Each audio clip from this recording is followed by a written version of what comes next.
created the centigrade scale? 215-263-WMMR. We will go to Peter, see if we can get an answer. Hey, Peter, good morning. Good morning. How are you? Wonderful. Peter, who created the centigrade scale? Anders Celsius. That is correct, yes.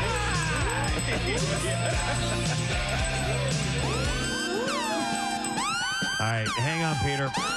You're a whore, Peter.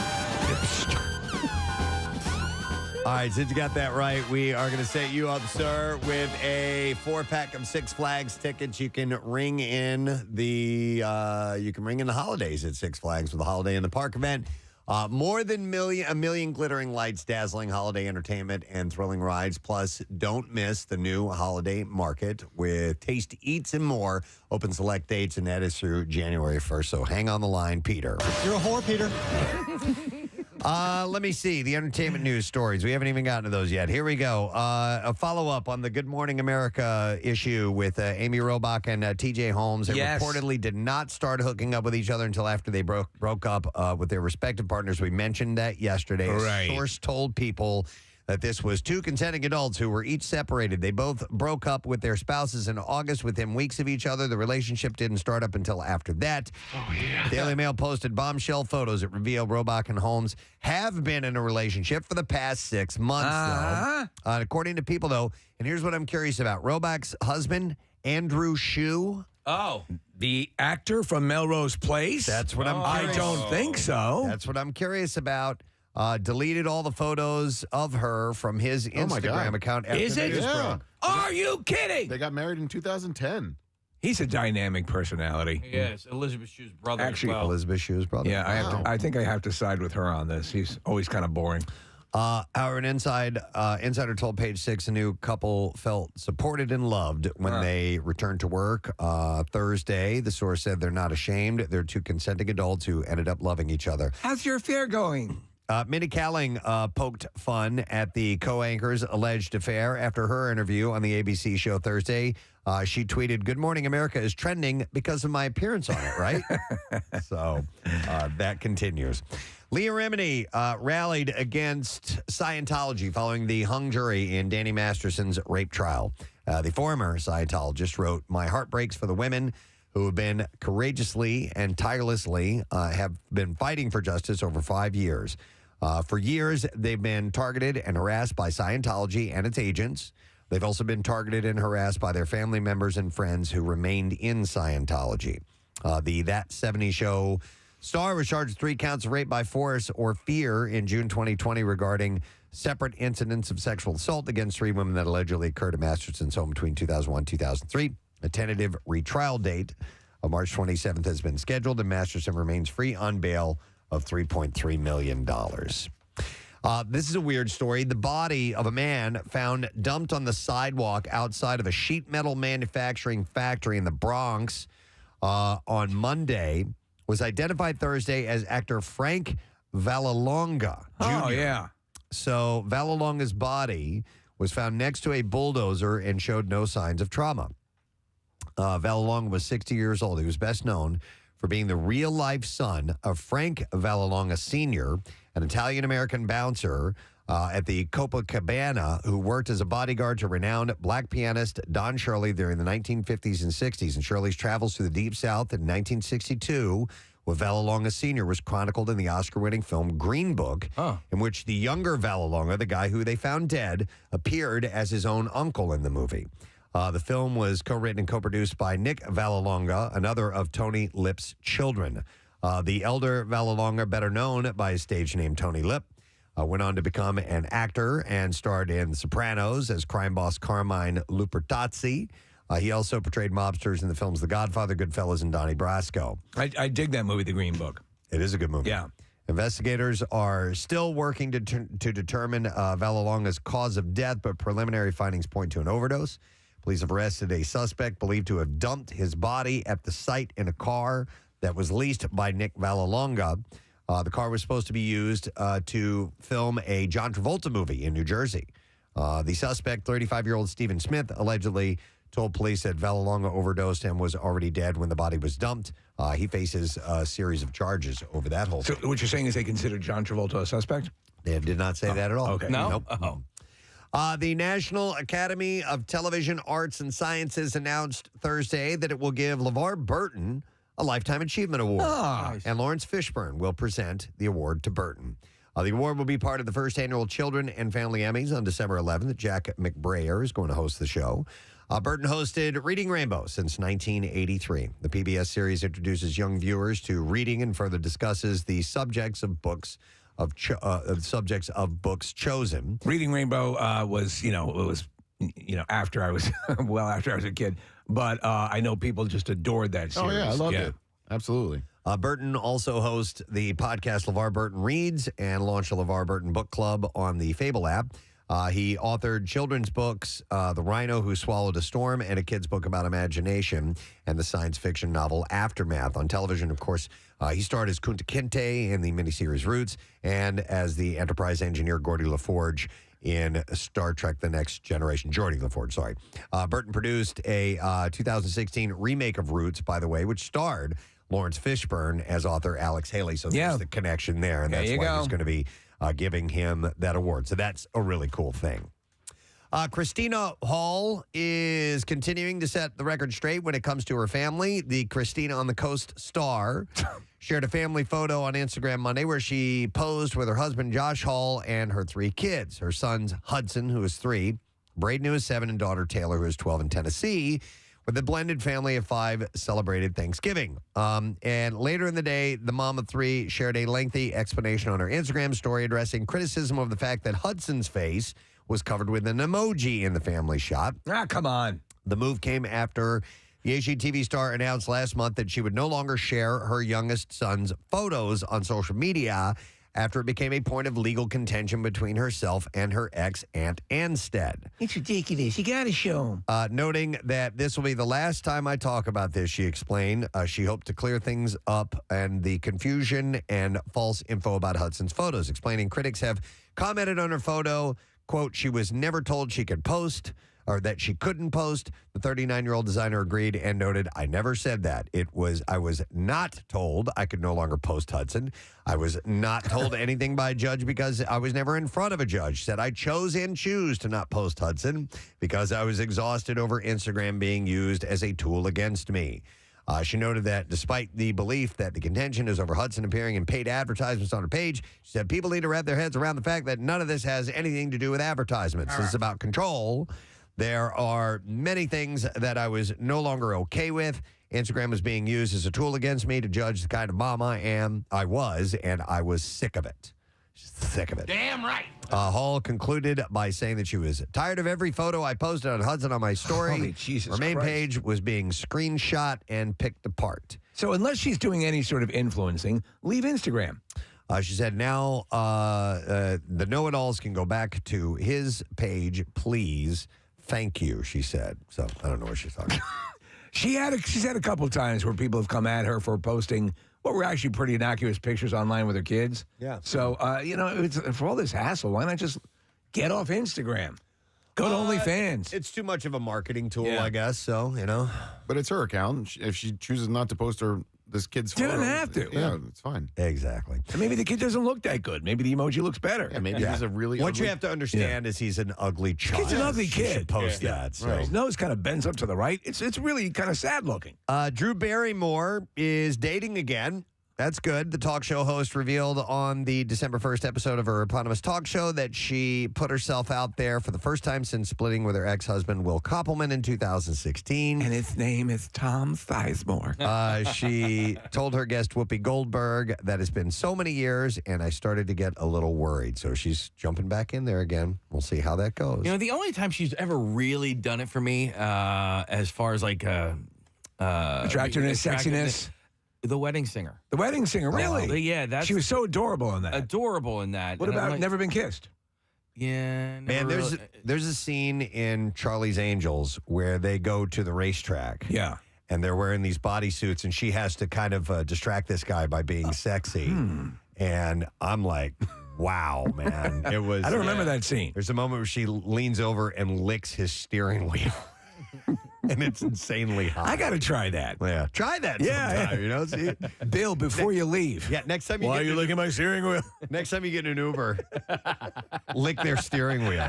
Oh, this is hot. And see, Oh, I'm watching it right now. yeah, so a video clip of this particular scene has popped up, and yeah, this is her as a blonde, and Yeah. that is about the sexiest I have ever seen Drew Barrymore look. Yeah, there you go. All right, so anyhow, she's dating again, so Yay. she's happy about that. Brad, well, now I'm not familiar with this guy. Brad William Henke, former NFL player turned actor, passed away at the age of 56. He was on Orange is the New Black. You guys familiar? Oh, yeah. Oh, man. Yeah, he told He's young. his family told TMZ that he passed away in his sleep, and I really don't know any more than that. The cause of death, they say, is unclear at this point. That's a shame. Sleep apnea type of deal, maybe. Oh, I don't know. I Yeah. have no idea. We'll have to. Sleep apnea kill you? Yeah, it's. I mean, you look, can Reggie eventually. White. Really? Yeah, He died from sleep apnea? yeah, he died in his sleep. What the hell's going on? I have sleep apnea. I could be dead tomorrow. I mean, he's only 56 years old. Yeah. That's a yeah. real shame. Sad news. So maybe there'll be more on it down the road. Megan Fox is collaborating with Machine Gun Kelly on his latest nail polish collection. Oh, this is awesome. I know. Page 6 reports that She knows what she's doing. the Transformers Stars line includes 5 lacquers. Lacquers? I like that word, lacquers. I can't even talk about this. I know. I'm sorry, Kath. There's a couple things I want to bring up today, Kath. Why don't you whisper and I'll use the Mandy voice for you. What would you like to say? Go ahead. Well, I don't know. I didn't hear about the nail polish. All right, well, all of which... I didn't hear about the nail polish. Hey, Kath, can you just whisper? Can I hear how? How does this sound? Okay, I mean, if it's better How for your does this voice. sound? Yeah. I should just whisper to you guys. Yeah. If you could just whisper to us, it'd be fine. Yeah. This is ridiculous. It's ridiculous. So they can be found in the Play with Fire kit for $90. She told... $90. Yeah. $90, that's an outrage. I'm not spending $90 on it. Not at all. So she Not told... when I have succulents to buy. She told Allure that her favorite polish is the metallic green Brutal Honesty. That's a good holiday color. That is a good holiday color. Like silver and gold. Can you sing a little bit of that for us? Silver and gold. Silver and gold. Fox said it has a strong sexual energy Shut up. that helps me feel aligned with my heart and my truest desires. So that's it. I actually want Kathy to paint my nails. I Yeah, have nail polish. You brought the nail polish? I did. Oh, shut up, woman. yeah. Hey, is it quick drying, Kath? No, it's regular. Okay. I think No, Marissa got it's some, regular. I think Marissa got some quick drying. Oh, I'll have to do Marissa too. I didn't Yeah. know it took like 20 Yeah, I minutes. brought in quick drying. well, Maybe that would work. Yeah. I'll bring it in and we'll give it a shot. Sounds great. I'll see you in a jiff. Maybe if we have time, we'll paint my nails today. Yeah. I mean, I don't really do much Marissa's else. not sounding great either. It reminded me of when we had that, the people that had those weird laughs. Do you remember the mom laugh? Yeah. Okay. This one, you Yeah. want me to play it? Yeah. No, there it was. Hold on. What was that? Delicate laugh one more time. No. Hold on.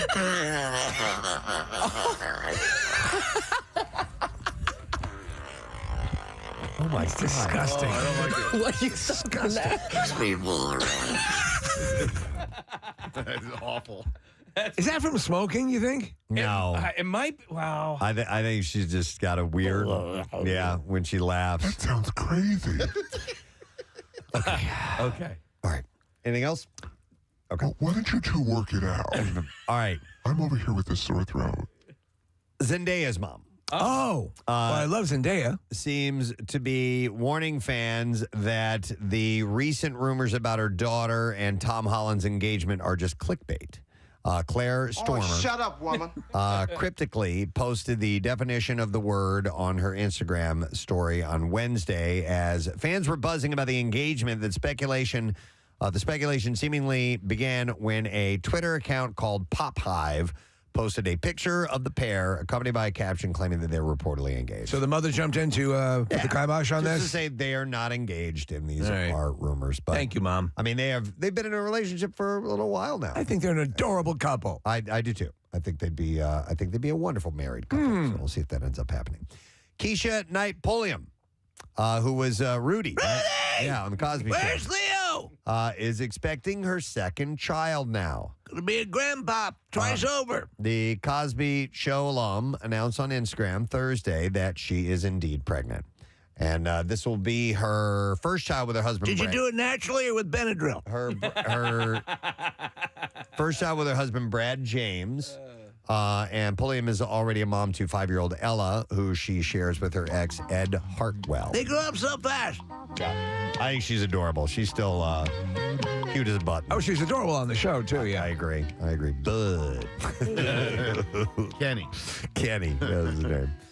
Let's say a couple other stories. I have a story about Allen Iverson. Oh. What in the who? So That's a blast from the past. it is, Kathy. He sat down. He once called me delicious. True story. I'm trying to provide stuff that you might say. So. It's Matt Cord for 6. Oh, man. Never mind. That's not me. I thought it was Matt Cord announcing Allen Iverson, and it was not. I'm having a banner Friday. Listen, it's the new system. You've been doing very well. Oh, it's not the system. It's just that never mind. Go ahead. Back to you, Preston. So he was on Kevin Hart's YouTube series called Cold as Balls on the LOL network. And Iverson reminisced on his relationship with the late David Stern, the NBA's former commissioner. He said that their relationship wasn't the greatest, especially when Iverson released his rap song 40 Bars under the moniker Jules. I don't remember this song. Oh, I do, yeah, we played it on the air. Yeah, we played I it. don't remember it at all. It wasn't that memorable. Oh, well, there you go. That's why. Yeah. So the song was a part of a hardcore rap album that he planned to release, but looking back on the album, he admitted that it was a little embarrassing. He said, it wasn't a great relationship when I did that terrible rap album. So he flat out said those words. He said that it was terrible. He said he was trying not to, when he said that, he was trying not to laugh. He said, when I did that bull, that's when I had a problem with David Stern. And I remember going into the office and he was reading my lyrics. He was reading them to me. He was reading 40 bars off a piece of paper, Kev. And I was trying not to laugh because I knew how serious it was and what I was saying. But obviously, you know what I was saying. So I hear David Stern rapping to me. It was crazy. So he's trying not to laugh because the guy's reading the lyrics verbatim to him. At the time of the song's release in 2000, Stern had set up a meeting with Iverson and demanded that he change the controversial rap lyrics. Coincidentally, the album, which was supposed to debut in February 2001, Iverson's MVP season, was scratched, and that was the end of Jules, the rapper. Where do you think Iverson sits right now in the way he's... I think he's now moving into that... Well, not if not venerated. I think he's just a lot more humble. A lot more humble. Yeah, I think he recognizes that this town loved him, and you know, if he'd and he's re-embraced it. Yes, if he'd been that way a little bit more when he was a player, he could have had this city in the palm of his hand. Right. That's how talented he was, and you know, that MVP season, he was incredible. He's a great basketball talent. He just didn't do all the right things all the time. And listen, that's part of who he is. But I'm glad to see him embrace this sort of this aspect of his personality at this point in his career, because he can still come back and do the you know, running for mayor and saying hi to the kids and being a Sixers ambassador. Not everybody knows how to handle fame. Yeah, you know totally. what I mean. And he Nelly Furtado did. He certainly didn't when he was at the top of his game. He was a kid. He had a ton of money. Yep. And so I think he's learned a lot now, and he's a different person. He needs some silver nail polish. That's what he needs. That's what he needs. You want fame?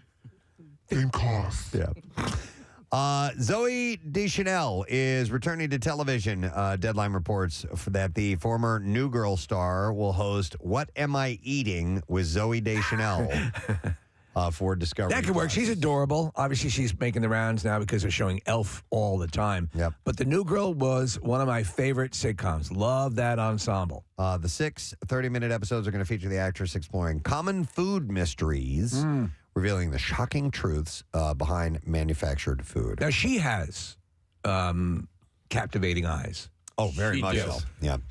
My favorite picture is when they mash her with Dave Chappelle, and it's called Zoe Dave Chappelle. I've not seen that. I want to see that. Oh, dude. Zoe Dave Chappelle. It's an amazing Is it as picture. good as Home Stallone? It's way better. All right, a couple other quick things, and we got to get on to the movies and the clips and all that stuff. Get ready to say goodbye to the Guardians. Marvel debuted the official trailer for the Guardians of the Galaxy Volume 3 on Thursday. According to the Hollywood Reporter, the film is the final adventure for the team and director James Gunn. who has left the MCU to take a job as an executive at DC Studios. The film debuts in theaters on May 5th, 2023. So he shot the Guardians Christmas special while this was being shot. And the trailer looks really good. It looks touching. It looks like it's a proper coda, to everything. So we'll see how it plays out. And then one other trailer hit yesterday, the trailer for Indiana Jones 5. And I watched just a snip of it on the news this morning. So I was thinking, this is the one that I'm like, oh, man, because the Crystal Skull was not so good. But this, I thought, looked pretty damn good. Trailer's fantastic. Yeah. And he's clearly embracing the fact that he's an older guy. Yeah. And so that's part of the whole plot. They reveal a de-aged Harrison Ford, as well as the official film title, Indiana Jones and the Dial of Destiny. The Dial of Destiny. Which will hit theaters on June 30th, 2023. So that's cool. I'm happy for Harrison Ford. Apparently, a lot of the stuff with him de-aged comes from footage that was shot years ago that they reincorporated. It never ended up in any movie. So that's pretty cool. Oh, and it's got Sala in it as well. Yes. Sala makes a return. A thinner Sala. Yes. All right, we're ready for movies opening this weekend. So let's get to the stories.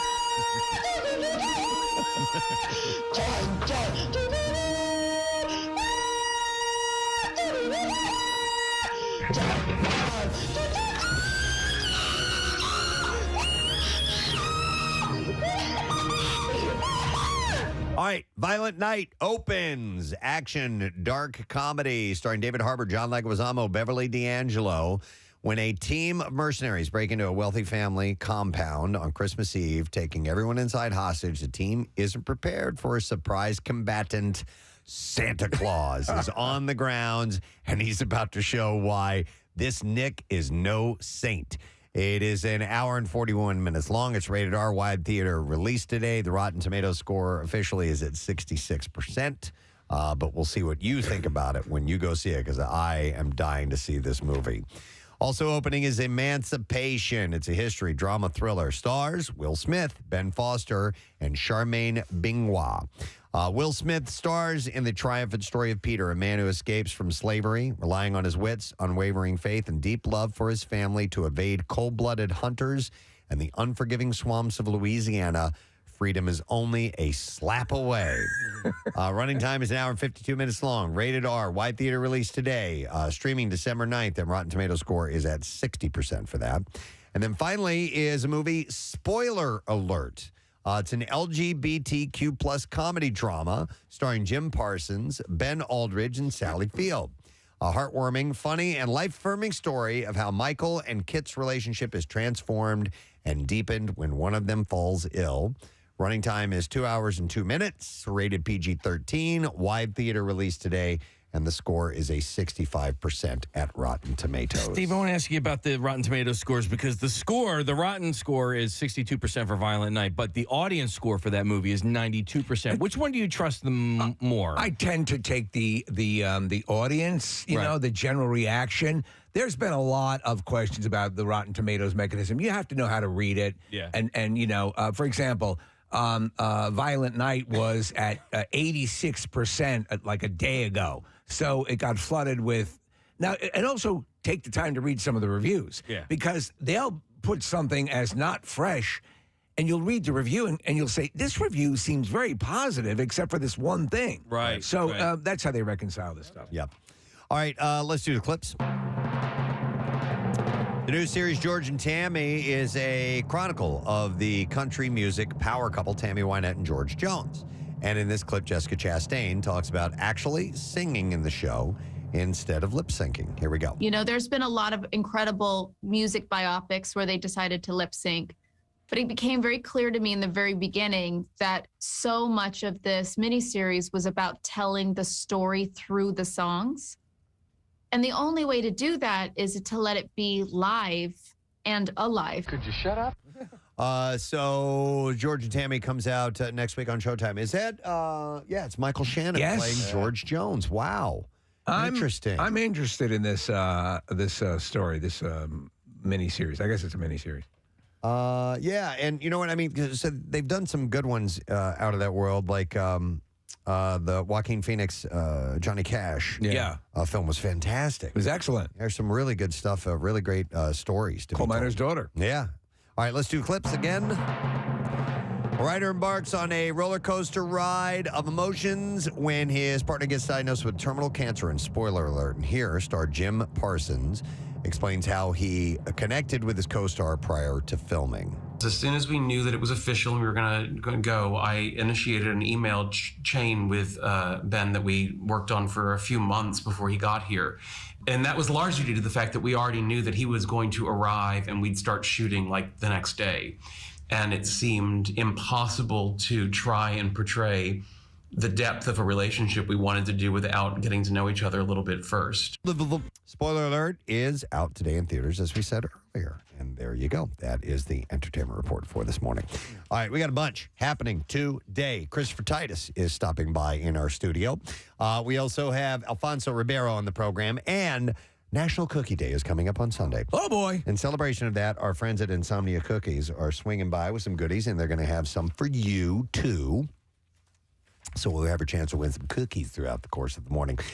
We also have your opportunity to win right now passage. Well, I guess passage is not the right word. Attendance to the Preston and Steve Christmas Miracle 2022 Miller Lite Christmas miracle! Ugly Sweater edition at the Excite Center in Bensalem, Pennsylvania. Would you like to go? Are you a diehard fan of the Preston and Steve Show? You'll certainly need to be in order to win the prizes, because we do trivia about our program as you are called up to the podium. So let's find out. We will take the first 5 callers right now, 215-263-WMMR, and we will add you to our list. Make sure that you show up Wednesday, December 21st, bright and early, dark and early, actually, at 6 a.m. so we can get you registered and get you in and maybe up on stage to win some prizes. And you can bring a friend. They won't be qualified to be a part of the contest, but we'll have other giveaways that are happening, including the Miller Lite Ugly Sweater Contest. So make sure that you dress appropriately for that. All right, we'll get you on board. We're going to take a break. We'll come back in just a second. Hang out with us on this Friday morning. We'll return shortly. Preston and Steve. On 93.3 WMMR. And Prince William are expecting their third child. Yeah! It is official. Kensington Palace confirmed on Monday that they are already, of course, they are already the parents to Prince George IV, and who is 4. I'm sorry, not the 4th. Prince George is 4. How did you pull that one off? And Princess Charlotte, who I is ricocheted off the ceiling. Who is 2. The Royal Highness, here's the official announcement from Kensington Palace. It said, Their Royal Highness, says, the Duke and Duchess of Cambridge are very pleased to announce that the Duchess of Cambridge is expecting their third child. Harry IV. The Queen and of member England of and both members of Parliament, in conjunction with the Benny Hill estate. They got of both families are delighted with the news. What? Ringo and Benny Hill. Step it up. Fish and chips, fox hunts, Tallywhacker. and tallywhacker. So Kate is again facing an acute form of morning sickness. Sometimes she had grappled with during her first 2 pregnancies. It's completely debilitating. Do they have the name of it there? It's yeah. It's called hypermesis gravidarum. Right. So she's her level of nausea and everything is off the charts. Sounds like a Harry Potter spell. Yeah. But she had it with each Yeah, exactly. So she actually canceled an appearance Monday morning due to the illness. And they had said that in a statement, as with her previous 2 pregnancies, the Duchess is suffering from hypermesis gravidarum. Her Royal Highness will no longer carry out her planned engagement at the Hornsey Road Children's Centre in London today. The 35-year-old royal is expected less than 3 months, less than 3 months pregnant. And they only went public with the information because of how sick she is. Are you okay in there, sweetheart? Would you like some milk of magnesia?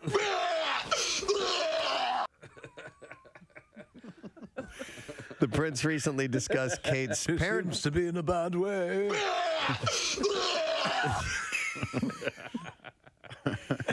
The prince recently discussed Kate's parenting skills in glowing terms and admitted that there are good days and bad days for every parent. He had said, as the other parents in the room will testify, there's wonderful highs and there's wonderful lows. It's been quite a change for me personally. I'm very lucky in the support I have from Catherine. She's an amazing... She's an amazing mother and a fantastic wife. Love between a man and a woman is a beautiful thing. Especially if it's on video. Yeah, that's right. Don't you agree? Yeah. I'd have to agree with you on that. And as wonderful as expressing that love through human touch and well, getting it on. Right. I'm being nice because Bill's here this morning. I know. All right. This is about sex. Yeah. The withdrawal method. Okay, where you go to the bank and you take everything out in one shot. Yeah, that's it. Okay.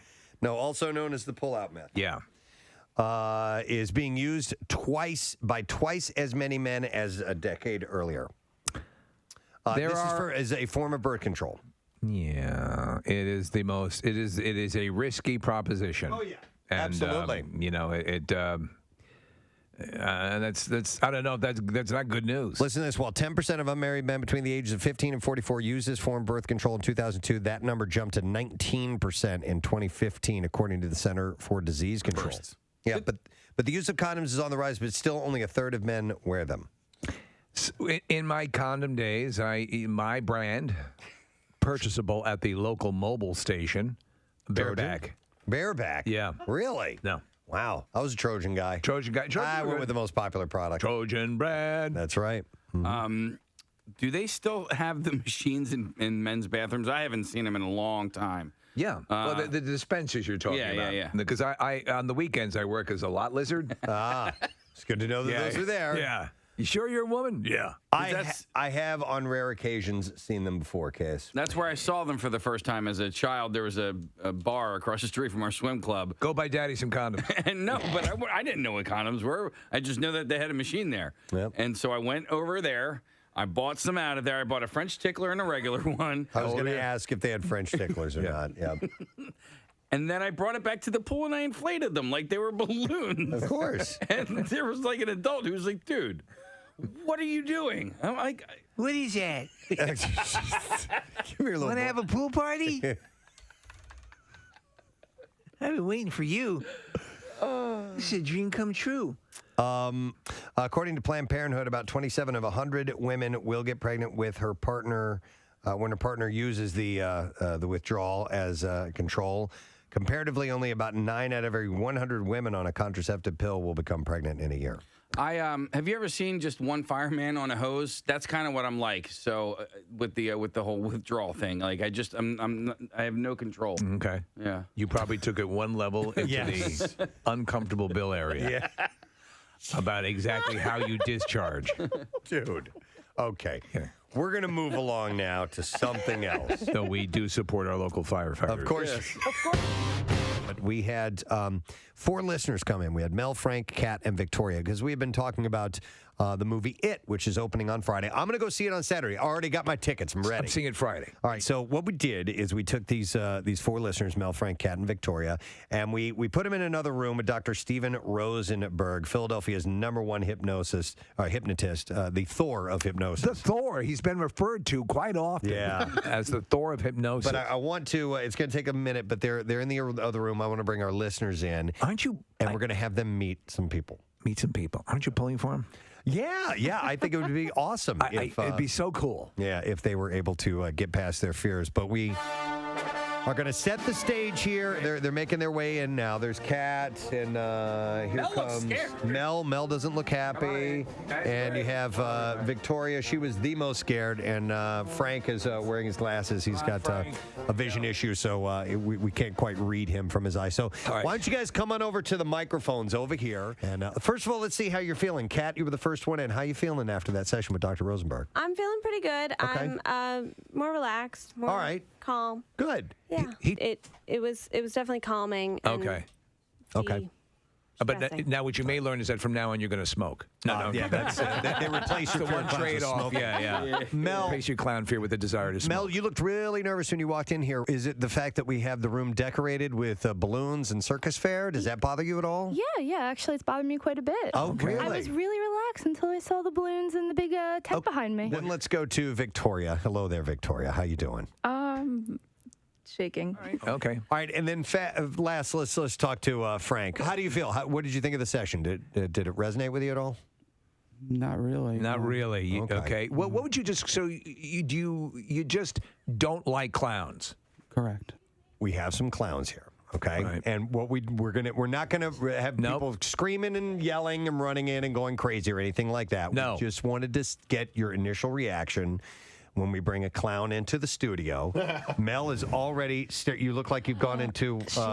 You're staring off into the distance. This should be fun. Mel, Yeah. you okay? Yeah, I'll be good. Mel's crying, guys. Yeah, I don't think Mel. we should ever. Mel, do you want to take a seat, Mel? Are you good? Okay. All right. All right, so this is a heavy metal version of Send in the Clowns. We're bringing in our first clown. This is Cheeks, by the way. Cheeks is a female clown. Yeah, so Cheeks is coming. Cheeks, just stay over by Nick. Don't get any closer. Mel, how you look?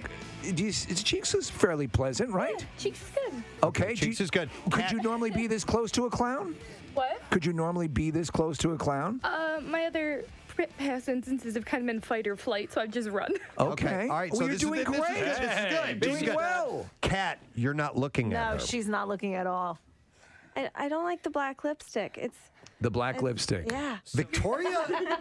Victoria is not looking at her either. She's just to her left. And you're doing okay. You should feel my pulse because my pulse isn't doing okay. Okay, but Can you look at? Can you look at her? No, I'm good. Really? Okay. Yeah, I'm good. You don't want to look at her? Because, so we've gone to, this was the easiest level, by the way. We're going to bring it up just a notch. Let's bring in Grin next, please. Grin. Connor, let Grin come into the studio. Now, be nice, Grin. Come on in. All right, here. Oh, my God. Hey, here's Grin. He's horrible. Victoria's crying now. Victoria crying? She is? Yeah, she is. Okay.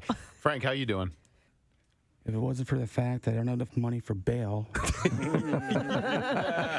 I'm okay. It's wild that his reaction is to attack. Attack. I can see that, though. All right, so what we're going to do, we're going to bring in our last clown, and we'll do this quickly, and then we'll get them out of here because I think it's getting to be too much. Yeah, for these and get guys. the assessment. All right, let's other bring clowns, step Carnage. back. Let's bring Carnage in. Carnage is he's the head honcho, and he is not only is he wearing the bib overalls, but he also has a chicken hanging around his neck, which he was squeaking. And Carnage, come on over to the microphone. How you doing, man? Good. How's it going, guys? Good. It's good to see you as always, sir. It's kind of tough to miss these guys when they show they're up. awesome, and they're believe it or not, at the camp out a lot of times kids will come up to them because they think they're so cool. So you guys hearing them speak in normal voices, does that make a difference? Yeah, no, I'd say definitely hearing them talk is one thing, and just physically seeing them and hearing like sound effects is another. So that horn like triggered me.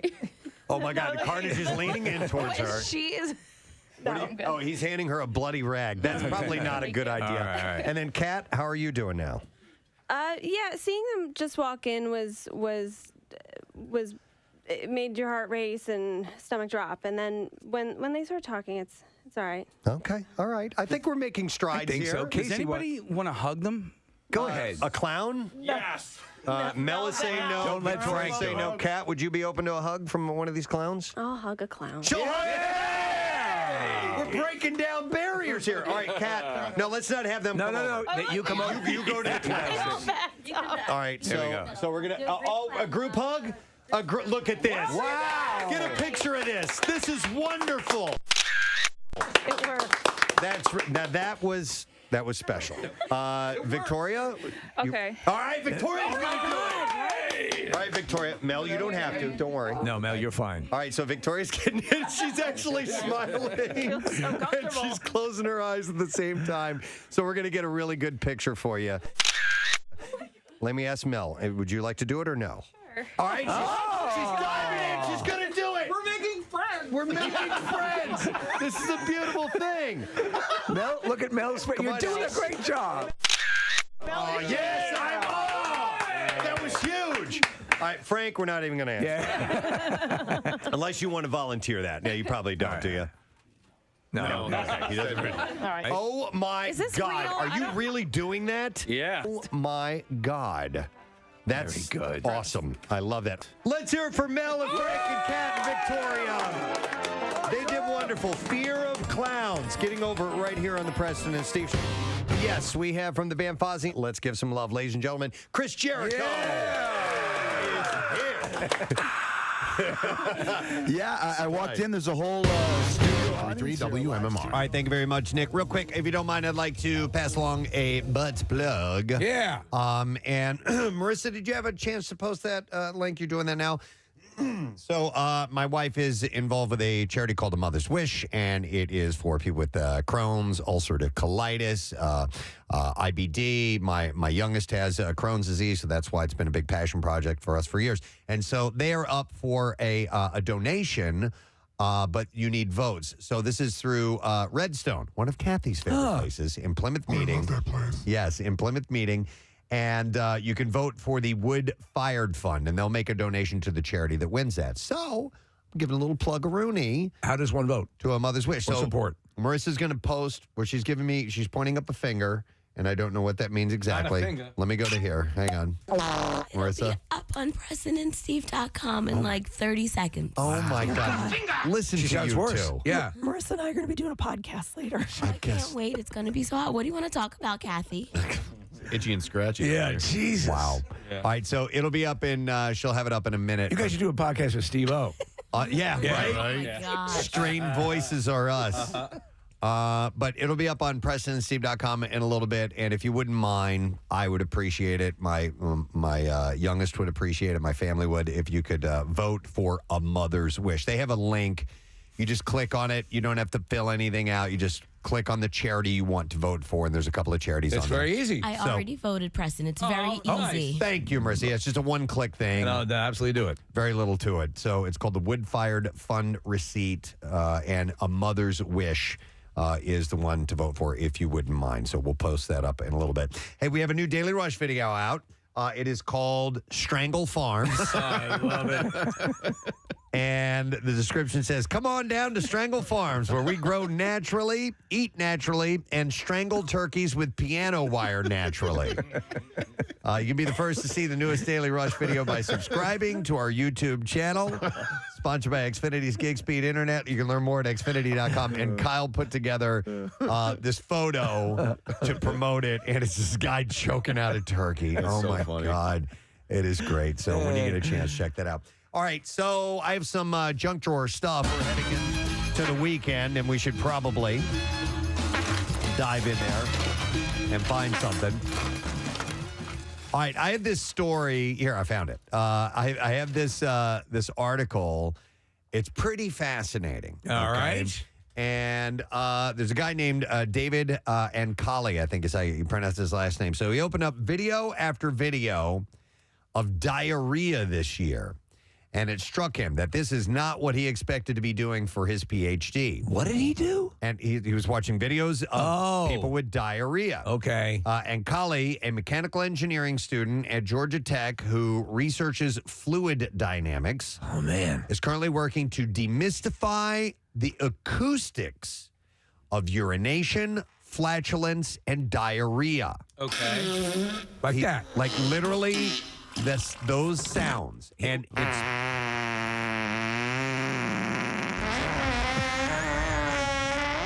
All right. And it's actually pretty fascinating. So his team is training AI to recognize and analyze the sound of each bathroom phenomenon. In fact, research suggests that tracking the flow of our excretions could benefit public health. How so? Okay, I'll explain.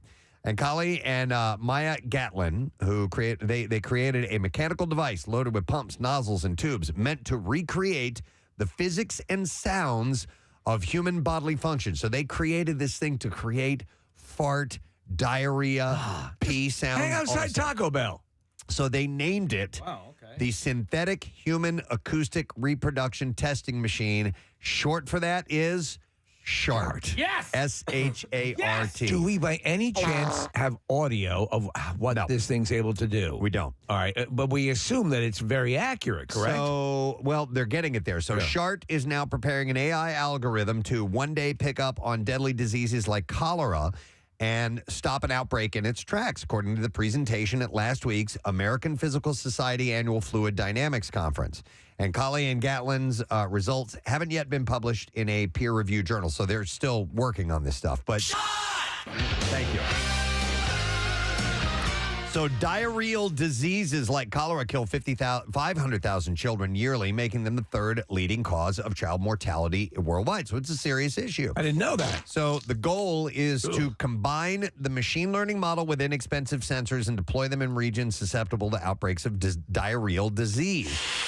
Gatlin said, and as we classify those events, we can start to collect the data. It can say, hey, we're seeing an outbreak of lots of diarrhea, and then we can start to quickly diagnose what's going on in that area. Okay, I get it. Can't help but chuckle, but I certainly get where they're going with this. And Colley said, our initial focus for that year was really on flatulence and urination. He and his colleagues... That was a great year, wasn't it? Were trying to relate the sound of farts to the internal geometry of a rectum. Abnormal changes could mean cancer. They said after discussing with gastroenterologists, we thought that it would be a good way to try for a non-invasive route. So one could divine the presence of cancer through flatulence. Through the sounds. That is pretty amazing. I'll get into You just have to put your ear up really close. I will get into the details. So the project soon expanded. They wondered next-gen toilets could do more than collect excrement. They could also help alert communities of an outbreak. He said that's where acoustics came in. Sound is easier to analyze remotely than video or self-reporting, and it's less invasive or cumbersome than a medical examination. And the sounds of our outputs, urination, flatulence, solid defecation, and diarrhea, are distinct, apparently. The team realized that an inexpensive device and an AI algorithm could organize this toilet information. Yes? How elaborate would the audio monitoring system need to be for you, say you're passively going to the bathroom? Right. I mean, would you have to have like a recording studio and an engineer on the other side of glass, or just a microphone would get it done? I think that's what would get it done. So they began by sorting through publicly available audio and video of excretions. We could have helped. Capturing the frequency spectrum from each and feeding it into a machine learning algorithm. And their AI then learned from all that doo-doo data until it was primed for the Shart machine testing. And the Shart machine is a couple of feet wide. It has loads of nozzles and attachments. The team pumps water through the machine and records the sounds. They learned one word or two. They learned the physics behind the sound of each excretion and designed the device to stimulate those same dynamics. My mind is reeling. Tinkering with different attachments for each subsystem. And Gatlin said a lot of thought went into each of the sounds. There was a subsystem for each sound on this little machine. Their algorithm identified the correct excretion event up to 98% of the time. That's a pretty good ratio. Yep. Yeah. The team is also exploring the fundamental physics at play in the conference presentation, and Colley described how the team modeled the sound of male urination, streams turning into droplets that splash in succession. If the geometry of the urethra changes, so do the stream and sound. And now I think I crap my pants. And now Colley is working with urologists to use the same machine learning approach to detect irregular changes in urination and flatulence based on this idea. I'm going to guess that at the institute where they're conducting this, they are the laughing stock. However, probably. if there is some legitimacy to this, and you could... it's probably, I guess, because no one goes there. They went there, and if they could get something that could passively this way determine... if you're heading down a bad path, well, then that's good. Yeah, totally. Better medicine through farts. You've seen where, people have seen a posted photo of someone and their eye has a certain reflection in it, and people will go, you need to go get that checked out. And they end up having cancer. Fingers, it happens quite often. I forget, wasn't it with the baseball commissioner or somebody had, his fingers at the end had become sort of bloated around his fingernails, and that was a warning sign, and he got alerted to it. Exactly. They said self-reporting is not very reliable. They proposed that changes. Yeah, I just had a hairy fart. I'm very concerned that I might have diphtheria. No, sounds kind of like that. Sir, this is a CVS. Imagine if you held the phone up to your ass to fart. Hey, listen. Yeah. All right, listen. Yeah, does that sound like diphtheria? So I had no idea that the acoustics of stuff that comes out of your ass might actually be able to tell a thing or two. You see the commercials for the Cologuard?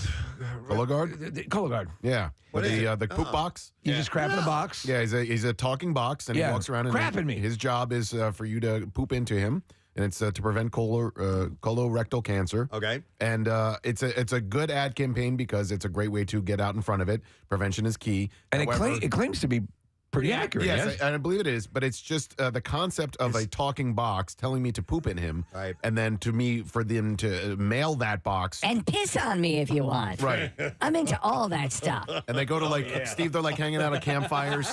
They're going my regular Saturday night thing. You're going to be my regular Saturday night thing now. Get crapping and pissing and then spank me. Steve, there's one at the beach.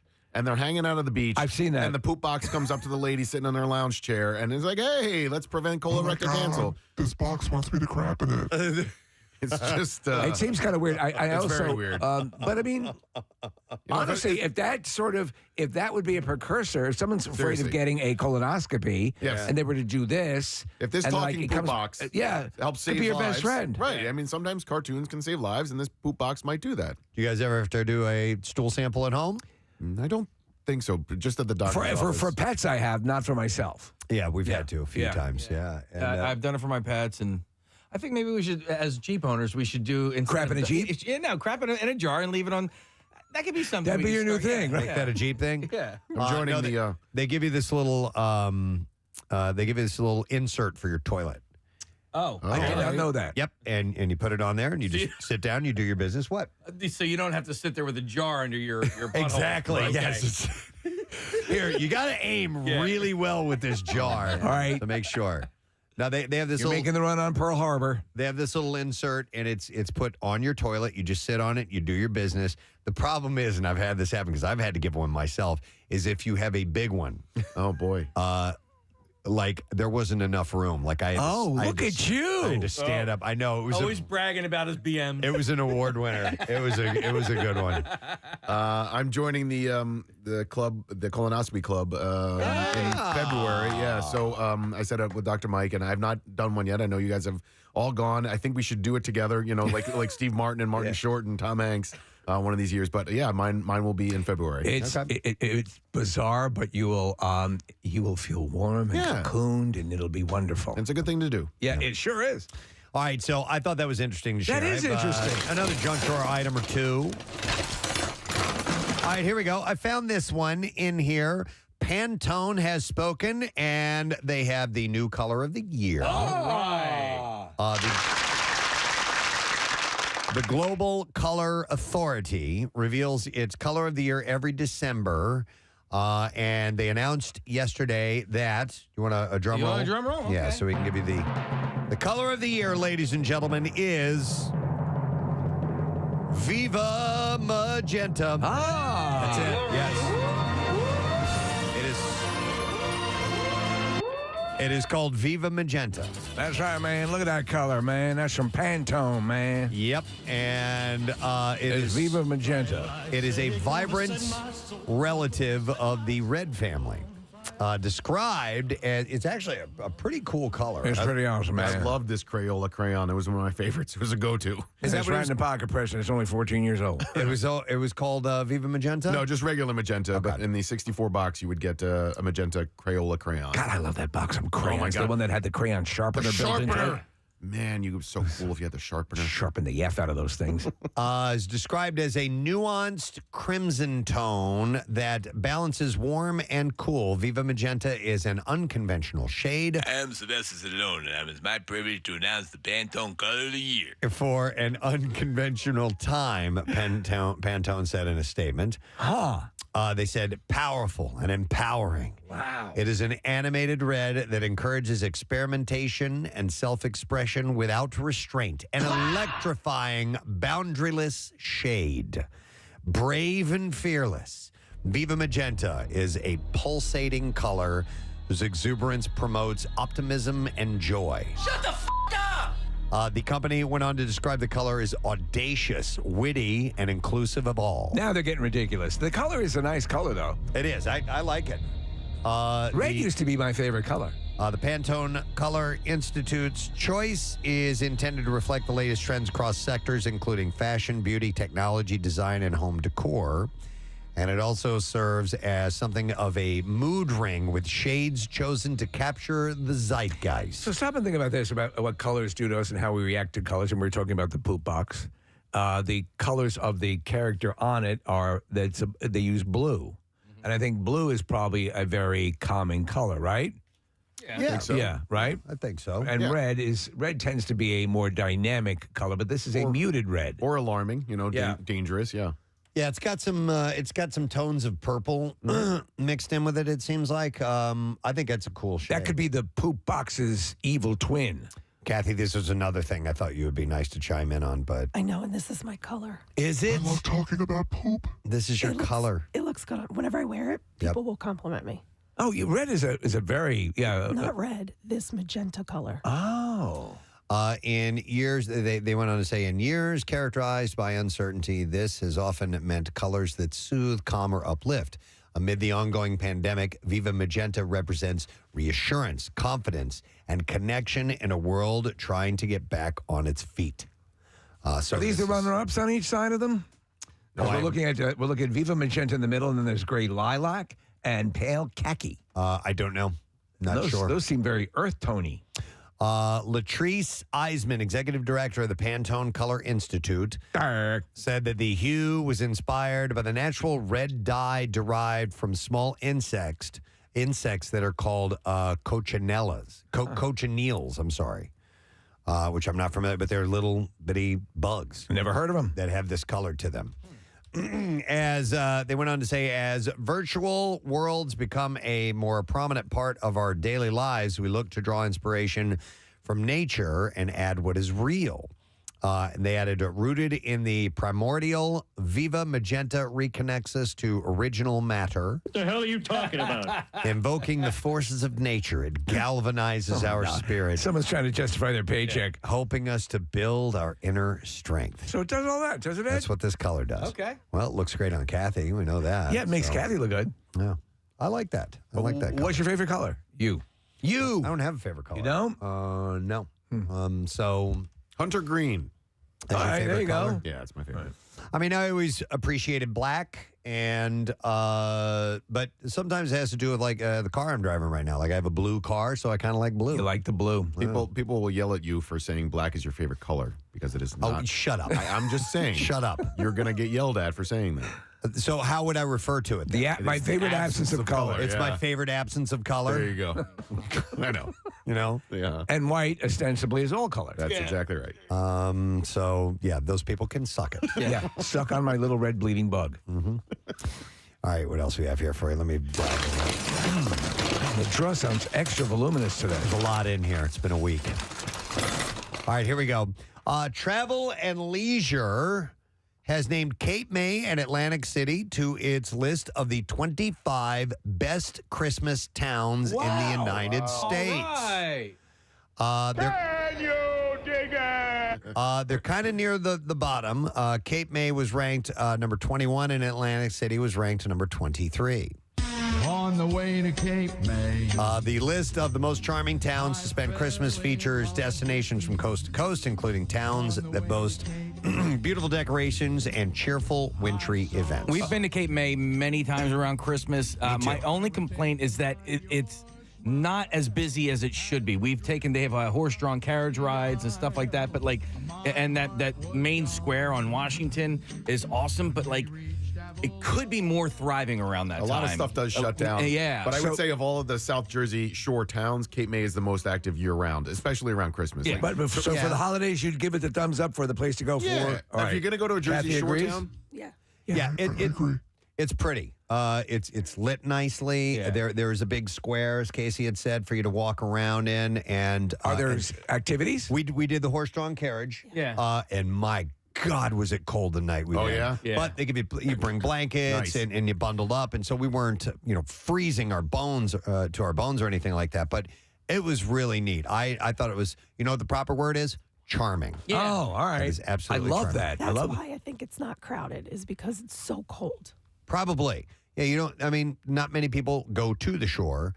It's a little breezier. I think it's a great time to go down to the shore. do too. I love it. It is, but outside like Congress Hall had like a cool little setup, and and the pandemic obviously took some of those things away. We went again last year, and it was a little bit different than when we went pre-pandemic. And you know what? We ended up eating dinner. We didn't have reservations anywhere, and we ate outside at this place. So they had to heat it up? Some of the restaurants have those. Yeah. And it was cold. Like I said, it was really cold that night. They had fires and they had heaters, and we were just fine. Yeah, Congress Hall, I think, is open year-round, and they have the Blue Pig there, and that's a great restaurant. So, yeah, there's more options there in the off-season than there are in most other towns. So describing this, it says that Cape May drew praise for the sweet treats from the original Fudge Kitchen, the historic Congress Hall Resort, which hosts festive, family-friendly activities, and its unique architecture, which particularly adds charm at Christmas time. Will they help you pack your fudge for you, or how do they work it? No. They pack it for you. Travel and Leisure wrote, this Jersey shore town has a strong Victorian streak. It's easily recognized by its quaint architecture, and the holiday season pushes it a little further on the Dickens scale. Well, I've got to get out there and check it out. Yeah. Cape May's holiday staples include Winter Wonderland at Congress Hall, held Wednesday, November 30th, and the West Cape May Christmas Parade, which is this Saturday. There are also holiday-themed trolley rides, breakfast with Santa events, and multiple tree lighting ceremonies.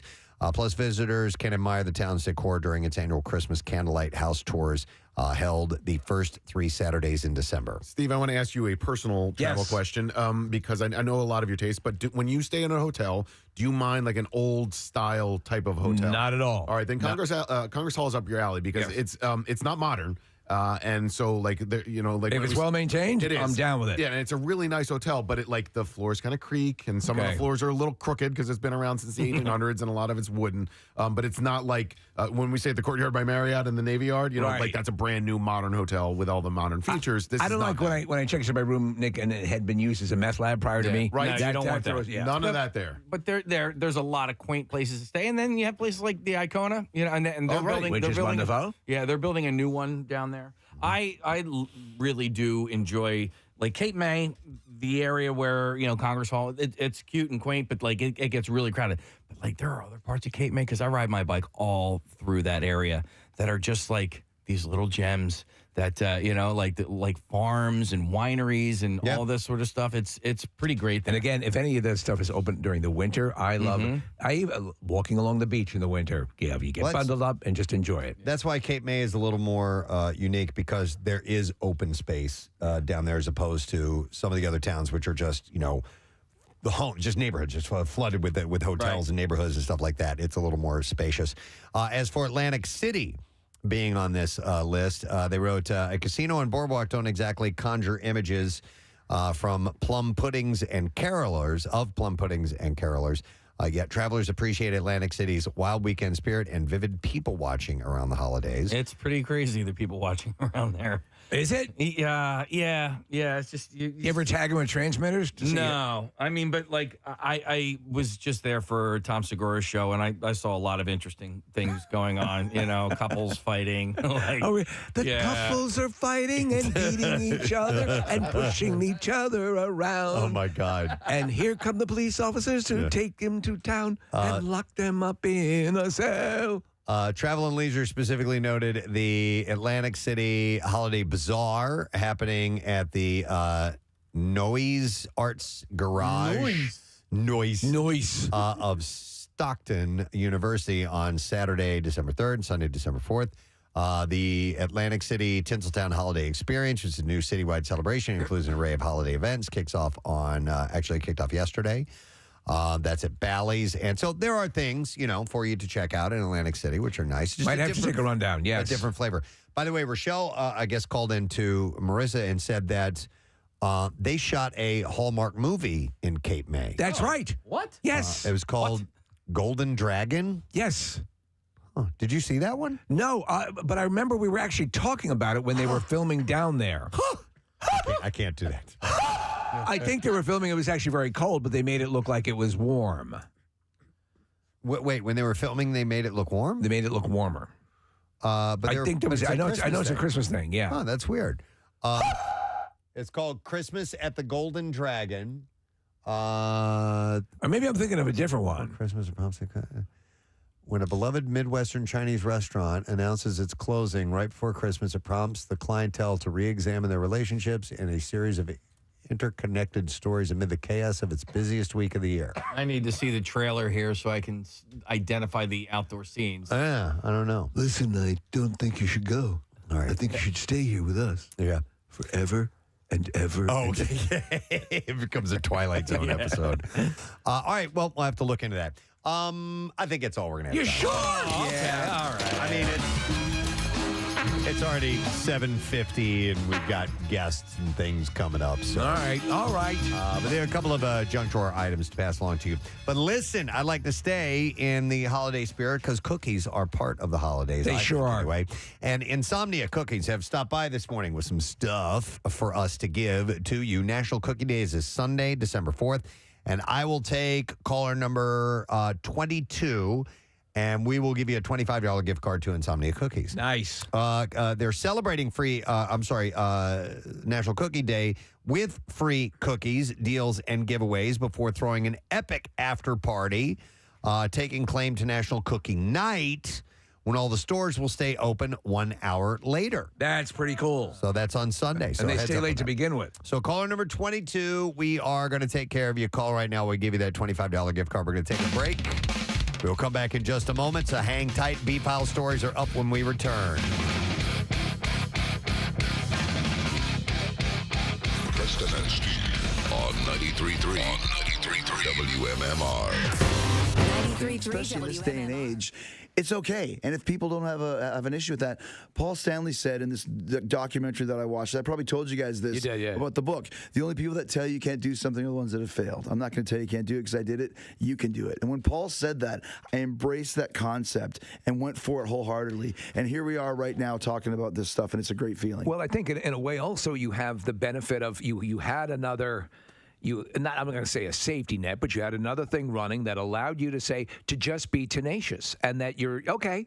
You don't dig it now. We're going to keep doing it. We're not going to stop. And then, as you said, through attrition, people started to come on board. And this, as you described it, Judas is the game changer. So is your time being on the mic and doing what you did in the ring helped you out with being able to talk to the audience? Absolutely. Okay. I when I first started wrestling when I was 19, I wanted to be the ultimate rock and roll frontman in the wrestling ring. Paul Stanley, Freddie Mercury, Bruce Dickinson. I wanted to be like the front man, the party host. And so I did that when I first started because I wasn't the biggest guy, but I knew I could have the biggest personality and the biggest charisma. Mm-hmm. So when we started Fozzy, I just took those same qualities that I was using as Y2J that I stole from great frontmen, like I mentioned, and then took it back into Fozzy. So it's very much symbiotic. That's a big word for a Canadian. But it all depends on connecting with the audience, whether it's wrestling or music. You need to connect with the crowd and let them know that you don't take yourself seriously. You take the music seriously. You have to have a good time. And when we go do these festivals, there's not a lot of bands that do that. It's very aggro. It's very mosh pitting and stuff. And that's fine. But for us, just drink some beer and chant Fozzy and show your boobs, whether you're a girl or a guy. We don't care. And that's when you get the connection. Yeah. Let's, especially in this day and age with all the crap that's going on in the world, come to a Fozzy show, leave the BS at the door, and just have a good time, man. That's what it's all about. Well, that's it. And we've said this, at least the very nature of our show is that if, over the years, we've heard other shows where it seems like they're pissed off all the time. Why would I want to listen to a show or go to a show where I think they're not enjoying what they're doing? It's okay to smile and laugh. I think sometimes the word fun and rock and roll gets lost in the translation. Those are always my favorite bands where you can go and just have a good time, man. That's what it's all about. And it's kind of a lost art, and it's something that we take great pride in. We have a reputation for being that way. Is if you come to one of our shows, you're just going to leave with a smile on your face, and that's okay. Yeah. It doesn't always have to be growling and angst and anger. You know, go to a Lamb of God show if you want to do that, and that's fine. But for us, we'd rather have some fun. I know with all that going on, let's not take our eye off the ball here, folks. There's a new Miss America. They had in Atlantic City, obviously, is where the pageant takes place. So they had taken it away for like a couple of years, right? And then they brought it back. I just don't hear about it anymore. Guys, afterwards. We used to watch it. It was a big deal. It was a thing Years ago, it was massive. Yeah. And it's just now, I think internet porn took care of that. But we have a couple of clips from it. We have, well, do you want to hear the winner? Or, yeah, let's hear the winner first. All right. right. Miss North Dakota. Your new Miss America is Miss North Dakota.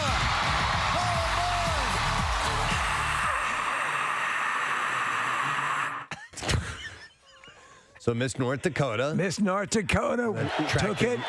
Attractive young lady, as you would imagine. Wants to be the governor. Yes, eventually. That's her aspiration. Yep, that is but correct. The highlight for the evening was the talent portion, especially Miss Louisiana. All right, here we go. Lucky Lucy, are you ready? Yes. Hit it. Heard it. I'm ready to talk now, and I cannot see your listening. What was that? I said I can't see your listening. Yeah, let's load him. Heard it. Sound good to me. You betcha. It sure does sound good, doesn't it, to be here in front of all these nice people? It's a dream come true. What was that? It's a dream come true. What was that? It's a dream come true. He just gives up. God damn it! I said it's a dream come true. She's getting mad at herself. I suck. slams the dummy on the ground. Freaking thing. To be here in front of all these fine people and mid-level celebrities is such a thrill. What are we gonna do? We're gonna entertain you. What's that? We're gonna entertain you. What's that? We're gonna entertain the people.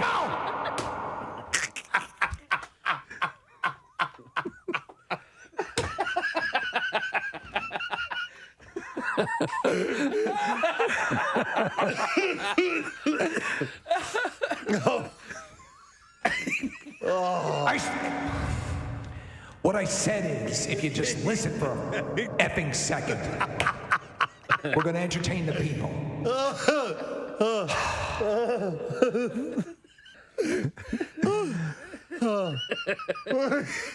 She's gorgeous, though. She's stunning. We're looking at a still shot of her. She's a Miss America contestant. Yeah, with her two ventriloquist dummies.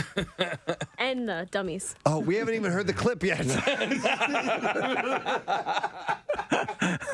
Are you ready? You good people ready?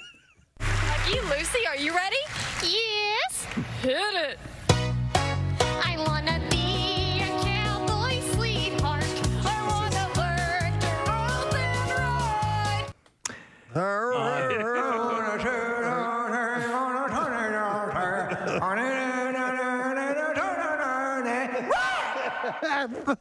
All right, I'll let it play. Hang on a second. I wanna ride on the plains of the desert, out west of the Great Divide. I wanna hear the coyotes sing as the sun sets in the west. I wanna be. Honestly, where is this? Where does this fly? I think if you come in before someone's receiving a lethal injection, it's like, You might have it on. Before you get the shot, we have a ventriloquist actually. And they're going to Give me the shot. Give me the shot. All right. We haven't even gotten to the yodeling part yet. Hang on. Oh, there's yodeling? Yeah, there's yodeling. Apparently there's yodeling. All right. Cowboy, sweetheart, that's the life. I love the best.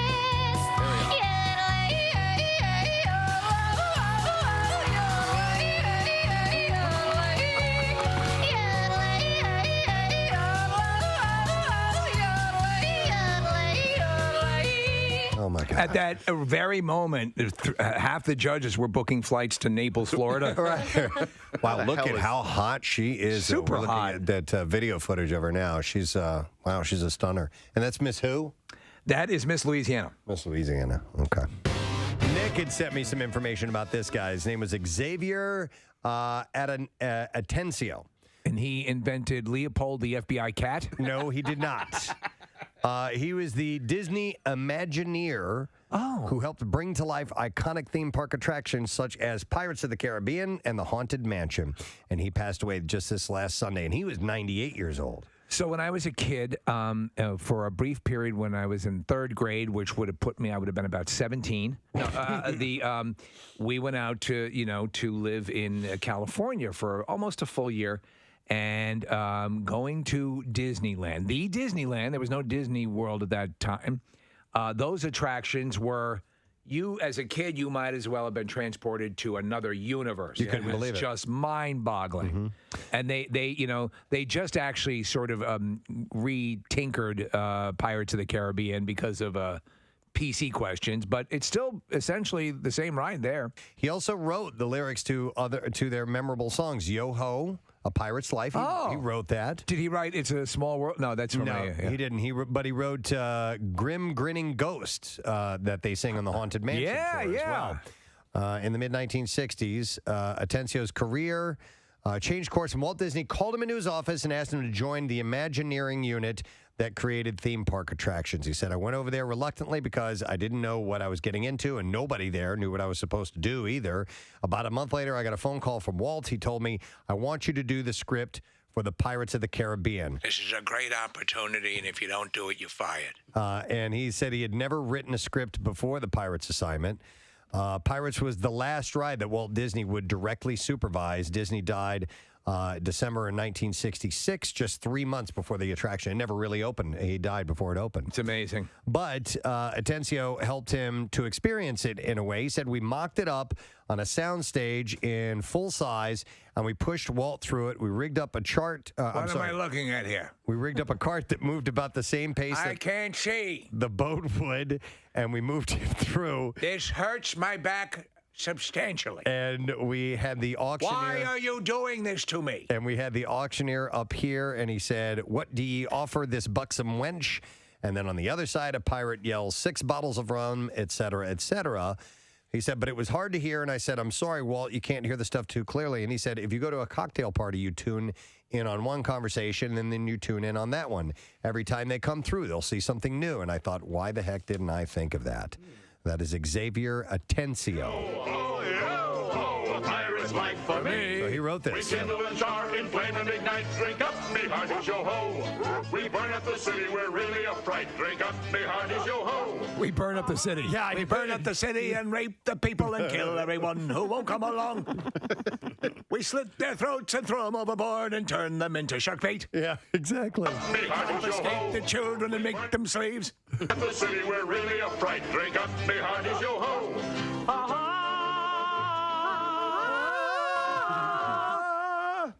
We're beggars and fighters and ne'er-do-well cats. Drink up, me hearties, yo ho.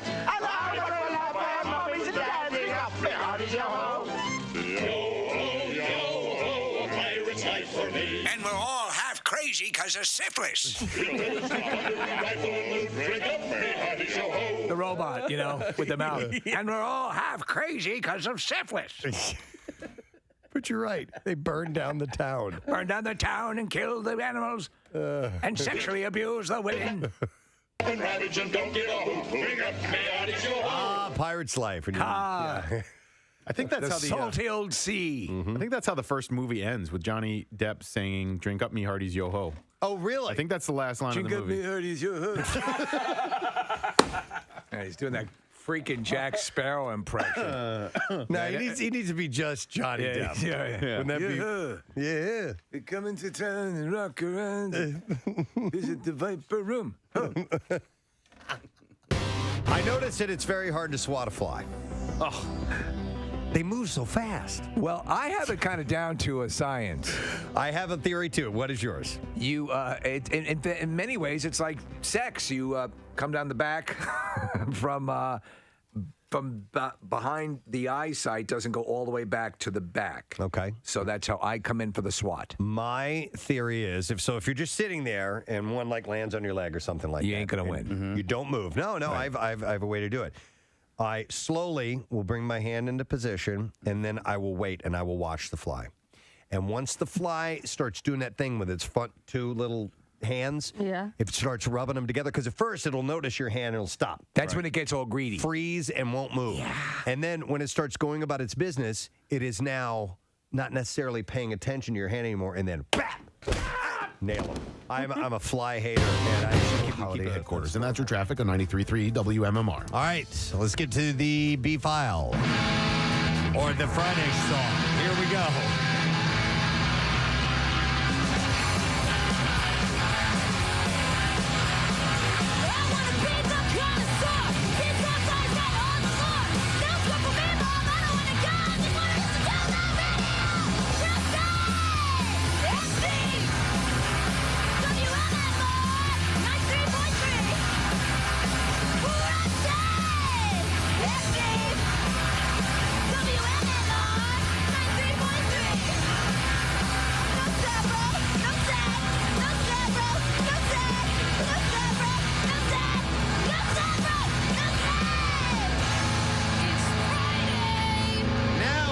Start our weekend. WMMR presents Preston and Steve's Bizarre File. Brought to you this morning by Family and Company Jewelers. Fill her stocking with a gift she'll be showing off all year long. Visit them on Route 70 in Marlton, New Jersey, or online at familyjewelers.com, South Jersey's holiday diamond destination. A Georgia woman working as a webcam model for a popular pornography site accidentally shot herself in the vagina earlier this month. Yo, ever heard of jerkmate? And what a witness says was a pornographic video gone horribly wrong. Yeah. E-girl Lauren Hunter Damon accidentally discharged the weapon, a 9mm handgun, while alone in her bedroom the morning of November 9th while several of her housemates were on the property. Cops were called to the scene after receiving a report of an accidental gunshot Where'd you wound. shoot yourself? Vagina. That's all she could say. I mean, but by the way, well, I don't even want to know what she was doing. What do you think she was doing? Yeah. Upon arriving at the scene, the deputy, by the way, she lived. She survived. Yes. Okay. There was already an opening there. Yeah. It's okay. There was already a wound there. Vagina. Thought it was caused by a hatchet. Hatchet wound, yeah. Upon arriving at the scene, Deputy Zachary Wall immediately encountered an EMS worker in the woman's driveway clutching the handgun as well as a spent bullet casing. This just in, Preston. A note was handed to me from Kathy that says, when she can talk again, she has a vagina story. Oh, all right. Something that happened to me yesterday. Oh, my God. Did you shoot yourself? I'm hoping, let's keep our fingers crossed that Kathy gets a wonderful Christmas season because you've been getting your ass kicked. Yeah. It started you've had so many, to end with a vagina story, you had that, you ripped your fingernail off, you've gotten sick, you got the laryngitis and your vagina. You didn't rip your vagina off, did you? No, something was shot there. All right, okay. Well, all right. Now I want to know anymore. Yes. I want to hear it in its full complement, in your full voice. Yes. When we eventually can get to that. So, oh my God, stick a pin in that, and we'll come back. Pin in that vagina. All right. So after arriving at the scene, the deputy Zachary Wall immediately there was an EMS worker. The paramedic notified the officer that the female had shot herself in her vagina accidentally. Vagina. Damon, wounded but in stable condition, was subsequently carted off to the parking lot of the county sheriff's office. Take her out to the parking lot. Police then conducted interviews with the other residents of the home, 3 in total, and 2 of the other present when the shot went off. One of the women's housemates, Jordan Allen, the owner of the firearm, told deputies that he was in the kitchen when he heard a gunshot and shed some light on how the strange incident may have occurred. Yeah. Allen rushed to Damon's room when he heard the gun go off and found her with blood dripping down her leg. Allen then told police that upon seeing her enter the room, a bloodied Damon told him that she shot herself accidentally and profusely apologized. Allen then illuminated the officers as to his housemate's occupation, which Mother, I have a strange. she does these videos. Allen advised the lawman that he believed that she was recording a video at the time that the gun went off. Of course. If you're going, what you should do if you do anything like this is make sure that the weapon is not loaded. You'd think so. You would think. Yeah. Police also interviewed a distraught Damon before she was driven away and stated that her account of the shooting was inconsistent with her claiming at one point that she discharged the weapon herself. Discharge. And at another that the gun went off during a consensual sex act with Allen. Despite the inconsistencies, however, the sheriff, Dan Kilgore, said that the shooting, which his department labeled as reckless conduct in their report, is unlikely to result in any criminal charges. Never would have happened with an archery set. No, well, maybe. This reminds me, Kath, I need to give a shout out. I was at my gig last night at Fireside Grill in Ambler, and there was a guy named Tim. Wanted me to give a shout out to Kathy's perfect vagina. Wow. So there you go, Tim. There you go. For whatever reason. Okay. There it is. A father chased down a stolen car that had his children inside, and he used the suspect's car on Wednesday night to chase him down. This happened in Minneapolis. So here's how it happened. So a suspect in a stolen vehicle apparently got to this particular location, and then he got out of that stolen vehicle, stole a separate vehicle that had 4 children under the age of 5 inside. The children's father was nearby, so he jumped into that abandoned stolen vehicle and chased this guy Smart down. move. Yep. Yeah. The father rear-ended his own vehicle. The suspect got out and ran away.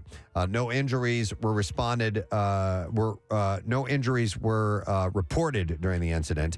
The Minneapolis Police Department said that it is still investigating, and the forensic scientists with its department collected evidence from that scene. This happens all the time. We had actually guys abandoned a vehicle right on our side street that they had obviously carjacked, to get there. used for the crime, and then there were 2 other guys in another car. They got out of the abandoned car and got into the new car. Yeah.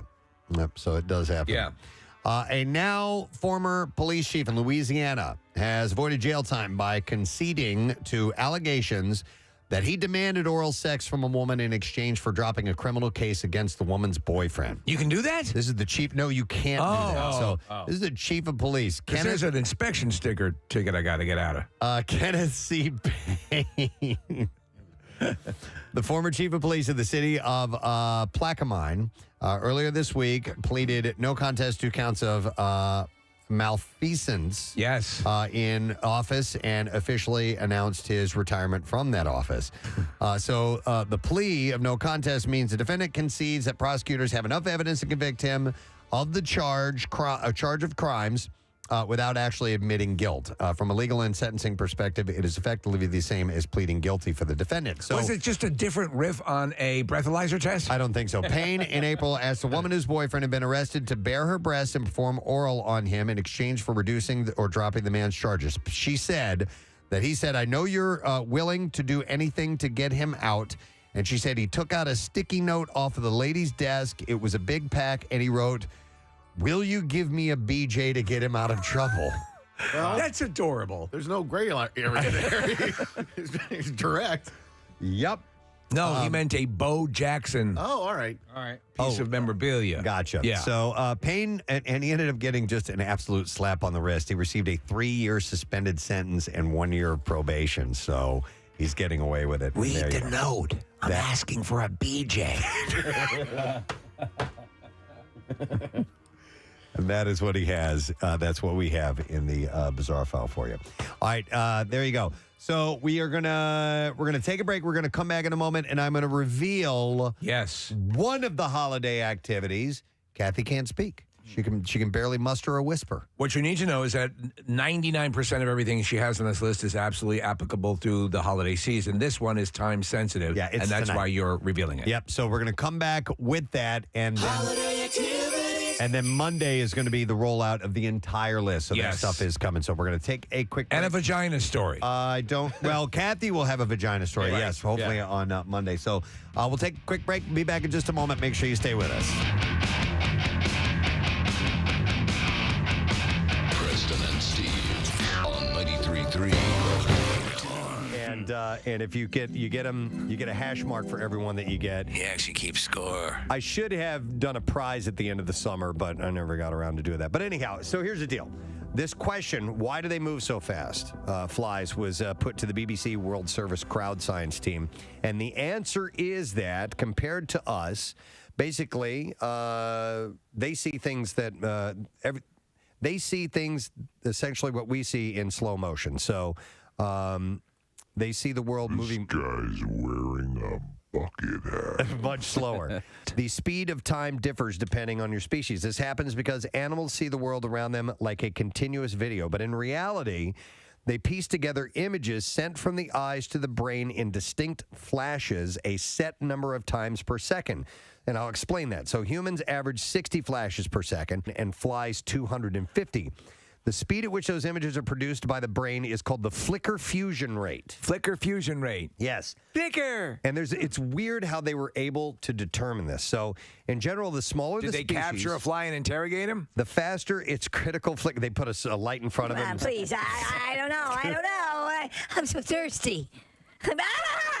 They start smacking him around. No. Oh, no, please. Come on. I'm just a fly.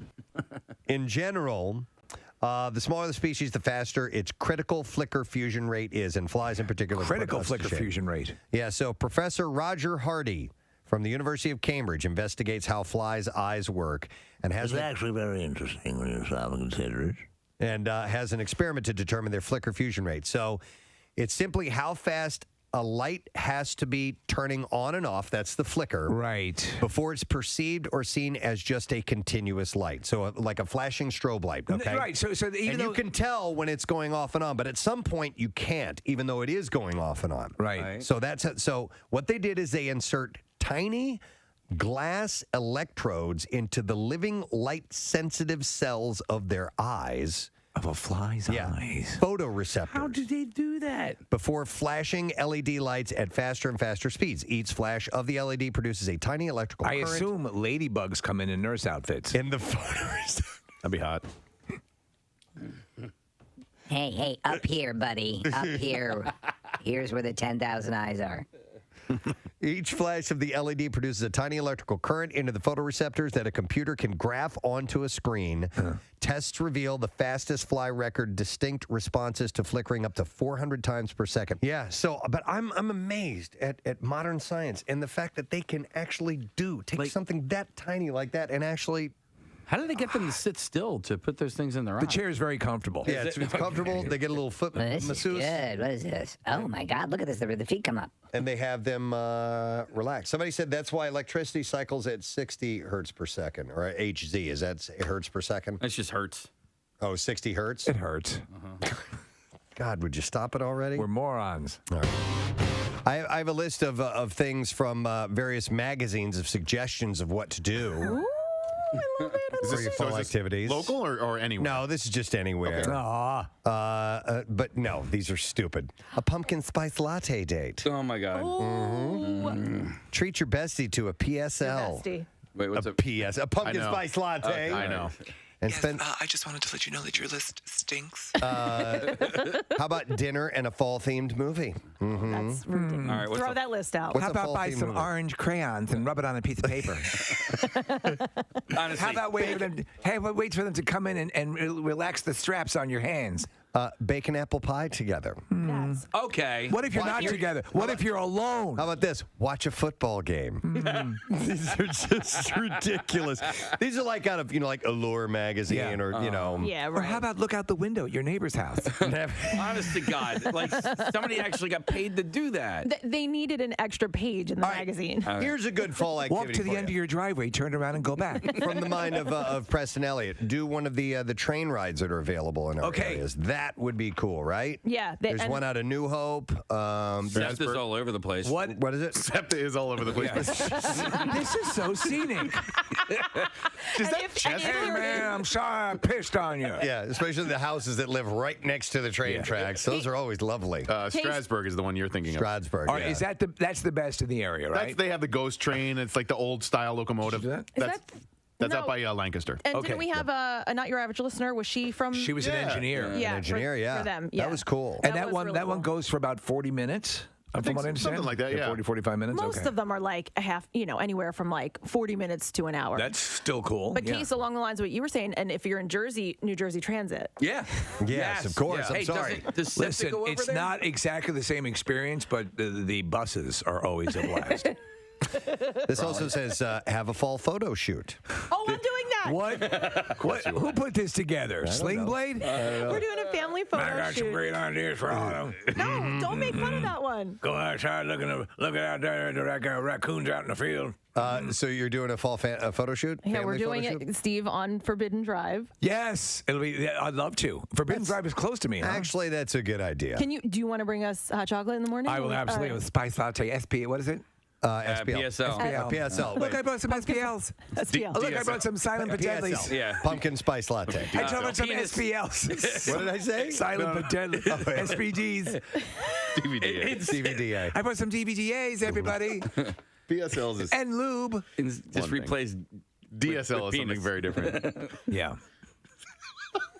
What? All right, hang on. Just say the letters. The letters aren't profane. No, but I'm just saying. You well, won't you know what know. DSL, right?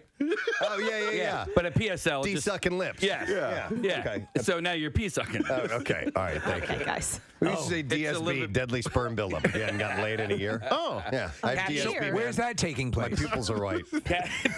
We are all. This is. We are. This is. This is it. we're These are off fall the rails. activities. We are off the rails. I just want to know when Yes, you're I'm doing. interested in where the DSL is taking place.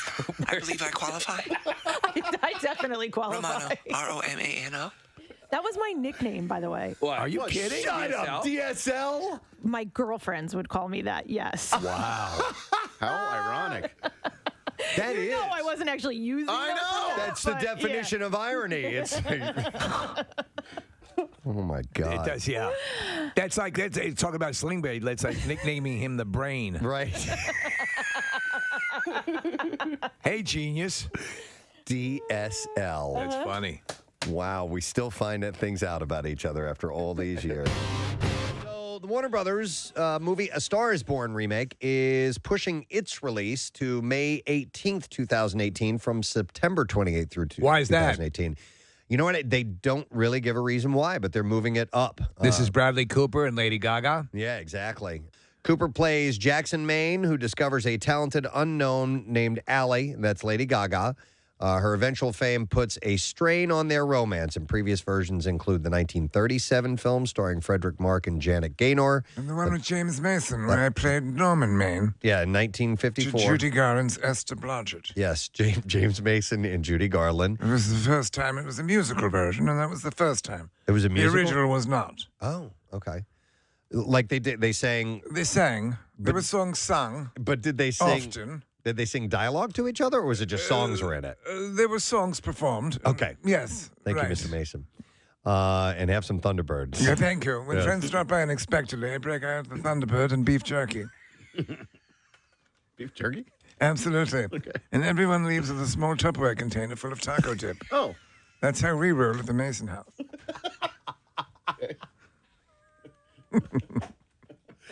Do we still have the Thunderbird? See if you can find that audio. Look up James Mason and Thunderbird, which was basically Thunderbird is like the malt liquor Right. that you'll find, discarded bottles of in Alleyways, In yeah, yeah. alleyways. And here it is. Yes. I like the unusual flavor of Thunderbird wine. It's an exceptionally good drink for every occasion. Thunderbird has an unusual flavor all its own. The usual flavor. What I imagine perhaps a sloth seminal fluid to taste like. Oh my God! Wow. That's unusual for sure, as I'm only guessing, having not ever gone down on a sloth. Unusual for sure. Nobody's ever said that. Oh my God, I'm wheezing like crazy. Oh. Not quite like anything I've ever tasted. Actually, physically sticks in my teeth, which you don't find in most liquids. I suggest that you try Thunderbird. It's really delightful. Best way to get rid of unwanted friends. This is I know. peak lazy. Walmart has revealed it is testing a service in Silicon Valley that delivers groceries straight into customers' refrigerators. They'll pack your fridge for you? Yep. They'll pack your ass, Preston. You moving? Bend over and I'll pack your All ass. right, is this because help you pack your ass? Amazon, you have Amazon is like pantry or whatever, and then Amazon Fresh, where they deliver it to your How about doorstep. Amazon Rectum, where they actually feed you the food and then push it through your... Oh, dear God. Yeah. So the problem we have with the Amazon Fresh isn't really anything except for the fact that when they pack the frozen food and the perishable foods, they have ice packs to keep it like fresh. Now we have like 70. You don't have to we keep have them. 70 ice packs. You don't have to keep them. Right? You Do you can know what? actually throw some of them out If if you you can, want. drop them off at retirement homes. They love to play with them. Wait a minute. So you feel obligated to keep them all? Well, all right. So they did come in handy for the shore this past summer. 'Cause I keep a couple of them. Yeah, we kept a whole bunch in the freezer. So when we would take a cooler down to the beach or whatever. But can't you return them? I guess you No, could. it's just plastic with water in it. Oh, all right. It's Oh, and not- by the way, what is it just plastic with No, water in it? Because it's- those things stay frozen for days. No, yeah. Poke one open, drain it out. Drink it. Drink it. Drink it. No thanks. And then no, I'm saying if you want to get rid of them, and then throw it in the recycling. But my point is, I don't airline think- employee semen? Is that what it is? I don't think it's just water. I will bet you. Oh. What? That would be a great idea. wait a I Okay. will bet you Ooh. a shopping spree Oh. that it is more than just water. What do you mean no? Make it more interesting. Than Well, shopping what spree. does I want your ripped shirt. Yeah, complete the You rip have to on wear your it. shirt. Back. Rip With it the all the underpants way Let down. me rip right the now. rest of your shirt. Yeah. And you got to bet. We now rip it below knocker level. You have to puncture them first, right? You can't No. just throw them away full. Yeah. Yeah. Is that too much effort? Did you say yo? Or did you say no? I said yeah. yeah. Yo. Okay. I said yeah. Yo, buddy. Yo. Anyway, yes, we started hanging on to a few of those as well, and then what am I doing? And I just started throwing them away. So. I'm done with the coat I wanted to make out of these. Mm-hmm. All right, hold on. What? We may Breaking news? No, it's not. No, it's not breaking are you news. Don't do sure? it. Too late. Breaking news. Breaking news. A lot of texts are coming in News. Breaking news. Do. saying that they've opened those things up, and there's all kinds of blue stuff and sticky and Oh my gosh. things inside of it. Kathy, where's he going to take you? Where are we going? Sex, Preston, right after the show. Sex? Sex right after yeah. the show. Wow. Sex after the show with Kathy. Here's another one. So it says the packs say on it that you can cut them and empty them down the drain. Oh. Well, I don't read things. Here's somebody says I'm the owner of Amazon. The fluid is from aborted babies. Oh, good God. Another level. I don't know. That's not funny. But what see? Now you may be taking about your service. Is yours from Amazon? No, mine's HelloFresh. Oh, okay. Yeah. Hello, WMMR. I got confirmation. It's the Fa La La 4+4 pack, so it's 8 cookies. Ooh. Nice. And that The more the includes merrier. 4 deluxe and 4 classic that you get with that. So freaking good. They got all kinds They're of too freaking good. And Paula from our sales department was all excited because they brought in the vegan chocolate chunk. She's vegan, so they also have the vegan birthday cake cookies too, and the Jingle Break cookie cake, which looked really good, which they brought in too. So thank you guys. National Cookie Day on Sunday. All right, so we were supposed to do Kathy's holiday activities. Right now. Kathy can't speak. Again, day 2. If anything, her voice is worse. Give us a little, Kathy, if you wouldn't mind. I actually thought it was going to get better because Preston was like, anytime this has ever happened to me, it's a day and then it's It done. got worse. Yeah, it got worse. And then Marissa's got it too. You guys need to stop making that. Here's what we're going to do. And by the way, Kathy's holiday activities, it's presented by Acme Markets, fresh foods, local flavors. So we're going to have the full list on Monday. Yes. That'll be great. Hopefully we have a full-throated Kathy Romano joining us. I'm sure. I have every confidence. On Monday. But there is one activity. Can I get some holiday music or something? Come on, something. At least I know it's only one activity. I'm going to throw in a bonus activity when you're done, Preston. Okay. All right. So it is tonight, and it is the famous Westchester Christmas Parade. Back after a 2-year COVID hiatus, so historic downtown Westchester is transformed into a dazzling wonderland aglow with thousands of twinkling lights during Chester County Hospital Lights Up holiday weekends. And you can enjoy festivities every weekend throughout the holiday season with your family and friends and discover the one-of-a-kind shops and restaurants that make Westchester so vibrant. But the parade is back tonight. Kicks off at 6:30 p.m., and the official lighting of Westchester's spectacular 26-foot-tall Christmas tree on the lawn of the historic Chester County Courthouse will be taking place. And then at 7, parade goers delight in award-winning floats with local flair by some of Chester County's most creative designers and sparkling performances by hometown favorites, including nationally recognized area marching bands. Santa has agreed to make his much anticipated appearance on his most adventurous float ever. Kathy, by the way, spoke. I don't even know where that's coming up. Spoke to Santa, and he said that his arrival tonight involves a zip line. Holy hell! Yeah. This year's parade will run a little more than an hour or so. So that's perfect length, I think. That's not too long at all. So stop by Kathy's favorite restaurant in Westchester. Her favorite is Meatball U. That's her cousin's place, by the way.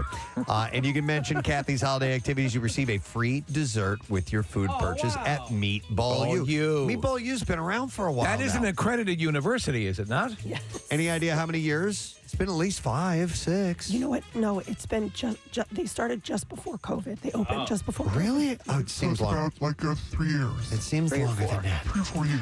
All right, so that is the holiday activity that is for tonight. And then, Steve, you got one that's I've said tonight? it many times. I was turned on to it because of Kathy. I'm doing it tomorrow at 1 o'clock, taking the family to the Colebrook-Dale Railroad.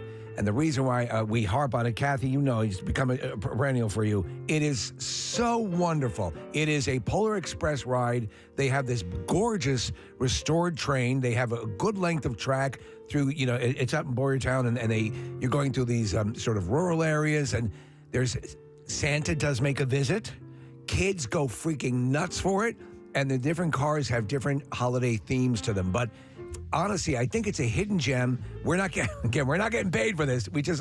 I'm such an advocate for it because if you're a Christmas fan at all, they nail all of the stuff that you would love. And Kathy, it's one of the best finds for you on your activities list. It's unlike any other train ride, holiday train ride. Okay. It's well worth checking out, and it's on my Twitter, but it's the Colebrook-Dale Railroad, and they have the Polar Express excursion, and they have it.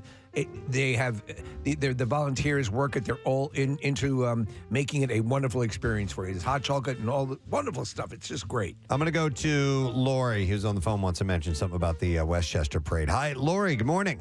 Yes, hi, good morning, Gadzooks. Gadzooks. What's up, Lori? I'm actually a nurse at the hospital, Chester County Hospital, in the operating room. I'm on my way to work now. So, the parade is wonderful.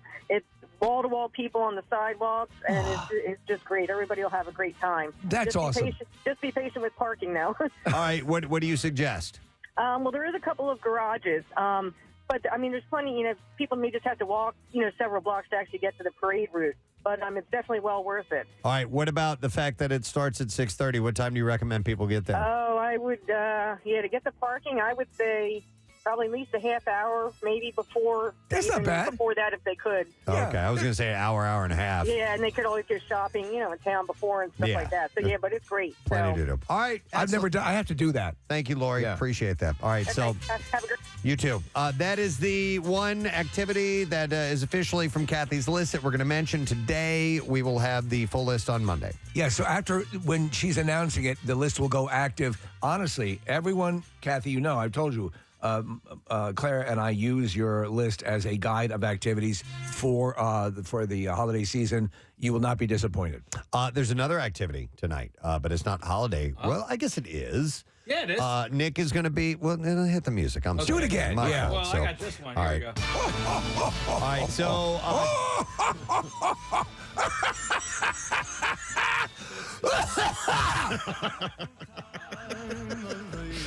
Take it away, Nick. So it's another Christmas Miracle ticket giveaway. Tonight it is at McGurk's, which I think is my favorite bar to say. I love saying McGurk's. It's the one in Horsham. And it's His wife is named Annabelle. From 5 p.m. to 7 p.m. McGurk's, Horsham, 307 Horsham Road. Hersham Walker. It's going to be a good term. McGurk's. I'm just going to keep saying it. I can see why you'd say Hersham because it's McGurk's. McGurk's, Hersham. McGurk's and Hersham Road. Hersham Road. McGurk's. Grab a Merle alert. So that's 5 p.m. to 7 p.m. I did one of these last night. They're really a great way to win passes to Christmas Miracle. We give away a whole bunch of them. So if you've not won passes to Christmas Miracle yet, 5 p.m. to 7 p.m. tonight. McGurk's is missing out if they've never done a parody of Irma Gurks. You're right. Oh, my They God. should do Irma Gurks. Irma Gurks. Gersperms. Get that meme. It's probably in the public domain at this point, right? I don't know. Or you could get a girl to dress up, and make that face. Or and just go, steal where it. are you going? To Irma Gurks. Irma Gurks. We're going to have a good term.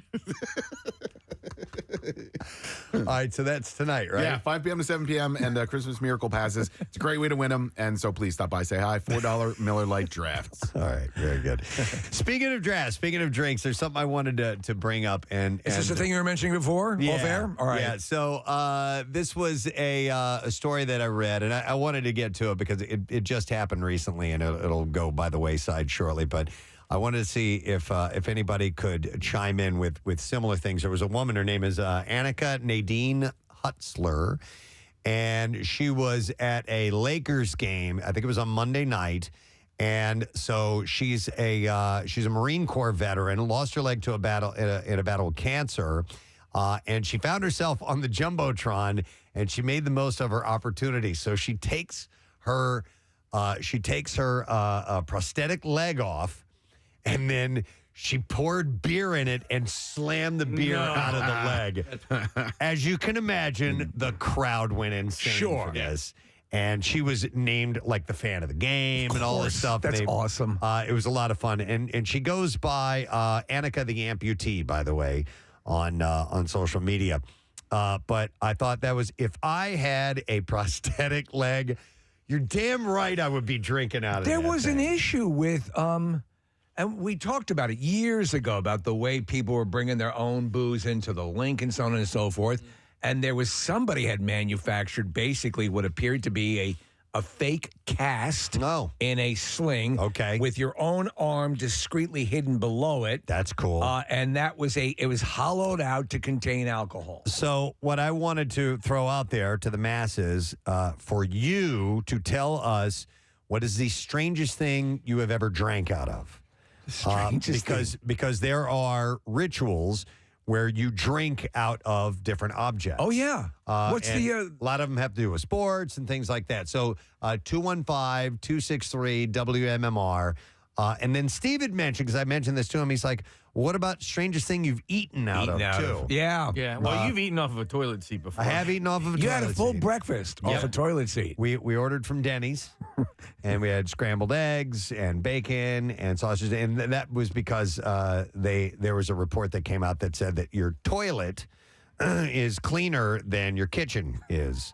And so I proved it by eating. Did you get sick? No. No. I did not. And I ate off of that toilet seat at Y100 that everybody used. Yes. I think I wiped it down real quick.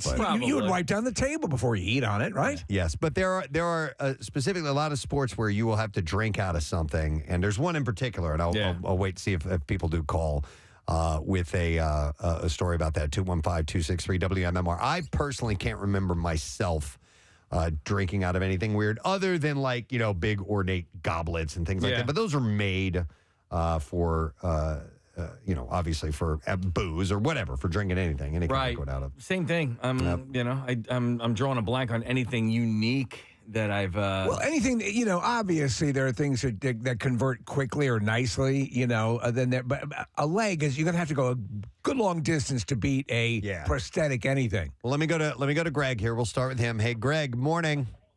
Hey, good morning, guys. Gadzooks, buddy. All right. So, what have you strangest thing you've drank out of?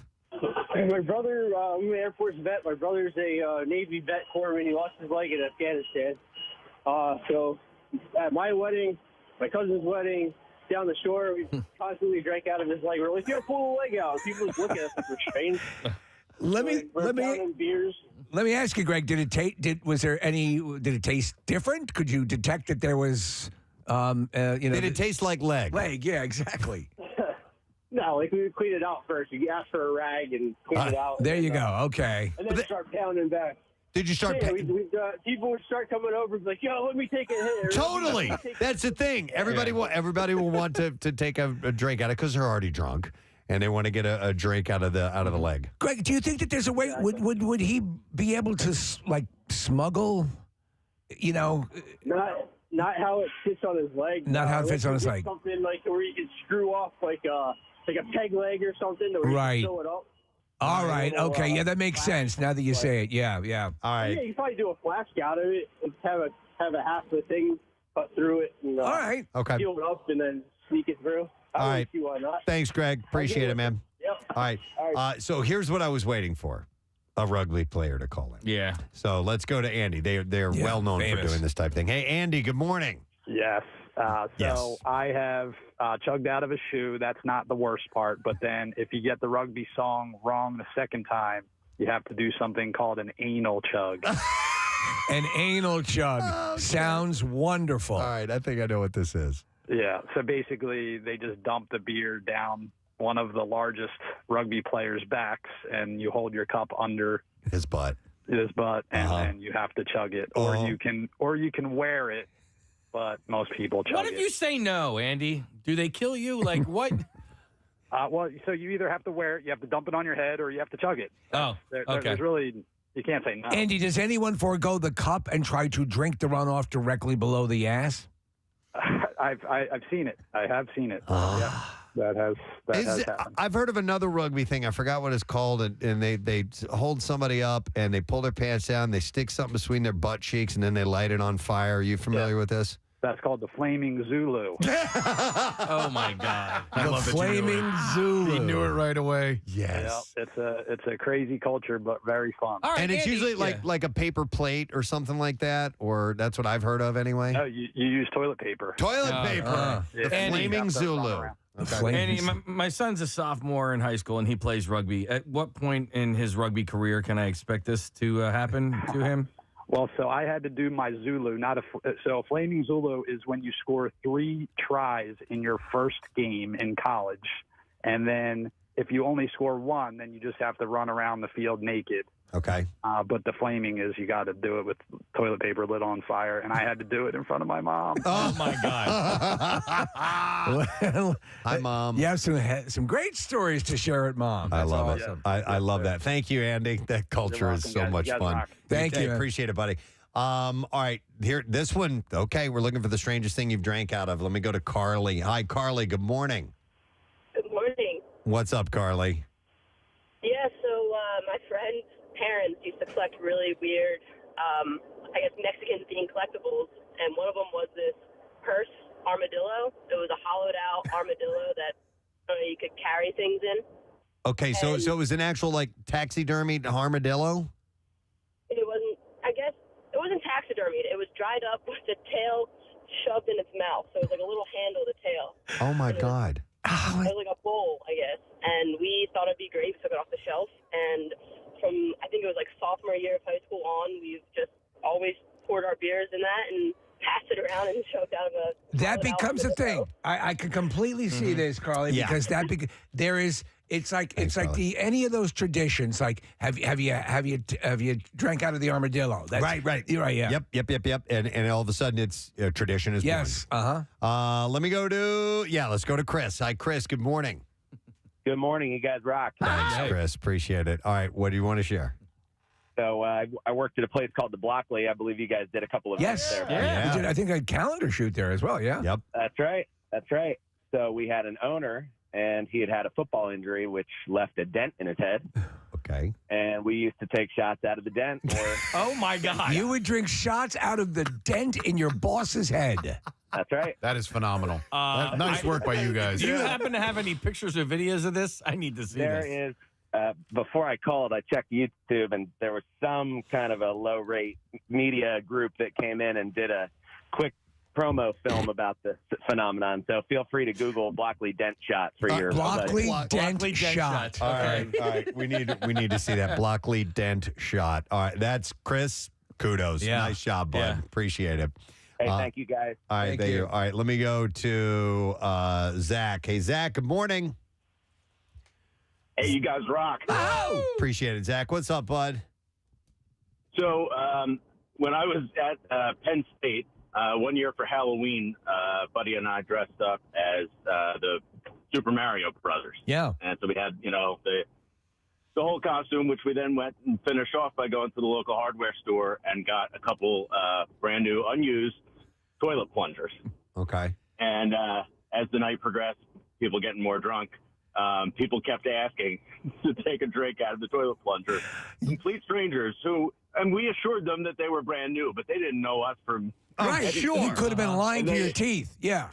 We're extremely trusting, and we had a ton of people taking drinks out of these toilet I plungers. can see. How much beer would an average plunger hold? I bet at least half a beer. I have one that's like a it's almost like it uses a blast of air. It's like an accordion. Yes, exactly. I have one of those. That would things are fit a great. lot. Yeah, that's a lot. That would be more. That'd be more than a pint. I would think. Yeah. So interesting. All right, thank you, Zach. Appreciate it. We'll go next to. Wait, there's one I saw here I really liked. Oh yeah. Let me go to Sid. Hey, Sid. Good morning. Good morning. This is Sid. How are you? Good, Sid. What's going on, bud? Not much. So we were in Dirty Frank's, of course, the best bar in the city, on New Year's Day, hanging with the mummers. And I was a mummer at the time. And we were partying. Everybody's just having a great time. And this guy walks up to me and says, I'm really sad. My mom just died. I'd like to do a shot in her honor. And me and my friends are like, yeah, sure, let's do it. So he pulls out her dentures that he had hanging around her neck, and we all drank shots of whiskey out of her dentures. Oh, my God. How do you even do that? Well, like where the gums would go. Oh, there's like there's a little plate. There's like, a little canal in Why are there. you a so little familiar with trench. that? Right. What? It was Why are you so amazing. familiar with how amazing. dentures look? I have pictures, too. So maybe I'll send them to you guys. I've seen dentures before. That's so. what they do. They have that little. Right. My mother-in-law leaves her denture. I know. I didn't get it, Casey. My mother-in-law leaves her dentures right next to the kitchen sink. You can't do that. I know you can't do that. That's where you wipe your ass. Sid, that's absolutely disgusting. Yeah. Smokers. She was a smoker, too. All right. I think Sid. I would have rather exhumed the corpse and drank out of her. That's All right. horrible. Going back to the previous caller with the dent shot. So I found the video. It's called the dent shot at the Blockley Poorhouse.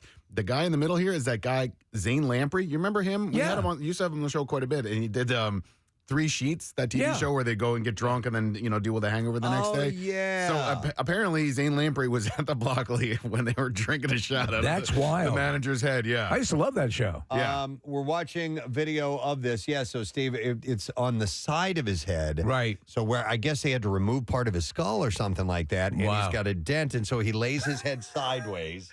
And they put up a little pool of booze in there. And then you drink it. Oh, my God. Oh my God! They used to do like belly shots too, right? Like where Belly you pour shots it were very into common. like girls' belly buttons. Yes. Okay. Yeah. Body shots. There were Body body shots, shots. yeah. Yeah, I remember doing that. Let's see. We did we had the living sushi plate. Remember, we had it was all the rage in Japan for a while. Yep. And they'd serve the sushi on a naked woman. Let me go to Mike C. Hey, Mike. Good morning. Good morning. Hey, good morning. What's up, Mike? Mike. Good. So I was in the military most of my adult life. I did 10 years in the Marine Corps and 15 in the Army. Wow. And I was in the artillery branch for both services. And we drink a thing called artillery punch, and we drink it out of an artillery shell. Well, two of the ingredients that go into it are a pair of panties and a pair of dirty socks. Oh my God! Jesus. You're not really supposed to drink it out of the shell, but we ended up doing it. It was also the night that I passed out into a bonfire. No. You passed out into a bonfire. Did you? I assume you got hurt. Base forward, dropped like Rocky hit me. I dropped right into the bonfire. The guys had to pull me out. How quickly did they get you out? Did you get burned? Yeah, no, it happened so quickly. They pulled me back and threw some water on me. But didn't have You know what? eyebrows the next day. The panties probably were bad. That's what caused it. Hey, Mike. That probably was it. But yeah, you can look it up. It's got a lot of booze in it. Artillery Punch. Hey, Mike. Good times, right? Yo, good time. There you go. Good. That's Falling face forward into a bonfire. bonfire. Yeah. Well, by the way, great time. our next guest, Christopher Titus. Yes. Same thing happened to him. Yep, He fell absolutely. into a Right. bonfire. All right. He's going to be on in just a little bit. In fact, we got to take a break here shortly. Yes. Let me go to this call, though. I'm going to go to Kevin. Hey, Kevin, good morning. Good morning. Sorry you guys are bothering me at work. Yeah, sorry about that, sorry to buddy. do that. What's up, Kev? So back in, this is pre 9/11, back in 95, we were on spring break in Florida, and I had bought a 4-foot bong from some smoke shop down there, and we didn't smoke out of it. So we're bringing it back through the airport, and we're on the airplane from Florida back to Philly, and here I am sitting with a 4-foot bong between my legs, so I had the stewardess fill it up, and me and my friends were taking shots out of it. Oh my God! With the little mini airplane bottles, the looks we were getting from people, it was. I guarantee you, they would not do that now. They would. No, yeah. absolutely. Yeah. Just the size alone, a 4-foot bong is huge, Kevin. Yes, it is.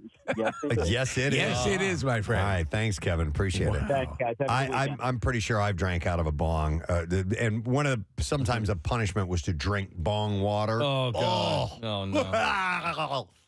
I mean, just immediate vomit. What about, was it John, the imaging guy at Y100? Did somebody accidentally take a swig out of his dip spit? Dip spit? It happens all the time. It happens. It's horrible. You just want to die. All right, I'd rather drink out of a dented head. Anyhow, this gal was the toast of the crowd that night at the Lakers game. Yeah. She drank out of her prosthetic leg, but I knew that we would get some very interesting stories. So thank you guys for the call. I'm giving this away? Yes, sir. Okay. How about something? You can drink this out of whatever you want, but I do have a case of Victory Brewing's new 6% hazy IPA. Nice. For caller number 16, 215-263 WMMR. It is Brotherly Love. That's what it's called. It's a beer with a purpose, by the way. And it's now available in 6-packs, 12-packs, a retailer near you. To learn more about this beer and its mission, you can visit victorybeer.com/brotherly love. Caller 16. You got to be at least 21. We'll set you up with that. We're going to come back in a moment. There's more cookies to be given away, too. I'll make sure that we do that as well. Christopher Titus will be in our studio. It's going to be at the Comedy Club. Stay with us.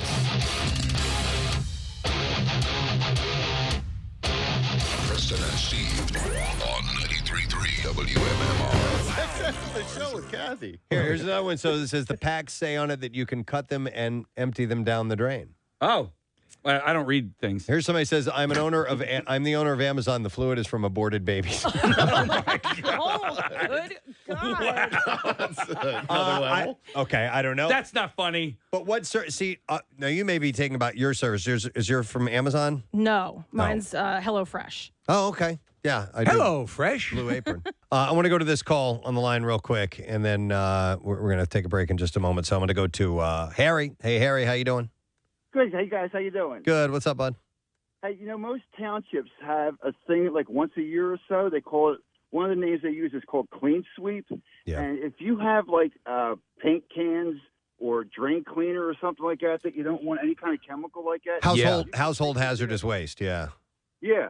You could take it there, and most of them don't charge you anything for it because they just want you to get rid of it safely. I got to look for that because I have a whole bunch of paint cans I'm looking to get rid of. I have all the stuff Harry. from my meth lab I'm looking to get rid of. Yeah.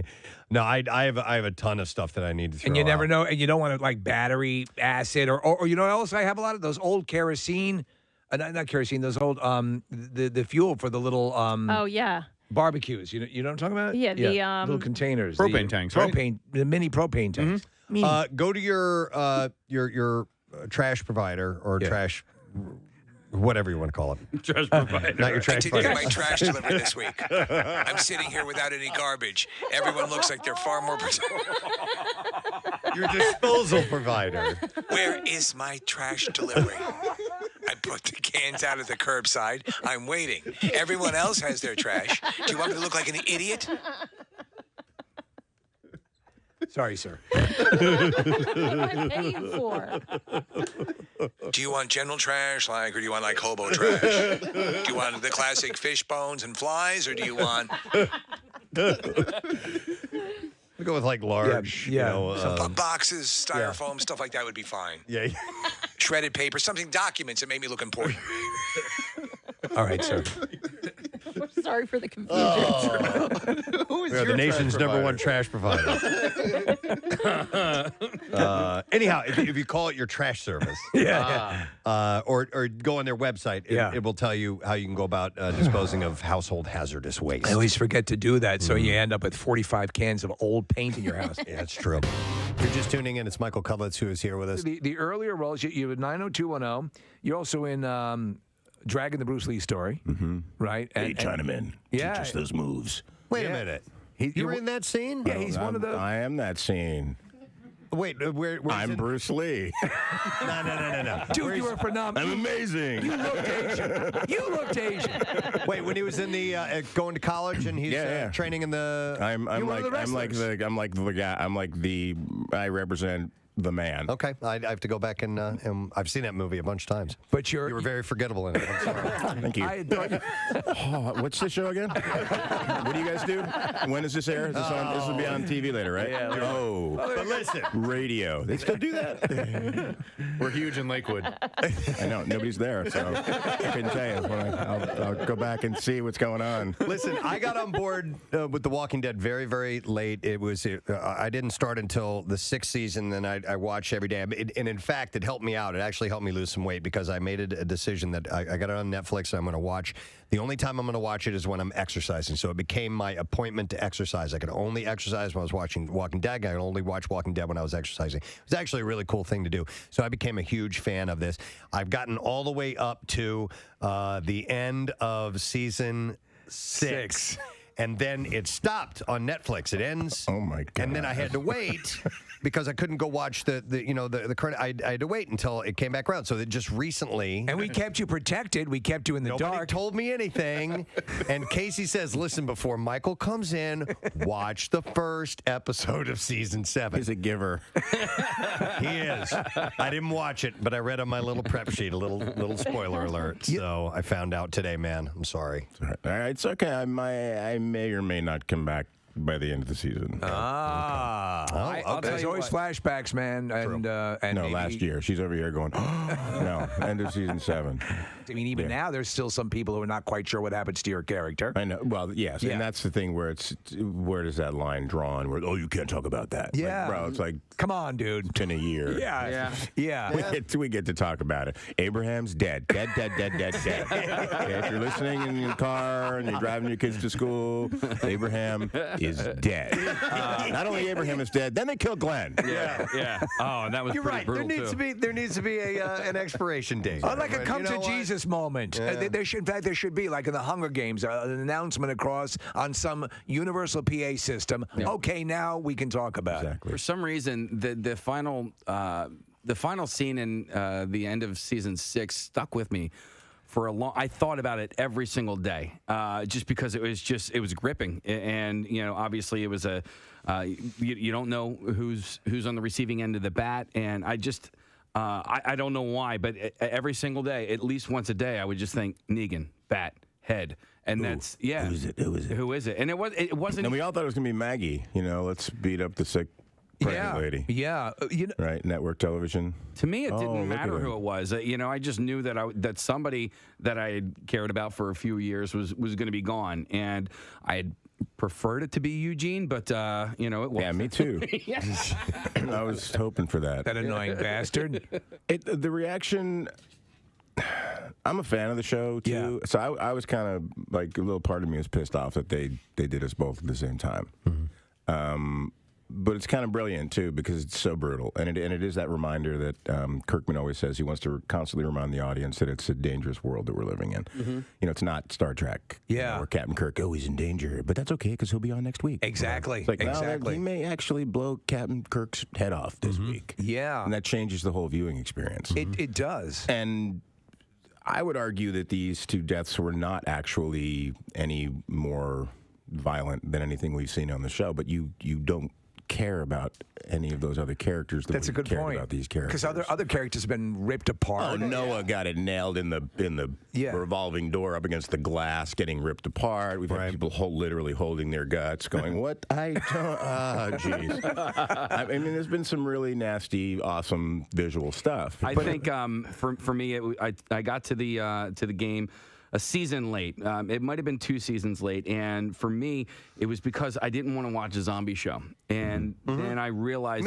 that this is not. It's not a horror show, and I didn't realize it until I was probably about halfway through the first episode, maybe the second episode, because I kind of watch horror movies with my hands over my eyes, and I realized that I didn't have to do that, and then I realized that the zombies are a background almost like the trees are. You know what I mean? And it was really all about the relationships between these people and, what that type of situation will do to a person. Yeah, turn into when there's a overwhelming crisis, Well, it's like if you had a chance to rebuild society, what would you do? Yeah. If A you feudal society? And how would it fail? What are the same mistakes you would make? Even though you think, this time we'll do it different.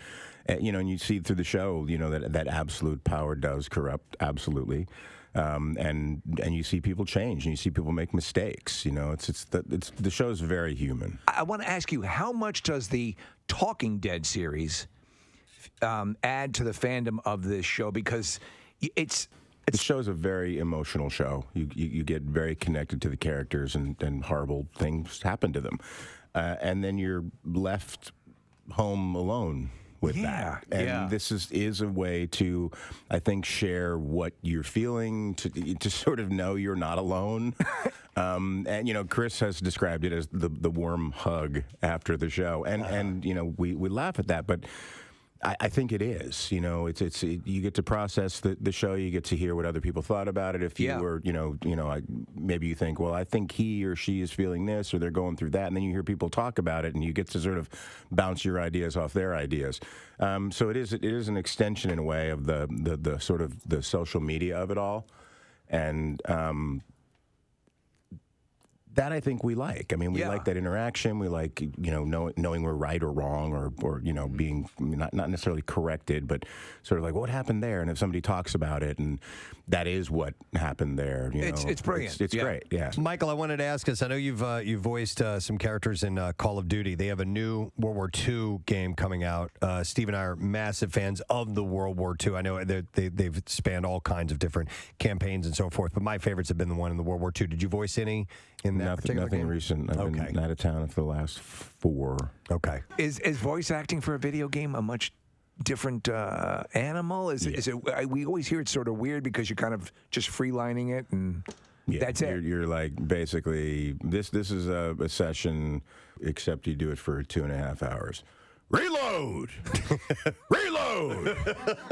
Over here! Over there! Under there! Under here! Behind the tank! Behind the Jeep! For 2 days. 2 days. 2 days of that? Yeah, and that's like, I wish I was kidding. I wish I was kidding. That's great. So, but the cutscenes, at least, you have a little bit of. Yeah. Reload! Can't use that one. Reload! Reload? That's great! What? No, it wasn't great. Great to have you here. Thanks, man. Thank you, guys. Michael Cudlitz, guys. It's here for Walking Dead, 93.3 WMMR. Visitor to Oktoberfest noticed a man slumped over at a festival exit with a baby attached to his front on Thursday. As he slowly fell to the side, the anxious man took his baby from him. And Oktoberfest is the largest beer festival in the world, attracting a global audience for its mixture of strong beer, traditional Bavarian food, and fairground rides. You know who went there this year? Matt Cowper. Oh, yeah? So it was sick. It must have been sick. That's one guy who was there. He was getting sick all over the place. His baby was there, and he was getting sick. It took a lot of people got sick because they drank too much and they got sick. Organizers expect visitors' numbers to hit 6 million again this year. That's crazy. Cowper said that there are, what it basically is gigantic tents, benches, and that's it. Yeah. Drinking. Yeah. That's all it is. And people getting sick. And people getting sick. Yeah. How many million? 6 million. million sick people. What was that again? 6 million sick people. Sounds sick. All right, and then we'll do one more story. Man, this is wild. Amazing pictures from the Arctic show an army of more than 230 polar bears feasting on a washed-up whale. We will control the humans. Our time has come. After a bowhead whale became stranded and died on Russia's remote Wrangel Island, the extraordinary sight was witnessed by tourists on an Arctic cruise. Look at all those suckers. Yeah, a source at Wrangel Island Nature Reserve said there were at least 230 polar bears, including single males, single females, mothers with cubs. Hey, mothers with cubs, even. Where are you from? Oh, wow. You've got a Russian accent. Yeah, that's great. Do you like whale? Well, let's go over and have a bite. You could tell her about that time you went to Oktoberfest. Yeah, it was sick.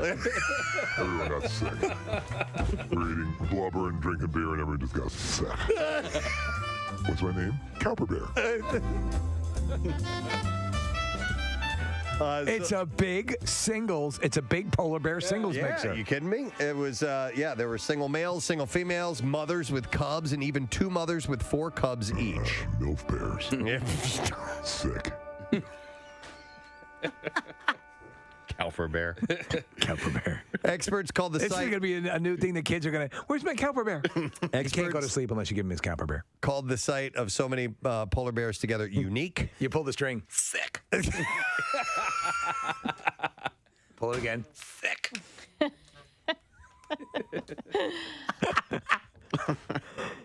Everyone loves Cowper bear. Oh, sick.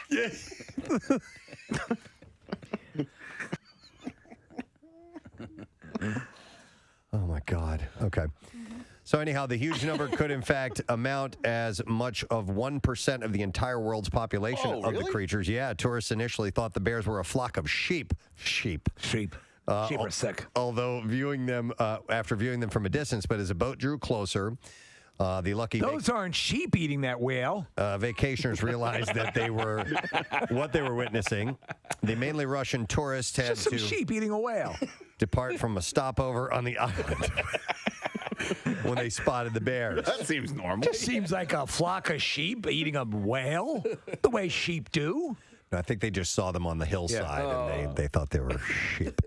One of the things that I've been wanting to do for a little while, I have Kathy and I both share a common ailment. We have lower back pain. We have a mildly herniated discs, which causes pressure on the nerves in your back and all this stuff. And our backs hurt all the time. But my neighbor has the same issue, and he's gotten past his problems. And so my neighbor Jaime had he had done all these things, and he also goes, oh yeah, and I get acupuncture. And so all of this together has helped completely alleviate it from his life. And I'm like, well, I'm game. Oh, yeah. I'll do whatever I can to help get rid of this pain.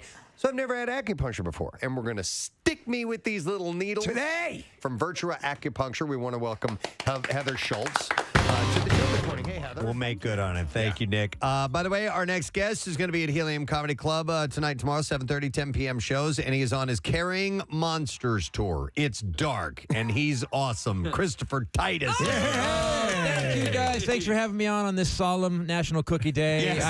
I remember when we marched and to make this happen, and you remember when cookies were just held back and totally just pushed aside. They would sick German Shepherds on people. Cookies, They would go after the cookies, though. Exactly. It was crazy. So I'm glad that we finally, by the way, power to the people is all I'm saying on this National Cookie Day. So good to see you, though, man. It's been a while. Hey, It's been a man, couple we made it through COVID. Obviously, C still has it.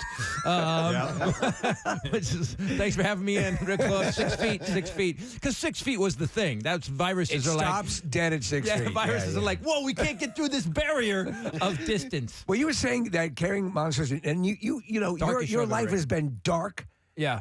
To begin with, but dark in a way that connects with a lot of people. Yeah. Where do you have to go with to write your darkest show yet? Well, this show, so Carrying Monsters, these are stories that for many years I couldn't tell. Okay. And then a bunch of people died, and now they're just stories I shouldn't tell. Oh, really? But there's going to be less lawyers involved. So wow. yeah. Well, that's very promising. Yeah. It's I've had a very weird, odd life, and like I talk about, I don't have any normal stories. Like here's one about me getting kidnapped. So I live with my mom in L.A. and she basically my dad's child support would not pay for my care and her alcoholism. So she sent me to live with my great grandparents in Detroit. And a lot of people say, Titus, you don't have you're supposed to be a California boy, but you don't have a California attitude. You have this edge to you. Why? And I always say, first rule of Detroit Kindergarten Fight Club is you don't talk about Detroit Kindergarten Fight Club. Second rule of Detroit Kindergarten Fight Club is I'm a little teapot, short and stout. You got a problem? So I was living with my great grandparents, and these are old people from another century. These people, you got sick around them. They did not go.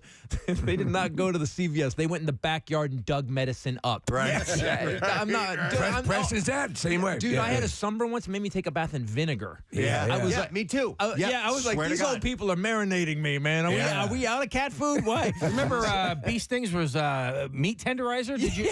Or chewed tobacco. Did they just go through the pantry? I don't know. Let's just put this on. It's like that scene in Godfather 2, where young Vito, I think it's is it Sonny, the baby Sonny, has the cough, and they put the candle on his chest. Yeah. All that weird crap. Yeah. Oh, that's funny, man. So anyway, I live with the crazy people. My dad had to kidnap me from them. It's a longer story in the show, but he kidnapped me, and he's on the plane. He's coming out to go. He's coming. He just first of all, he had to find out where I was. Because my parents were divorced and they hated each other. So he poked around, and by that I mean he slept with a couple of my mom's friends, and he found out where I was. Your freaking life, man. And dude, and he's flying out to Detroit. This is a true story.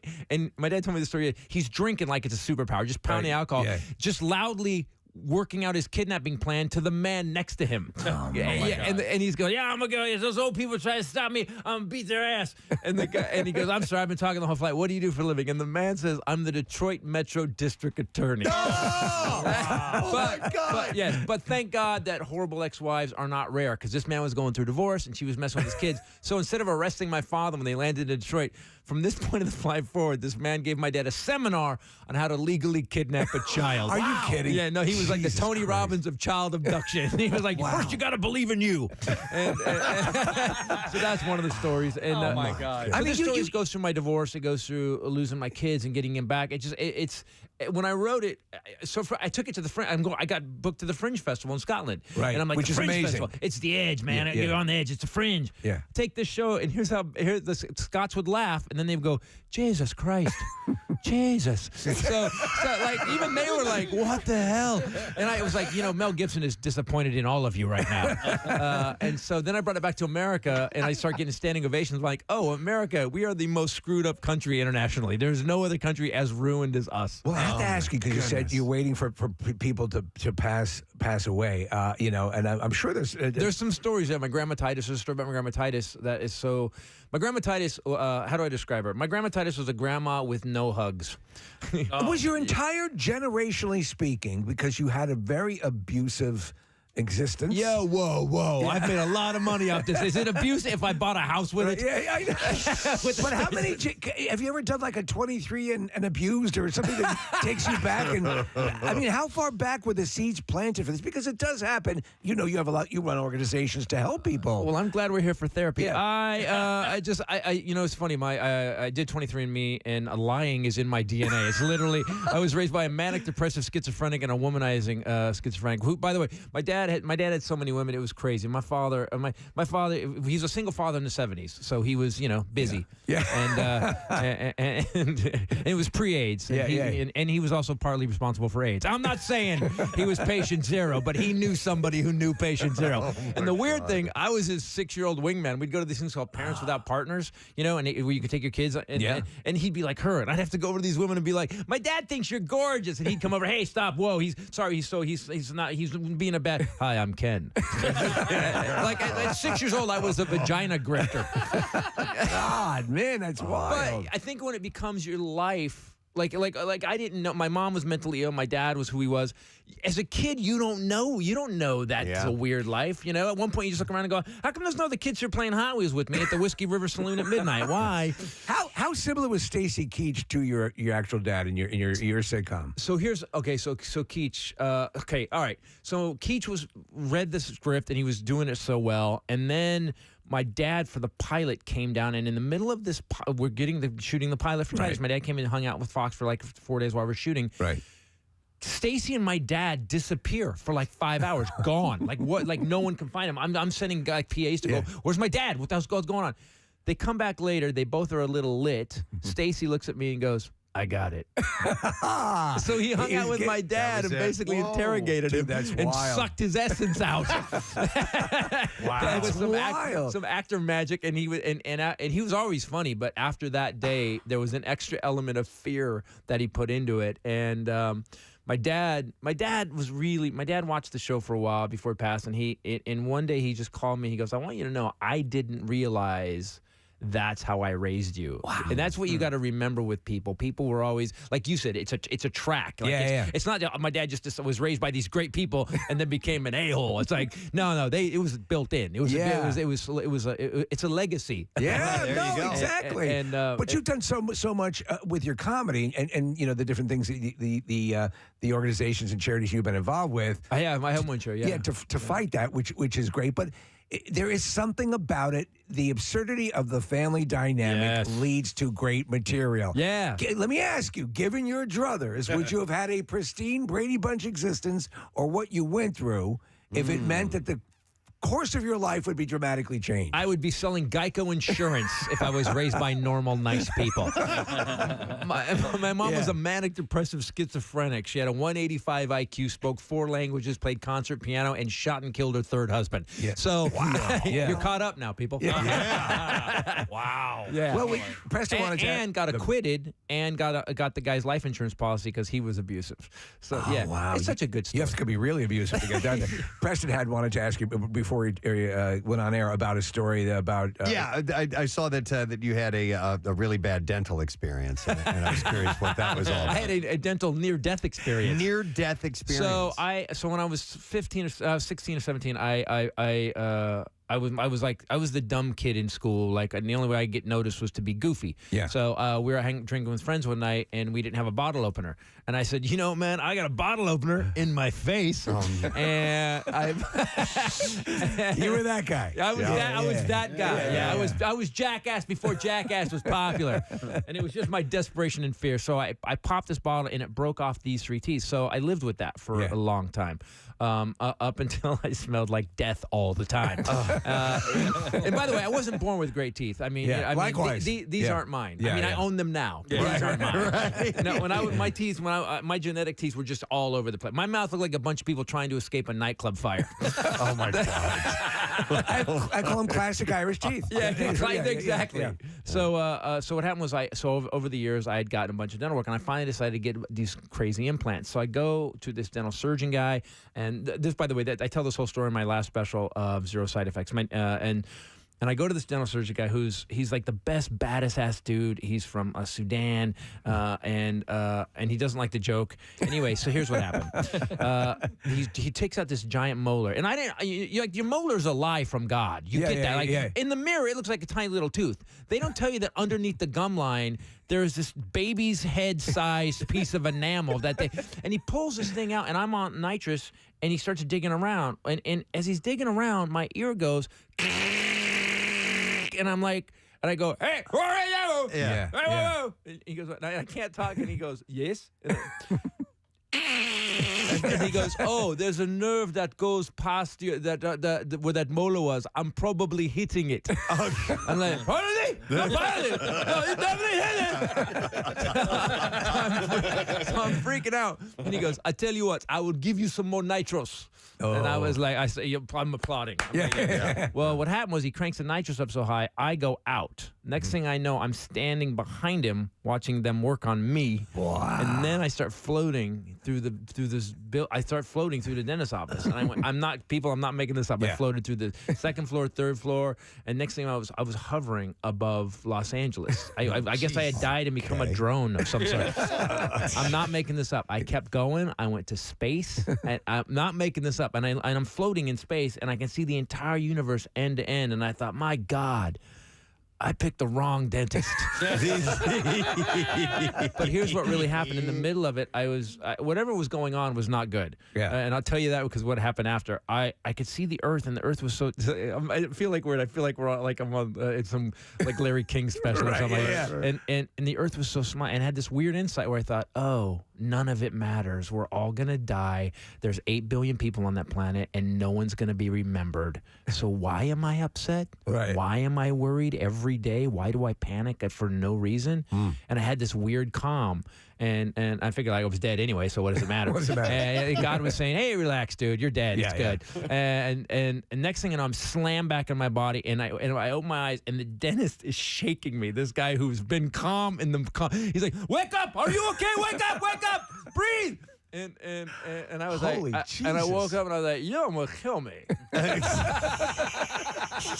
And if you kill me, my wife would own this building. And I walked out of there with a sense of purpose in life that I don't. It's weird. I don't worry about the anymore. Well, you had a classic. It literally, as you can ask my wife, it changed everything. Like That's amazing. Yeah, that was right at the beginning of the pandemic, maybe 2 months into it, and my behavior. You can ask my wife; she'd be like, "No, he's a different guy." A switch flicked. Yeah. Yeah. There is something to when you get those moments in life and they come, and you probably get 2 or 3 profound ones that are like direction resetters. Yeah. But they, it's I still an almost amazing fought thing. I still almost fought a heckler at Magoobies in Timonium. I'm not making that up. Because there's no bounce. No one wants to work for comedy clubs anymore.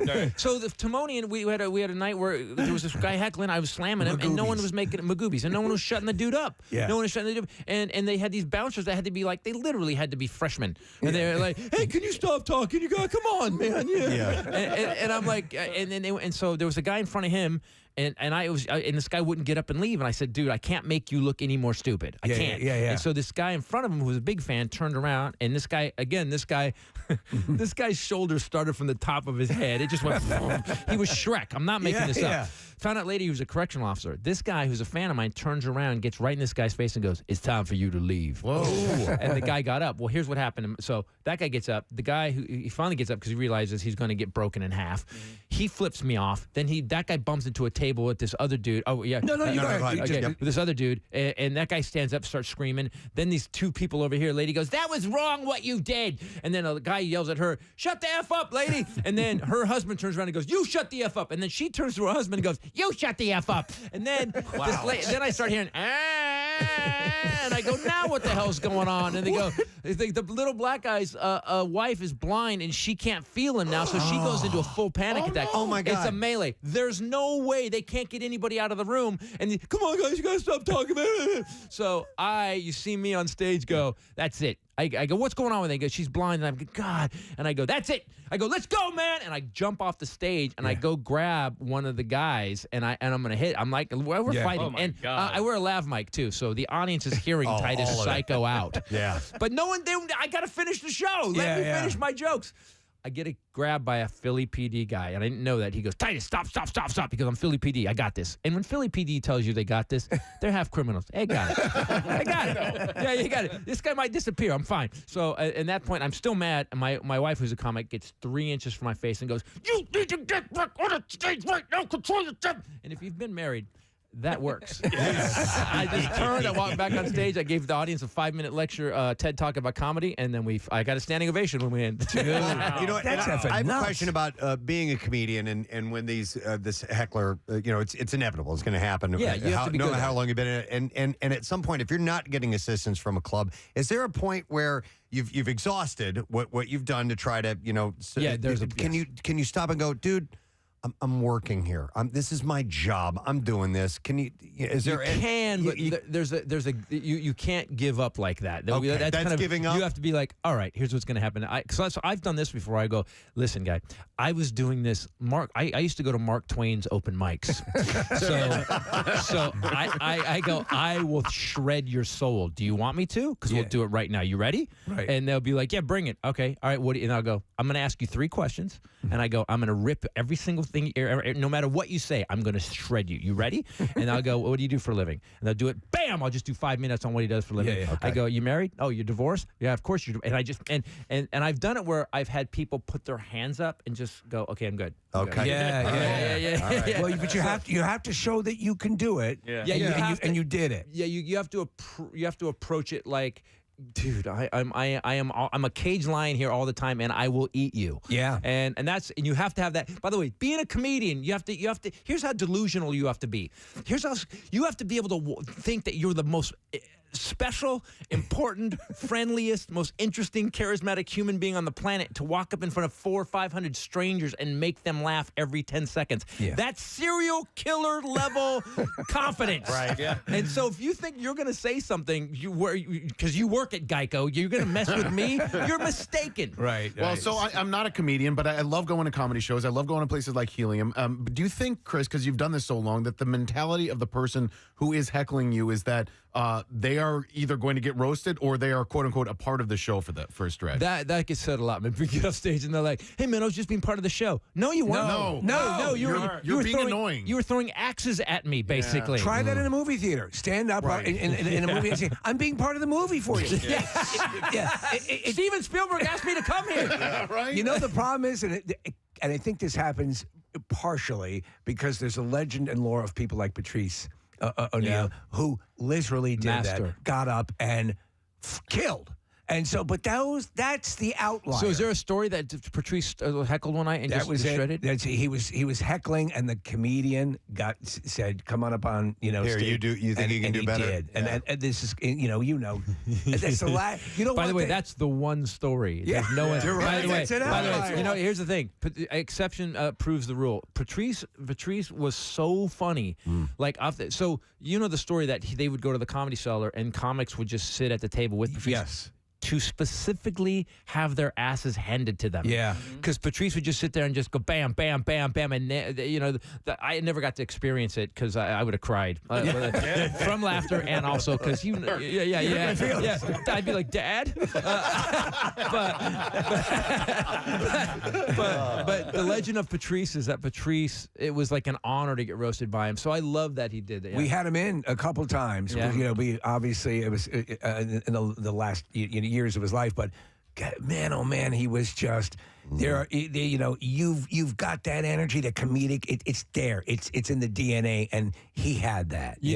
So I have a thing where I have to write it down and I have to work on it and I craft it. Patrice had, and there's a few comics that have this, have an innate ability to be funny off the cuff in a way that sounds written without even trying it. Yeah. Right. And Patrice was one of those guys. We've had a lot of sad losses. Geraldo too. Yeah. Man, I hear Geraldo sometimes on the radio and I'm bummed out. Yeah. He was so. I will watch his roast stuff. Because Jeff Ross obviously great as well, but they call him the master. But for my money, Geraldo was the guy. Brutal, but brilliant. And Geraldo was always going up there with that sense that it wasn't a classic style Friars Club where it was always they were friends. A lot of times it was Comedy Central roast. They didn't know who the hell they were roasting. So so he just kind of had carte blanche to go. I'm not going to see this person again. I'm just going to eviscerate them. But the stuff was just genius. Yeah, and the thing about him is he's actually he's a Harvard guy. He's super smart. He never made me feel dumb as a viewer. Right. You know what I mean? Like because I'm not smart. I did go to Harvard. I'm with you, man. Twice. I'm with you. DF student. That I'm here is insane. But yeah, so Geraldo, we've lost some really great guys, man, and it's a bummer. Geraldo, whatever he was into at that point, he showed up at the roast as. Sometimes there's a couple roasts where Geraldo showed up. You're like, oh, we need to clean you up. But he was still ridiculously funny. We had a couple times he came here. One time he was not in a good way, right? Kathy, you remember he left. Yeah, he had to leave. Yeah, he didn't. He was like 5 minutes from coming on, and then he goes, I can't. Yeah. Hey, turn around and left. Too bad. Yeah, I'm glad I have that whore gene because it doesn't matter. I could be bleeding out and I'd be like, nope, we gotta horse some tickets.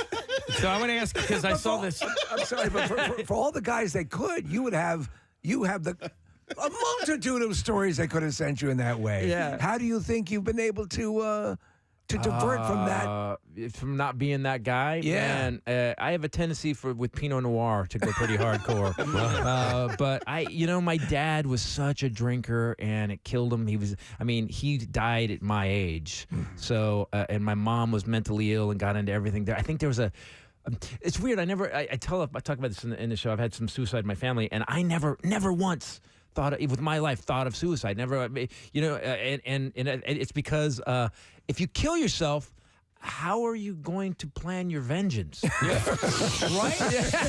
like, don't get sad. Get even. What are you doing? You've blown an opportunity. Yeah. You know what's weird though? Is 47,000 people a year in America commit suicide. That's half a stadium. Yeah. And people kill themselves because they feel all alone. But what those people didn't know is they had 46,999 friends that shared their common interests. Yeah. We could stop suicide if we could just get suicidal people to meet. Yeah. Right. Yeah. I think we need a place where suicidal people can hang out, like a theme restaurant. Like Sadley's. Come on down to Sadley's when you order the I'm a Loser burger and ask for cheese. We refuse to put it on. Try the appetizers here at Sadley's. Go for the What's the Point shrimp poppers. By the way, we have plenty of parking here at Sadley's, but we tow everybody. Do me a favor. Bring your suicidal depression down to Sadley's. Meet somebody just as depressed as you. Become friends and be so happy you make other people want to kill themselves. Sadly, a great place to hang. To hang. Oh, dear God. You guys are like, oh, God, we're going to get calls. No. God. My sister and my mom. My sister and my mom. So it's weird. I talk about it in this show. And my sister was a... Is this in the new? Yeah, the new show, and it's weird because I talk about my sister doing it, and then I pull off 3 jokes after it. That's like a triple backflip for a comedian because the audience is like, "Oh my God, Jesus Christ!" And but my sister was a poet and stuff, so I didn't go sappy with it. So it would have been such an easy bit to go sappy, right? And because to honor her, I didn't because she would have been mad. She'd have been like, "What are you doing? That's not your job. Not your job to hurt them. It's to make them laugh." So besides your tensions, have you ever had someone come to you and say, "I really would like you to take that out of the act"? I had, it's weird. People react. No.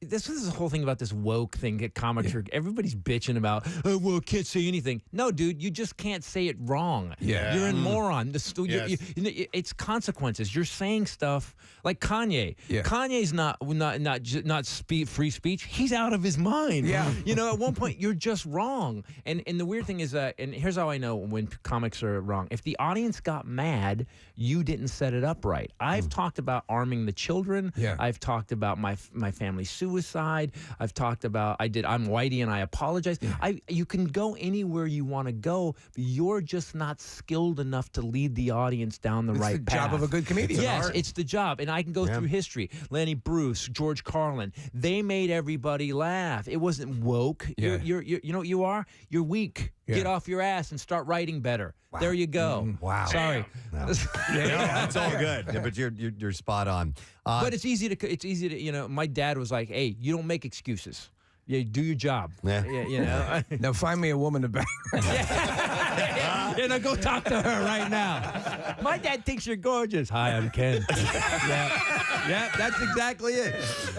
All right, we got to wrap it, gang. Christopher Titus is going to be at Helium tonight and tomorrow, 7:30, 10 p.m., heliumcomedy.com. And don't forget, the's the Christopher Titus podcast as well if you want to listen man, to and the that, Armageddon update, which is really pissing people off in a good way. Dude, it is great to see you. Thank you for Thank you stopping guys for having by me on. It's here. We awesome. love you. Christopher Titus, gang. We're going to take a break, and we'll be right back. Stay with us. Preston and Steve on 93.3 WMMR. For 7 years. 7 years. Mhm. Okay. Let me ask you this about acupuncture. Now, this has to do with the body's nervous system? Or that's what I've always been led to believe? The acupuncture's effects do have positive effects on the nervous system. It also deals with the musculoskeletal system. Okay. And when we put acupuncture needles in you today for pain, it releases your endogenous opioids. Your natural painkillers Okay, that are in okay. your body. Well, also, we've had some really exciting research lately. It affects brain neuroplasticity. So your brain changes in response to stimulus. Okay. And so acupuncture over time can have positive brain changes that help you manage pain better. Okay. And with that, and with doing it over time, how often should someone get treated? You know, say somebody like me who has described what my issues are. So generally we recommend with chronic injuries, you are going to come in once or twice a week in the beginning for a couple of weeks and see what happens, and then you start spacing them out more until you don't need to come in that much. Okay. All right, so you're going to get in my back, and where else? Hands and feet. And Casey, can I get some appropriate music for... Absolutely. Preston, are you encouraged by this? I think because, this could be... I know a number of people have had very good results with this. Chinese music, by the way, because this is a Chinese art, I believe, or Chinese medicine. Especially my neighbor, because I believe him. He's a smart guy, and he's had pain for years, and he believes this has worked for him. So I'm like, you know what? I will definitely give it a shot. So he's like the neighborhood Fonzie too, right? He's so cool. Acupuncture school. It's great. All right, so I got my shoes off. I can just head over there now. All right, Preston's going to walk over. We're watching the process, and Preston soon will be pricked all over his body. All right, and then a question. Can I see one of the needles first, please? Let me see the needle. Oh, wow. How far does that go in? I can almost not even see it. It's so thin. How far in does it go in, Heather? It depends where you're putting it. All right. Okay. Where are you putting it on me? I'm putting it in your low back, Yeah, and how far in will that go? maybe halfway. Oh, dear God. That's fine. pretty deep. That's fine. All right. Wait. Heather, does it help to have someone saying, "Oh my God"? Oh, just relax. Oh dear Jesus, you're gonna kill him. No, I think it has to be a little bit more supportive, This is going to be Kathy. challenging for you. It will? You're gonna bleed him out. I tuned those guys out years ago. Should we dim the lights? You want to dim the lights? Let's dim the lights. All right. Just a little bit. All right, here so you go, we'll Nick. dim the lights. I want this to work for Preston. Me too. All right, so I'm just lying here, and I'm waiting for this to happen. All right, Kathy cannot watch. This is why Kathy was screaming and begging for mercy and telling Preston he was The first one's in, and I did feel a little pinprick, but it didn't feel like it went in very far. How long do sessions usually last?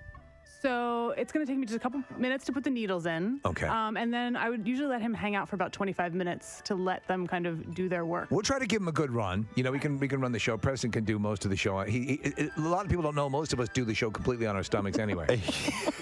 Kathy. How much? How horny are you right now? How much would it take for me to pay you to get one needle? Well, listen, if she put it in my back and I couldn't see it, it's having to look at it. You offer $500? Yeah. 500. Yeah. So Preston, you have a few in your lower back right now. I didn't even notice. See, and Heather, this is as it's done. I've seen people do it. There's a little bit of twisting back and forth to move him in slowly, or how's it? How do you manage to do that without him feeling it at all? The needles are so tiny. So tiny. Okay. You can fit 20 to 30 of these needles in the head of a injection needle like you had earlier today. Okay. All right. So, Heather, should I just relax and try to center? Or Preston, I would what? think of things that you enjoy. Think of your family. Think of, I don't know. Bukkake videos? Your favorite bong. Bukkake videos. Favorite bong. I would think of... I snorted. I would think of MILFs. Oh. Kay Parker, Preston. That's old school. Yeah. I would think of a cup and two girls. Oh, dude. All right, so how many needles are in now? 9 needles. 9 total so far, yeah. Are you done putting needles in them? I was going to put one on the top of his head. Please but do his, it. Do it. He cut his hair extra short. Yep. Oh, there we go. Now, this is the one, Heather, you said has to be driven in with a hammer, correct? Wow, on the top of my head. Yeah. You feel that one, Preston? No. Okay. Is it already in? Yeah. No, I didn't feel that at all. I'll say this. Do you seem at peace, Preston? I know you usually come in here screaming and throwing things around, and here you're at peace. I'm enjoying this. Do you feel anything? No, I'm just trying to relax, not move, and accidentally roll over and jam these needles all the way into my skin. Well, as Heather said, this isn't the optimum condition, but if you were to follow up and stay at it, do you have every confidence he would start to experience the benefits of it? Yes, certainly. Okay. He would start to see benefits within a treatment or two. Within a treatment or two, Preston. Yeah, and I plan on it. Your remember I'd said earlier in the week that I think it would be nice if everybody tried to do one nice thing.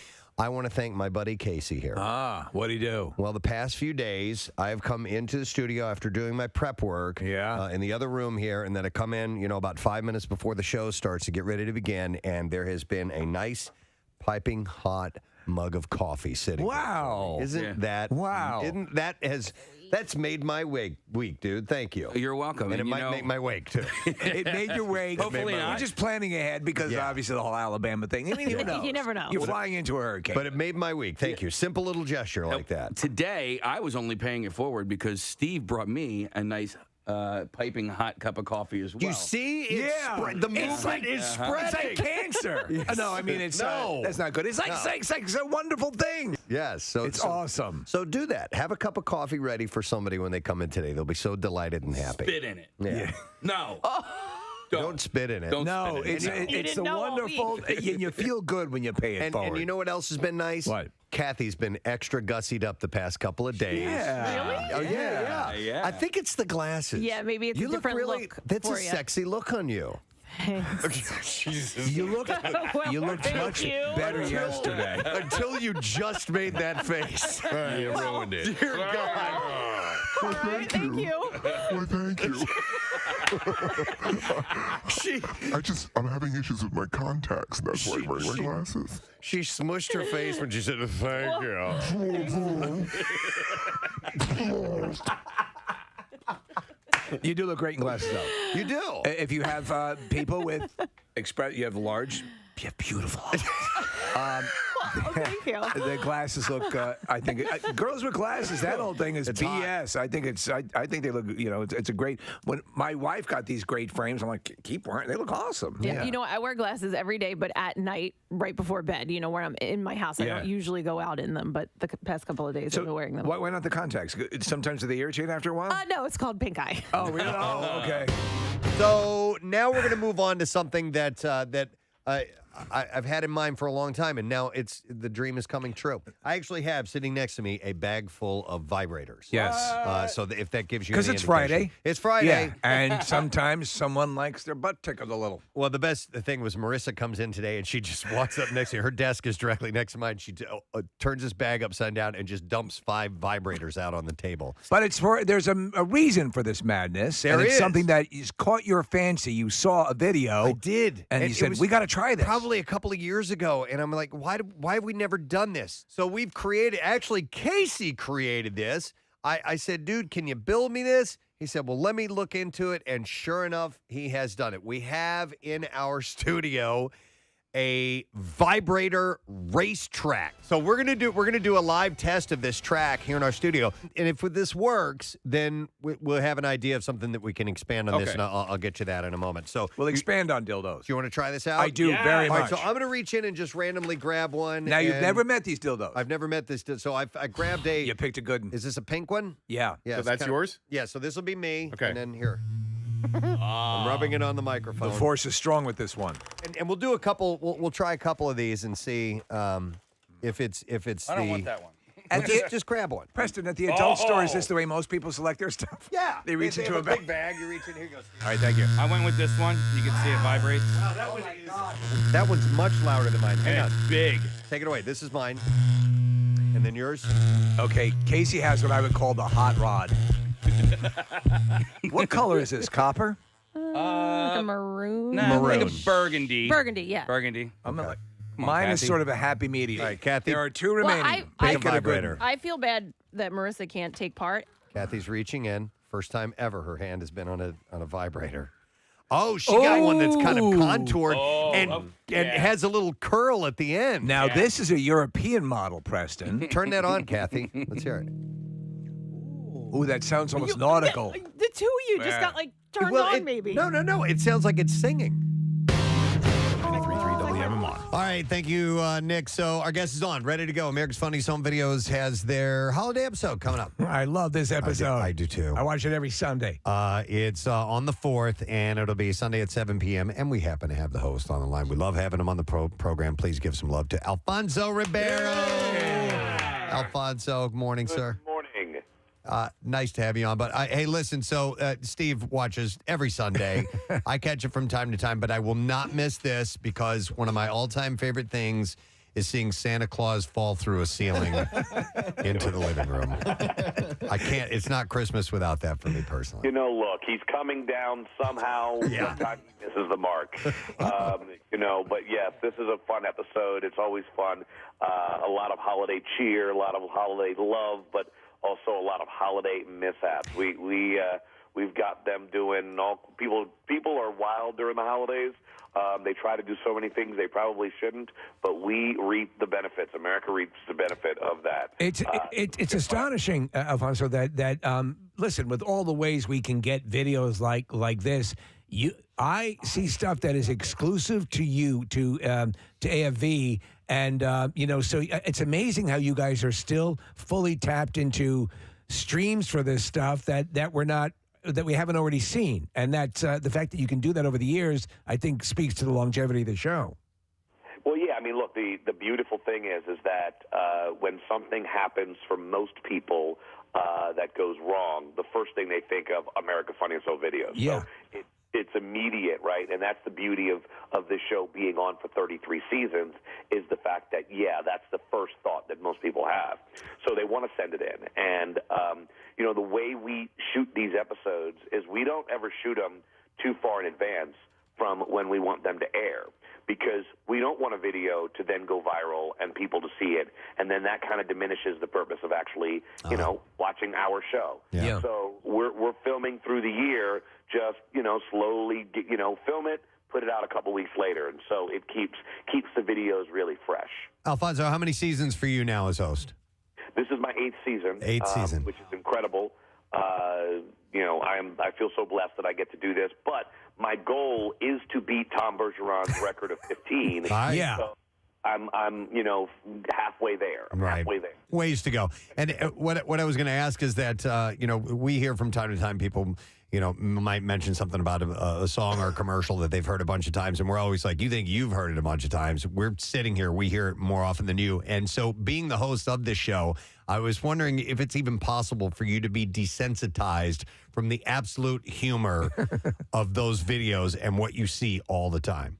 It's very strange. You would think that, if you're watching videos all the time, you certainly would get, desensitized to it. But I find the funny every year. Like, I sit there with my kids, and I have to do voiceover for the videos, and so we will, watch the videos to see how the timing's going to work and work my what I'm going to say with it, so I know what I'm doing, what the videos look like, and we all sit there and laugh.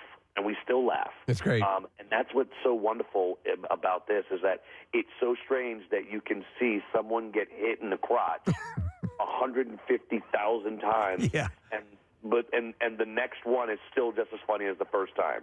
So it is classic in that we all have our own personal experience with the videos, and they change day to day, but we still find the funny in it, no matter how many times I've seen it. Oh no, and it works. And I tell you what, this year having the audience back in on the set and sitting around and that's like a return to normalcy. It's great to see that. And I have to ask you, because Casey and I were observing this, the random audience members that are always obviously visible as you're walking through the group.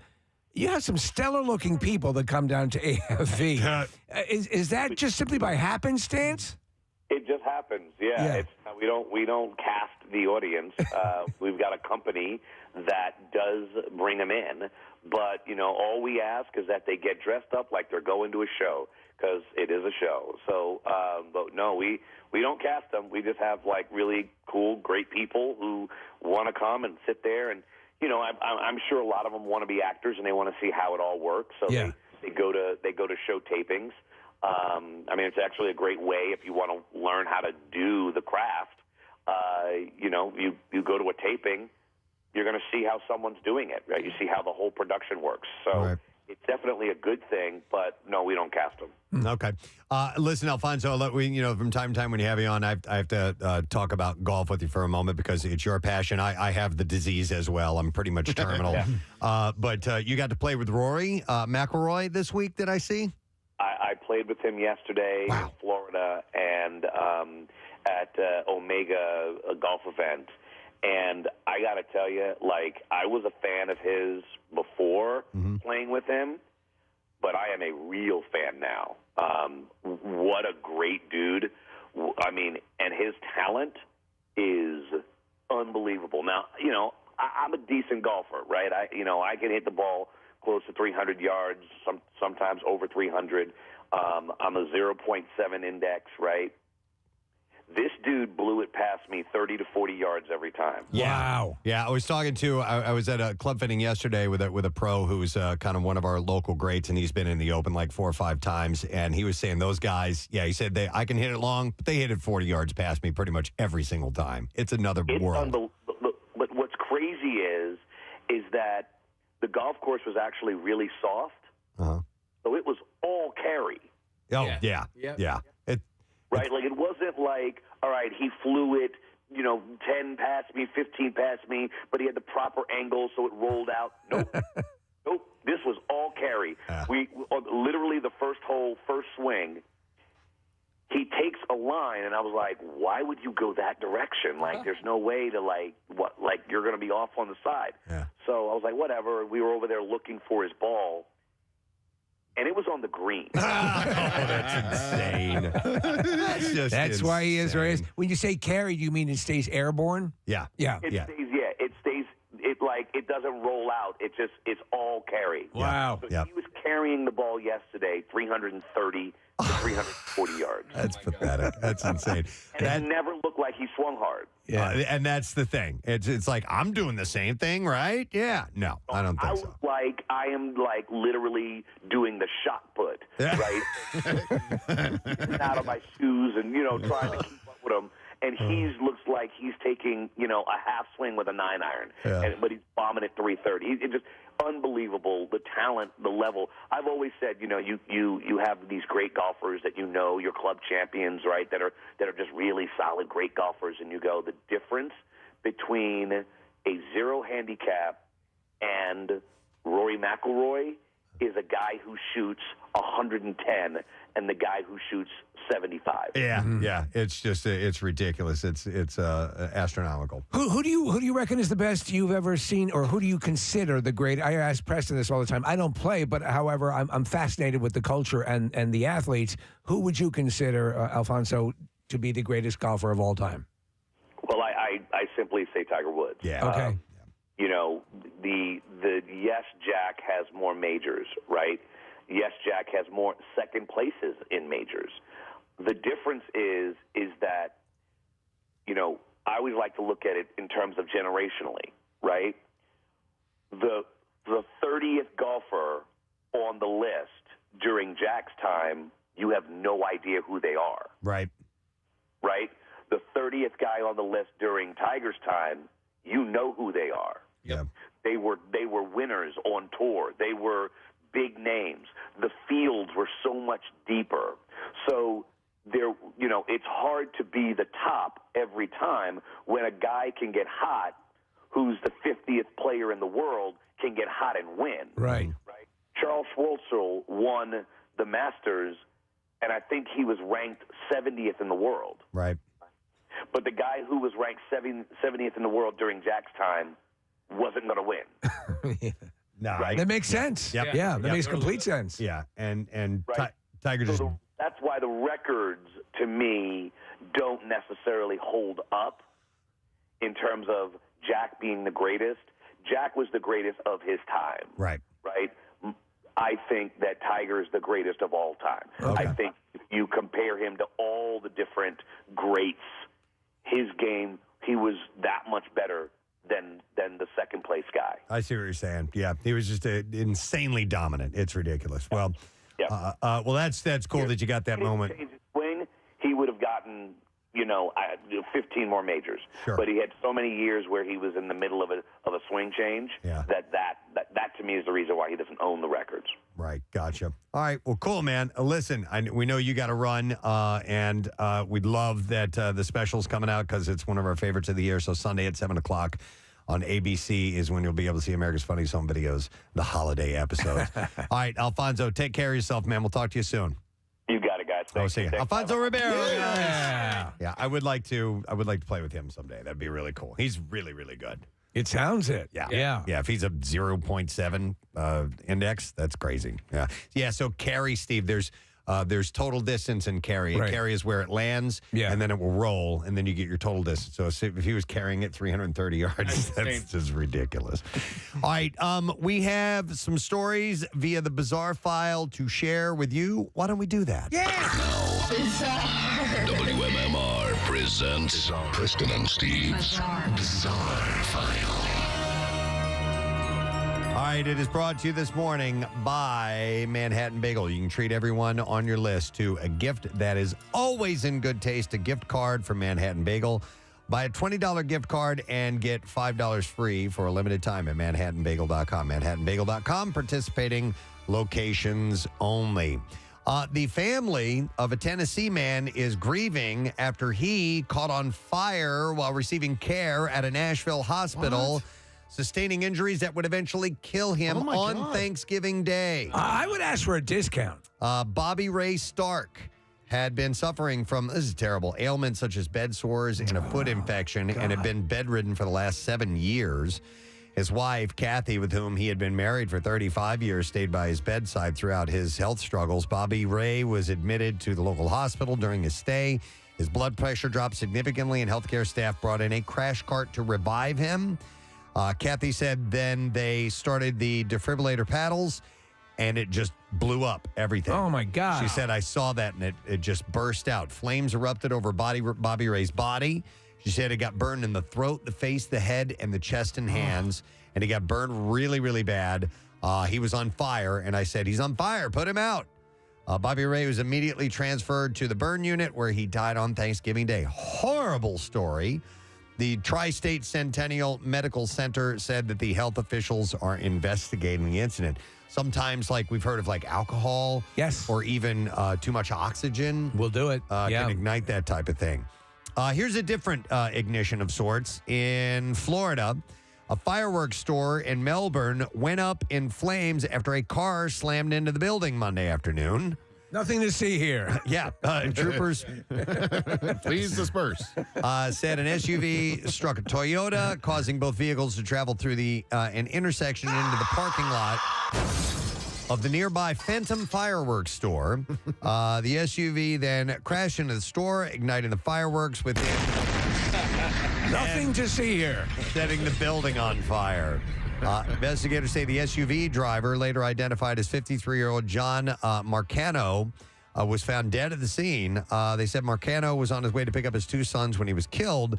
Investigators returned to the scene Tuesday to continue gathering evidence. It's kind of weird. Let me see if you guys can follow this.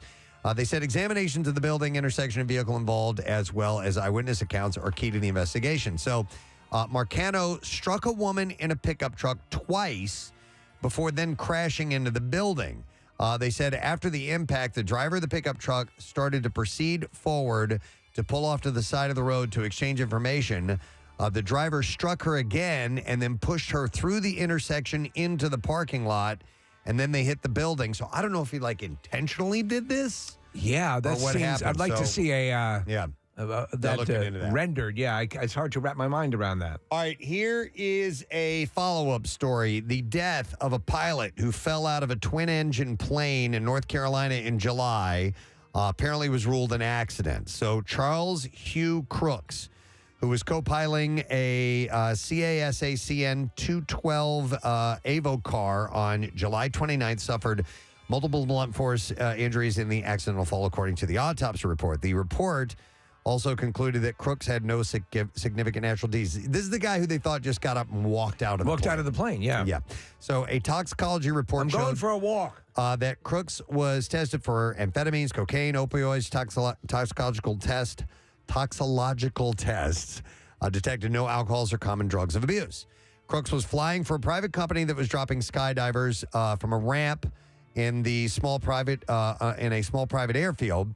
And during the plane's third landing approach, the aircraft sustained landing gear damage. While no one was on board except for Crooks and the pilot, the aircraft headed toward Raleigh-Durham International Airport and notified air traffic control of its landing gear problem. The autopsy said the plane then encountered turbulence, and Crooks told the pilot he was not feeling well. They were at about 3,500 feet with the rear ramp open for ventilation because he didn't feel well, and the aircraft encountered some modern turbulence. At some point, the descent, the co-pilot opened a cockpit window for ventilation and possibly to vomit. Sometime after, he told the pilot that he felt like he was going to be sick and apologized. He then departed the cockpit towards the open ramp, and at some point, the pilot realized he had apparently fallen from the aircraft.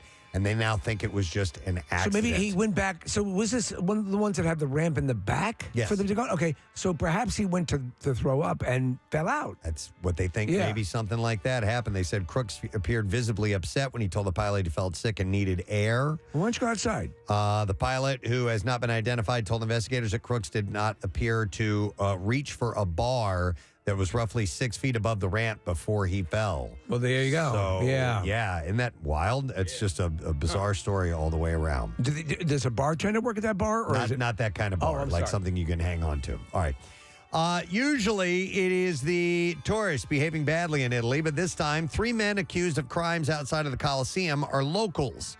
The men have been arrested on suspicion of extortion after dressing up as gladiators and centurions and demanding money from tourists for their self-styled imperial selfies, which they had asked the tourists to take. So they're asking people, come over here and take a picture with us, and then that's not how it works. Demanding the money. Yeah. Sorry, Elmo. Yeah, Rome's police force announced the news on his Facebook page, stating that during August and September, they received a number of complaints from foreign tourists who had up to 500 euros extorted from them. That's over $500. So men dressed as gladiators or centurions would allegedly invite the tourist victims to take an imperial selfie with them and then demand the money, and sometimes they would threaten them with violence. One Italian gladiators. One Italian tourist was asked for 40 euros. When he said no, 2 of the suspects surrounded him, threatened to beat him up, and they extorted 150 from him. An Irish tourist who refused to pay up, saying that they had no money, was apparently marched to a nearby ATM where they jostled them, and police said the victim withdrew 200 euros and handed it over, only for the men to demand more and force him to extract another 50 euros. Helped by Rome's public prosecutor's office, the police identified the 3 men and have obtained a precautionary measure regarding them. 2 have been placed under house arrest and 1 held in custody. Investigators are still at a preliminary stage. All right, we'll do one more quick story and wrap it up. Let's end with, can't do one that's really bad. This one. Yes. All right. Reddit users are rallying behind a man who used flashcards to let his brother down easy about his toddler not being welcome at his wedding. Even with the no baby rule in place and communicated over a series of flashcards, his brother and sister-in-law kept trying to persuade him into making an exception for their miracle baby. A miracle baby is also known as a rainbow baby and means that the child was born under exceptional circumstances after the parents faced infertility issues. But it's a miracle baby. Miracle baby or not, the no baby rule still stands for this wedding, which has apparently caused a rift in the family fold. A child psychologist spoke out on the issue, saying choosing to not invite children to the wedding is not a personal attack on a particular child. It's simply a preference for the tone and flow of the evening. Does your miracle baby make noise and crap itself? Yes. Then they're not invited. And that is what I have in the bizarre file for you. All right. I have one word. Cookies. National Cookie Day is this Sunday, and we have our friends from Insomnia Cookies who have stopped by, and they've given us some goodies to give away. I'm going to give away 2 of these right now, 2 $25 gift cards for Insomnia Cookies. So we'll take callers 20 and 21 at 215-263-WMMR. Of course, Insomnia is a late-night cookie company.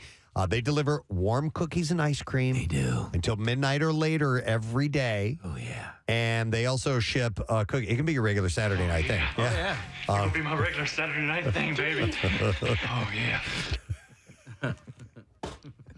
I don't think I'll ever get tired of that guy. We got to find that guy. We do. They also ship cookies and cookie cakes nationwide, making it easy to send cookies to friends and families this holiday season. So that's callers number 20 and 21 at 215-263-WMMR. Let's take care of you. We're going to take a break. We'll come back in a second. We'll get, what do we have next? Lesson question, trash, music, news. Yep, it's up. Stay with us.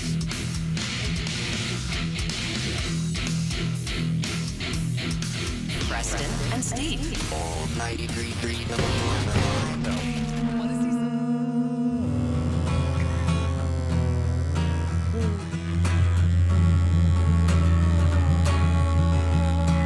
That's how I'm playing chords on the guitar. It's a D. Yeah. All right, stop. Hold on. Ready? Play it. What is it? That's very cool. All right, Nick. Pull yours up. All right, so in typical McElwain fashion, I got the skinny pink one. Yeah, you did. You got the littlest one. This will get the job done fast. Hey, let's go racing, fellas. Yeah! Boogity, boogity, boogity. All right, so take your chosen vibrator over to the tracks. We have to turn them all on. All right, they're placing them on the track. Go. I'll call the race. Ready, and 3, 2, 1, begin. And they're off. Steves is taking off down the middle. Steves already crossed the finish line. In second place is, who was that? The blue one. Casey! Casey came in second, followed by Nick McElwain, third. Look at me. Kathy Romano is fourth, and mine is not even halfway down yet. Oh, my God. That a is despicable display. It's still just taking its time. Where's Kathy? Kathy's finished. Wow. Here comes mine rattling down. Still not across the finish line yet in 3, 2, 1, and there it is. Oh. Wow. Preston, does yours have the most girth? No. Casey's does. Surprisingly. Let's put him back up on the track again, and I'll turn the mic back up over there. You're out! Yeah, it's too fast. It's too fast? Man, do I know how to pick a fast dildo, though. Get him in place. Oh, my God. Preston, we've been to both the Poconos and Daytona. And Dover. That same sense of excitement. All right, we got him lined up. You ready? Yeah. 3, 2, 1. Let's go racing. And here we go. Now we got a race. Oh, man. Casey's is off to the lead, but it's neck and neck. Nick McElwain is pulling ahead. Come on! And it's taken a full length lead at this point, but you never know what might happen towards the end. Nick is still headed towards the finish line. He's just about there. Casey slowed down considerably. Nick, our winner. Woo! All right, now it's neck and neck for third Head and and head. fourth. It's head and head. Kathy is making way here. Casey's is coming up, and Kathy's is slowly catching mine, which has now trailed the third place. All right, Casey came in second. Kathy looks like she's going to take. I'm going to come in last place again. Again? Man. Look at this. And Kathy in fourth. All right. Me in last place. Son of a bitch. Now, I want a new dildo. All right, our next guest is ready to go. Man, we've had so many people here in the studio, and we saved the rock and roll for last because it's rock and roll time late in the show. But we're happy to have him here this morning performing at the TLA tonight. Please welcome Andrew W.K. Oh, thank you. Thank you very much. Good morning, sir. Thanks for being here. Good morning. Yes, thank you for having me. Yeah. As I said, rock and roll time, early in the morning. You build up to it. Yeah, you build up. It's sort of a way of calibrating your system. And it has been quite a lineup. I've been enjoying the preview tweets and posts that you guys have been putting up. So I feel very privileged to be included in such an illustrious group of folks. It is pretty amazing. But, there's been a great deal of excitement about you. And you have a very loyal fan base. And that's got to be very rewarding, right? Well, we're all in this party together, and I certainly don't take it for granted that there are other folks that identify with this celebratory attitude, and we're all looking for the same thing, that kind of enthusiasm, that kind of joy, that kind of party fuel that helps you get through each day and make the most of it. Well, listen, I think it is a huge badge of honor when you have reached a point in your career when you've actually become a Halloween costume. Yes, and I designed it that way to make it very easy. As you can see, anyone can find a white T-shirt. The white jeans can be a little harder to find, but they're not always that hard. Even painter's pants will do if you don't have anything else. And if you throw on a wig and a bloody nose and you're good to go. But generally, you go with denim for the pants? I do. White denim? Yes, the denim is durable. And I need durability. I need support. I need that harder, thicker fabric. And denim absolutely serves that bill. So. It does. It really does. The costume is cool enough that people in the know, you can kind of say, okay, they know. And other people like have no clue. So you can break up the crowd immediately. Yes. It's a litmus test for partiers. Right. I used to wear white pants all the time when I was. Did you? Yes. You and they Mr. weren't- Rourke. They weren't denim. They were just like whatever kind of fabric, cotton or something like that. But I can't because like 9 times out of 10 I'm walking around with skid marks and I just that's the can't point. let them. Oh. That's the whole. Those are the hard-earned party stains. You got to showcase those proudly. They're like bruises, man. Exactly. Yeah, I like that. We wanted to welcome somebody else here into the studio because she's a massive fan. She produces our afternoon show, so she came in very, very early for this. Sarah Parker is here with us this morning. Hi. And Sarah made it a point to be here nice and early in the morning. What is it you love about Andrew WK? Oh my gosh, the fact that he is so very positive, especially nowadays. So many crappy things are happening in this world, right? You look at the news and you just get upset, but Andrew is the shining light of positivity. So I'm thinking that perhaps you should explain what partying means to you, because someone who's not familiar with Andrew WK might think that's just drinking all the time. So what does partying mean to you? Well, it certainly could mean drinking all the time for someone. I'm not really here to tell someone what it is. I guess I chose that word because I thought it was actually something that everyone did understand, that everyone was familiar with that. It didn't take a lot of explanation or elaboration, that a 4-year-old or a 94-year-old, I should say a 93-year-old or a 33-year-old, they all understand in some way how to enjoy the fact that they're not dead. And that's really the beginning and the end of the party mindset. You can apply it as vastly or as simply as possible. There's a great video of Andrew. If you haven't seen it on YouTube, you can find it. He's being interviewed, and the interviewer is asking a pretty long, drawn-out question. And in that time, Andrew's face contorts into a scowl of sorts, and then you answer the question very quickly. And it's hilarious. It's got over like 3 million views. But are you, faces? Is that something you were always good at as a kid? Were you making Gurning? Yeah. Yeah, hamming it up. I mean, the face is a very fun thing if you can control it. I don't have complete control. I think in that video you're talking about, maybe some kind of demon took control of my face. But very much so. Let them have at it. Let them out. Yeah, let them have their fun with my face. You seem to be obsessed with pizza. Well, who isn't really? I mean, even the person who hates pizza the most, they still are engaged in the phenomenon. You have a guitar look like a pizza slice. I have a pizza slice guitar, which is pretty badass. Well, thank you very much. Thank you to the great folks at ESP Guitars for making it for me. Yeah, very nice. And we just made another one too. Yeah, a taco guitar, right? That's right. Yes, literally, it's just days old. It's still a very fresh. Yeah, I've only played it, I think, maybe 5 times now on stage. We just got it during this tour. Okay. Hey, Andrew, with your signature look, the whites and the bloody nose. Did the bloody nose happen by accident at some point, and then you were like, "Hey, that looks kind of cool." That was part of the initial vision I was presented with, so I executed that in a rather painful way. But I have gotten bloody noses on stage by accident, much to my dismay. Right. Most of them were accidentally self-inflicted, meaning I kicked myself in my own face. When I was trying to do a very impressive high kick in New Orleans, for example, I saw a friend in the crowd I hadn't seen in years. I said, I'm going to really blow his mind. I'm going to do the highest kick of all. And it was so high that I almost kicked through my own head. Wow. But I got a bloody nose. I did break my nose that night as well, which, as you can imagine, is rather painful. But the adrenaline got going and the blood started flowing, and people thought it was all just part of the show. Hey, listen, man, thanks for getting up early and stopping by. We appreciate it. Thank you. Thank you for the opportunity to talk about partying. Of course. Have a great time in Philadelphia. Andrew WK, friend. We love this guy who's in our studio. He's a great guest. He's a great star, and he's got a film that he's promoting. 10 minutes after 10 o'clock. A couple of things before we get to lesson question. Yeah, a couple. Yep, and they involve Nick. Nick wanted to make good on a sponsor, I believe, from earlier, right? Yeah, I did, and I just wanted to give another update on that. What's going on 95 in Delaware? Apparently, it's still closed. There's been all this police activity. A car was carjacked. It was driving the wrong way on 95. Wow. So this is 95 north. There were shots fired. There were shots fired. Yeah, a helicopter landed on one side of 95. So it's still closed, 95 north and south. This is by 896.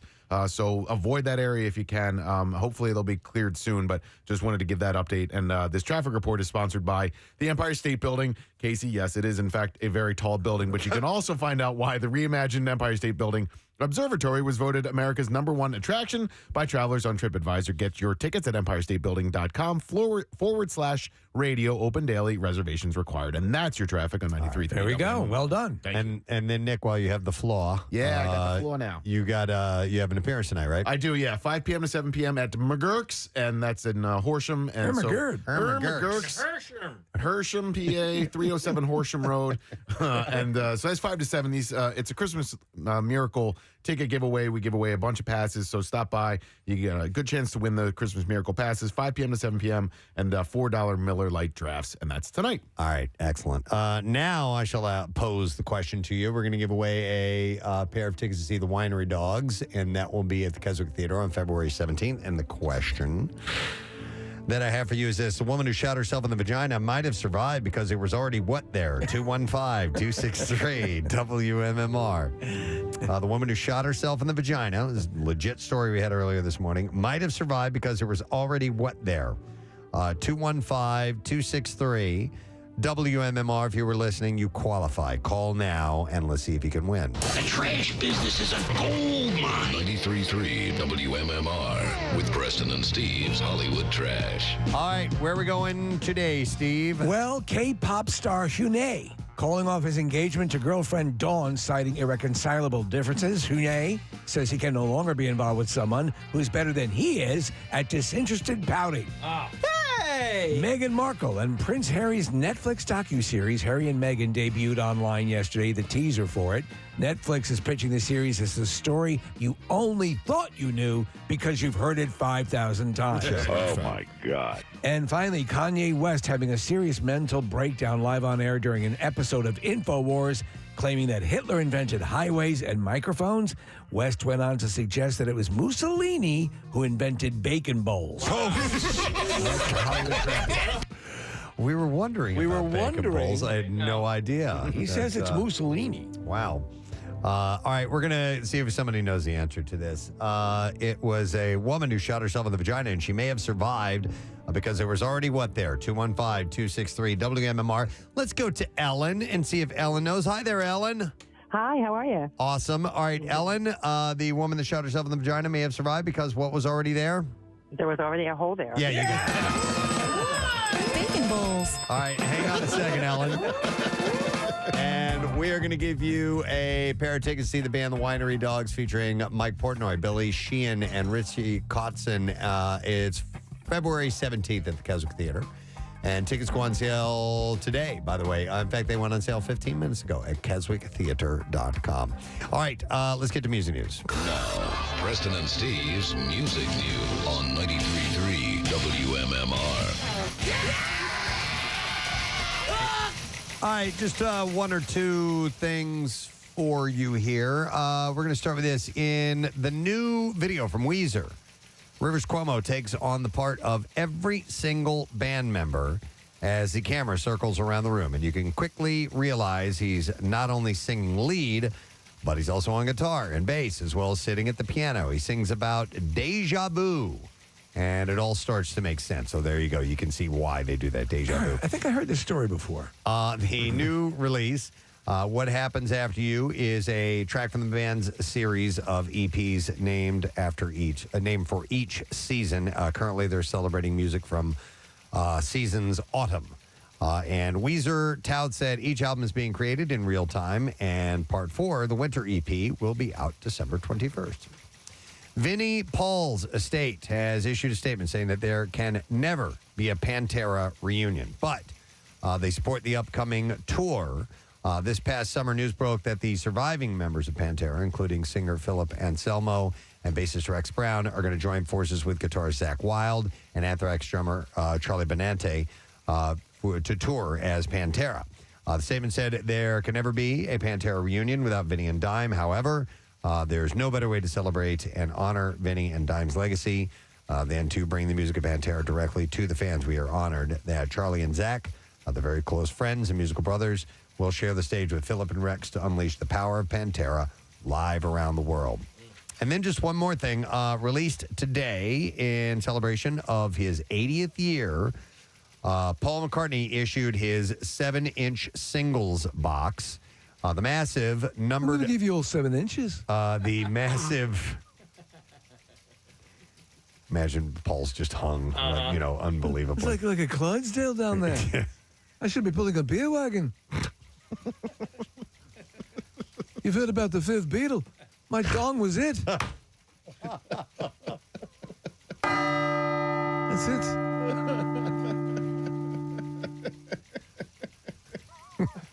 Maxwell Silver Hammer. Right. That was absolutely. It was all about Paul's. The massive numbered limited edition. It was Ringo and Dongo. Limited edition collection of 80 7-inch singles spanning 1971 to the present was personally supervised by Paul McCartney and contains recreations of 65 singles/promos using restored original artwork from 11 different countries. The set features 15 singles never before released on 7-inch 45 RPM discs. Also includes one exclusive test pressing randomly selected from the manufacturing process. The box also features a 48-page book containing Forward from Mecca and Easy. Just getting ready. And also... Did you just spit on your hand? Absolutely. Oh, my God. I just love music news. An essay by Rob Sheffield, recording notes, release dates, and chart information on each of the singles. The physical set runs for $611, but it is also available digitally. Gonna give a little tuggy woo on the wiggly woo.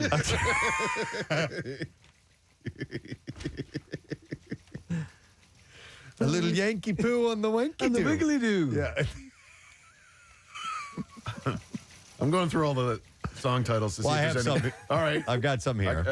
And your bird can sing? Yeah. Okay. Wait, and your bird can sing. These are. Oh, the because of my Beatles. penis. That He's a wasn't a penis. McCartney single. Oh, your bird can Right, sing. yeah, I'm I looking got for you. penis references. Absolutely, there's a whole bunch. Blackbird. Come together. Oh, my God. Right now. Now, some of the singles that you'll find in this collection, and by the way, I haven't. They have the flip sides, which were not hits, but the ones that were the hits were like Another Day, Albert, Uncle Albert, Admiral Halsey. I love that. Hi, Live and Let Die, Helen Wheels, Jet, Let Me Roll It, Band on the Run. Look at my huge penis. 1985, Junior's Farm, Silly Love Songs, Maybe I'm Amazed, Mulligan Tire, Good Night Tonight, Wonderful Christmas Time.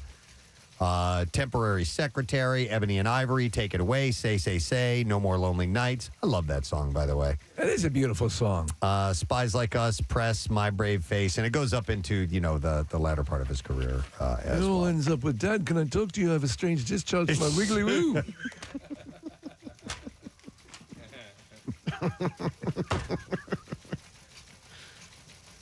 From your what? Wiggly woo. Your wiggly woo.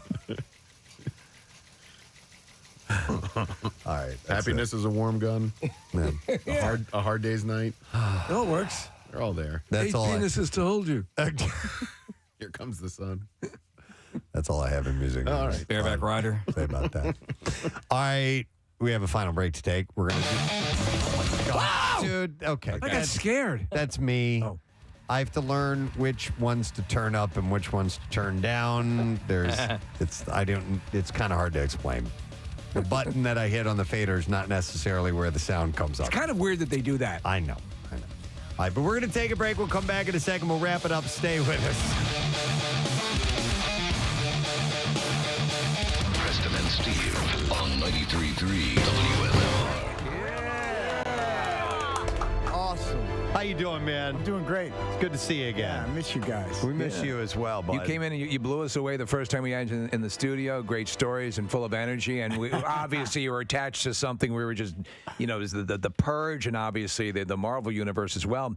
Got to tell you, man, the Wheelman is a solid movie. Yeah, you saw it? I did see it on we got the advance. It's going to be on Netflix, which is turning out to be Valhalla for these kind of films. It's amazing. I mean, this film, cost $5 million.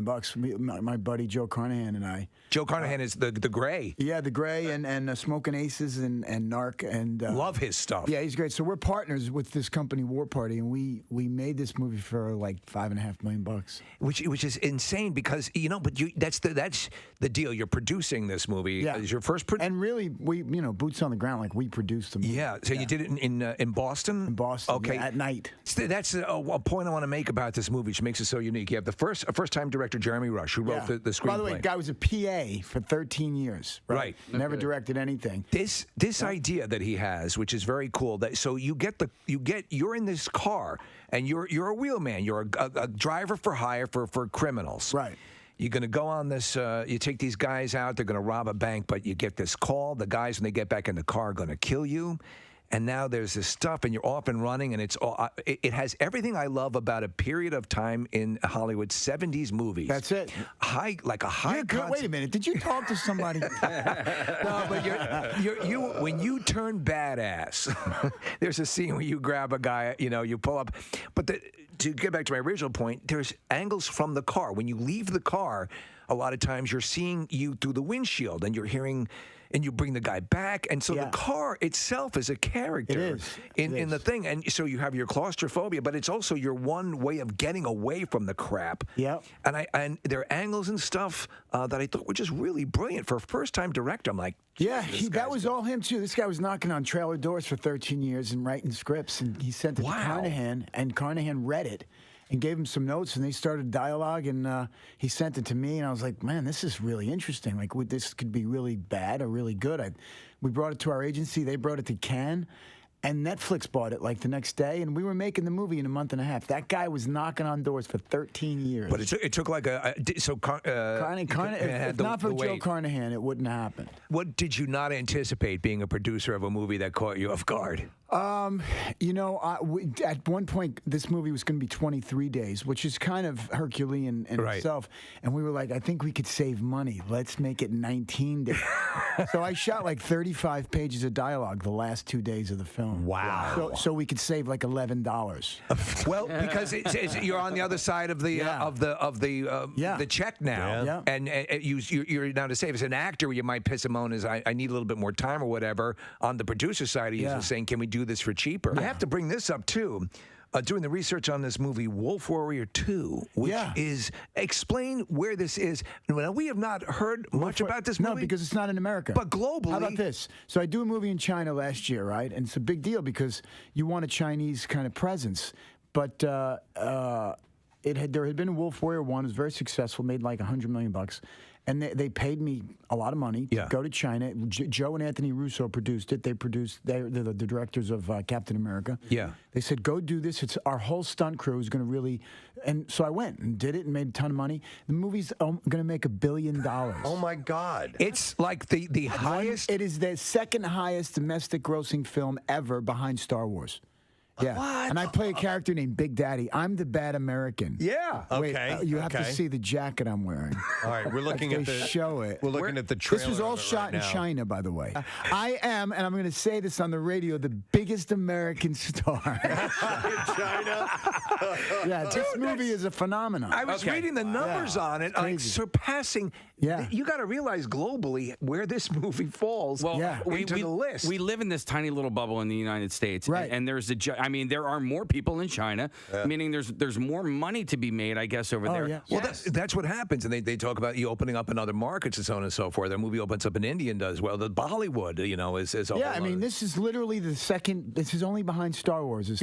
So like Joe Russo called me and goes, "You are a unicorn now in China. We're gonna go make Lethal Weapon. It's with you and a Chinese movie star. We're gonna go do Lethal Weapon next year." So when you play a bad guy and you're known for you're sort of a bad guy, and I played it campy, like I was over the top. Oh yeah, oh, I was that's in China. I didn't think anybody was going to see it. I was like Al Pacino in Scent of a Woman. Hoo-ah! That's great. Look, that's Big Daddy. Oh man! Yeah, I represent everything bad about the world. Wow. Hey, where did you guys shoot for Captain America: Civil War? Was that in Africa? Part of it was in. I think part of it was in Africa. I didn't. I was always in Atlanta. And by the way, Crossbones is not dead. Is he dead? Oh no. He seems dead. Come on, man. He seems dead. Dude, Seems dead. I was just down at Marvel, with every said nobody mentioned that he wasn't dead.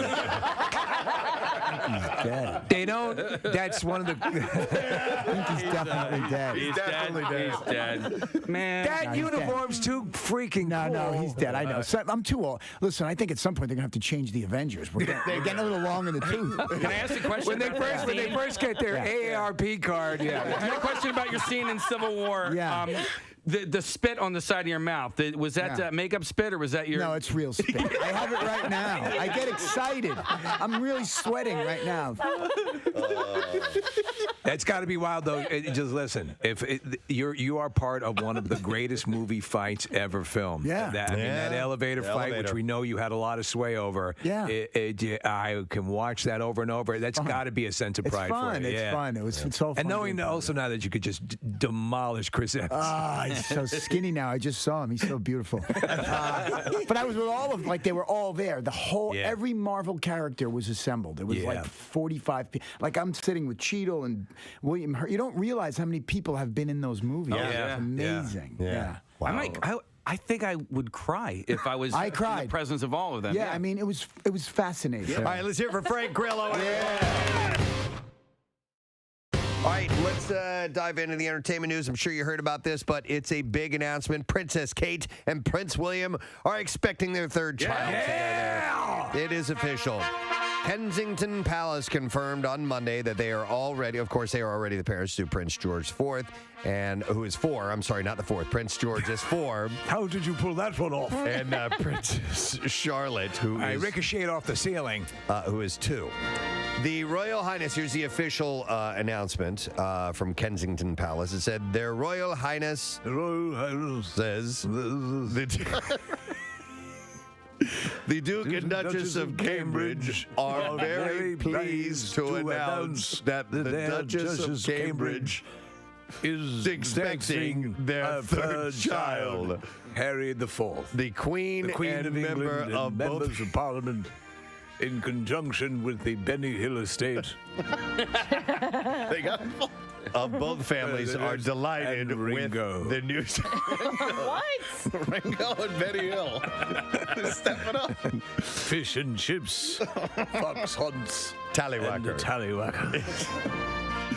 So Kate is again facing an acute form of morning sickness. Sometimes she had grappled with during her first 2 pregnancies. It's completely debilitating. Do they have the name of it there? It's It's called hypermesis gravidarum. Right. So she's her level of nausea and everything is off the charts. Sounds like a Harry Potter spell. Yeah. But she had it with each kid. Yeah, exactly. So she actually canceled an appearance Monday morning due to the illness.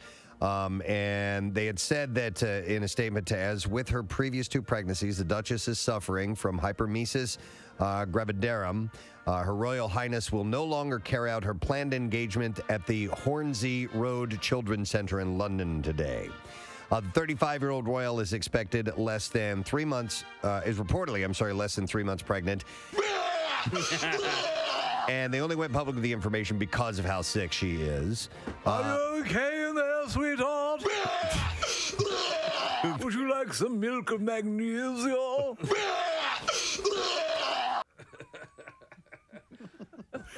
The prince recently discussed Kate's parents. Seems to be in a bad way.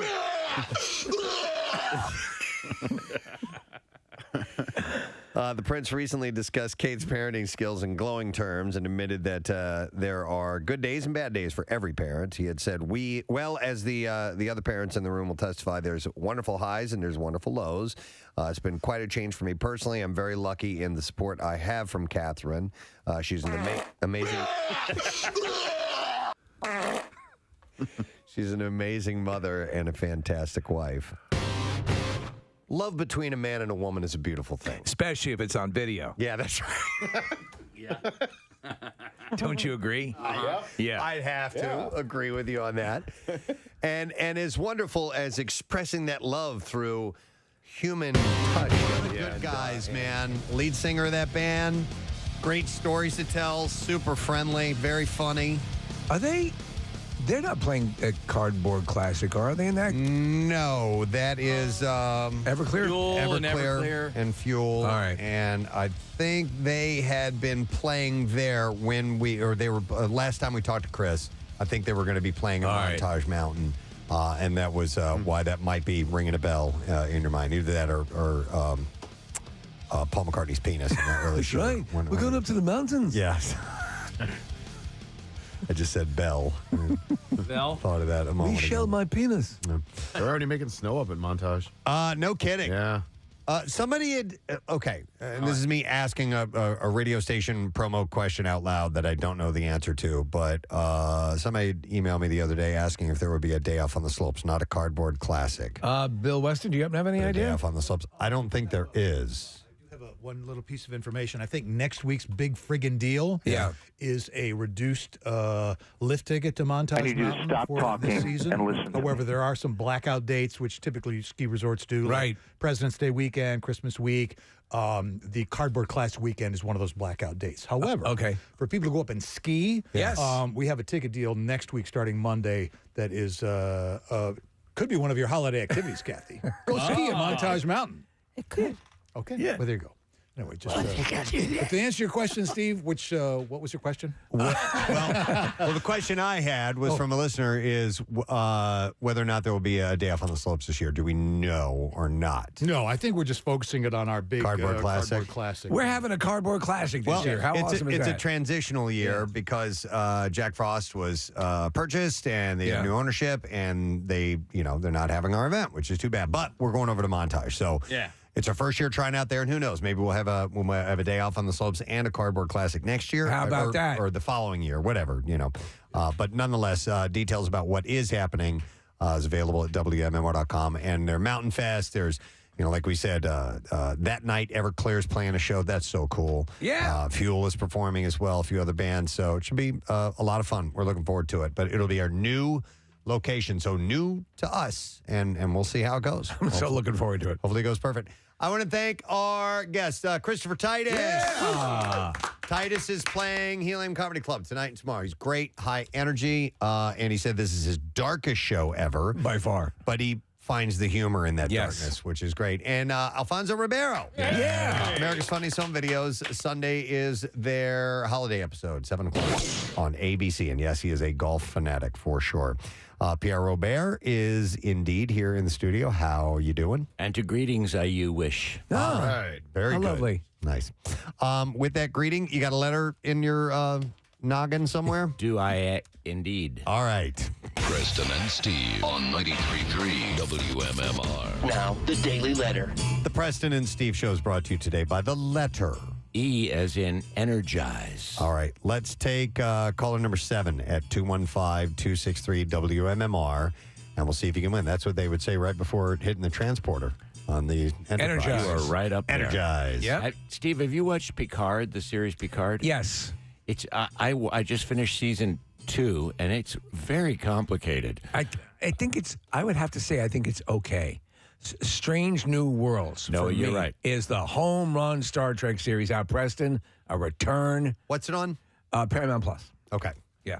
And it's Captain Christopher Pike, who was the captain before James Tiberius Kirk of the Enterprise, and a young Spock, and a young Uhura, and another series of cast members. And it's 5-year adventure before the 5-year adventure. I love it. It's very well done. I also like Discovery, but I don't really like reality at all. So I find myself anything that's real is too much. Yeah. So, but Picard, I agree with you. It's a little too much. Oh yeah, I have a glass of wine when I watch it because he's a vineyard. Yeah, he runs a vineyard in Southern California. I would think he'd run it in France. Yeah, with a name like Jean-Luc Picard, but of course he's a British guy with a name like Jean-Luc Picard, so he should be a French guy. Anyway, don't worry about any of that. Just get a glass of wine and watch it if you so desire. Okay. It's very similar to Welcome Back, Kotter. If you've never seen it, similar. All right. Well, his second in command is named Epstein. Look at.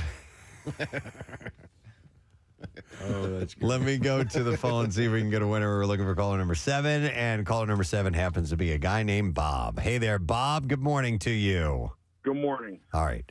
Bob. I need the word of the week, please. What is it, sir? Grade. A+. Yeah. What was the word? Grade. Oh, And he said grade. A+. I thought. What'd you hear? I heard grabe. So did I. With a B. Yes. Abu Grade. Yeah, grabe. Yeah. I'm like, he said okay, grade. we're making up words. Oh, you did now. Well, he Bob, did now. Yeah. Bob, I know you're right. Don't worry about it. You got it, bud. So we're going to give you 5 video games. It's from Sony PlayStation 5. We give you this bundle with the top video games of the year. And you get Gran Turismo, Horizon Forbidden West, God of War, Ragnarok, Last of Us Part 1, and Uncharted Legacy of Thieves. So congratulations to you, sir. Thank you. Excellent. Hang on. We'll get your information. Don't forget Sony PlayStation 5's top video games. I've been saying that wrong all week.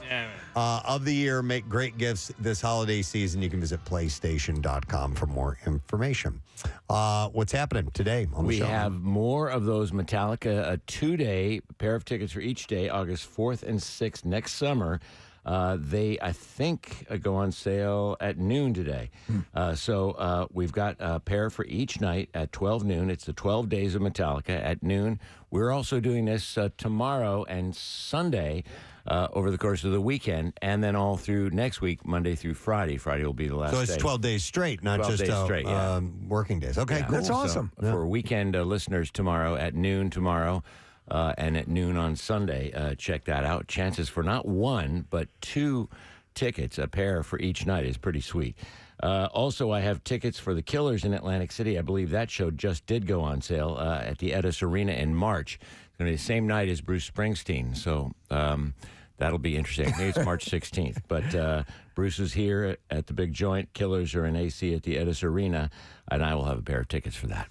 Love it. Oh, and workforce blocks of Metallica and of Alice Cooper and of Peter Gabriel. All right. Going to be a musical journey on a journey. The Pierre Robert program today. I want to thank our sponsors of this program. The Preston and Steve Show brought to you today by Dunkin'. The Preston and Steve Show runs on Dunkin'. Also, Acme Markets, fresh foods, local flavors. And Trinity Rehab, locations all over, now open in King of Prussia, trinity-rehab.com.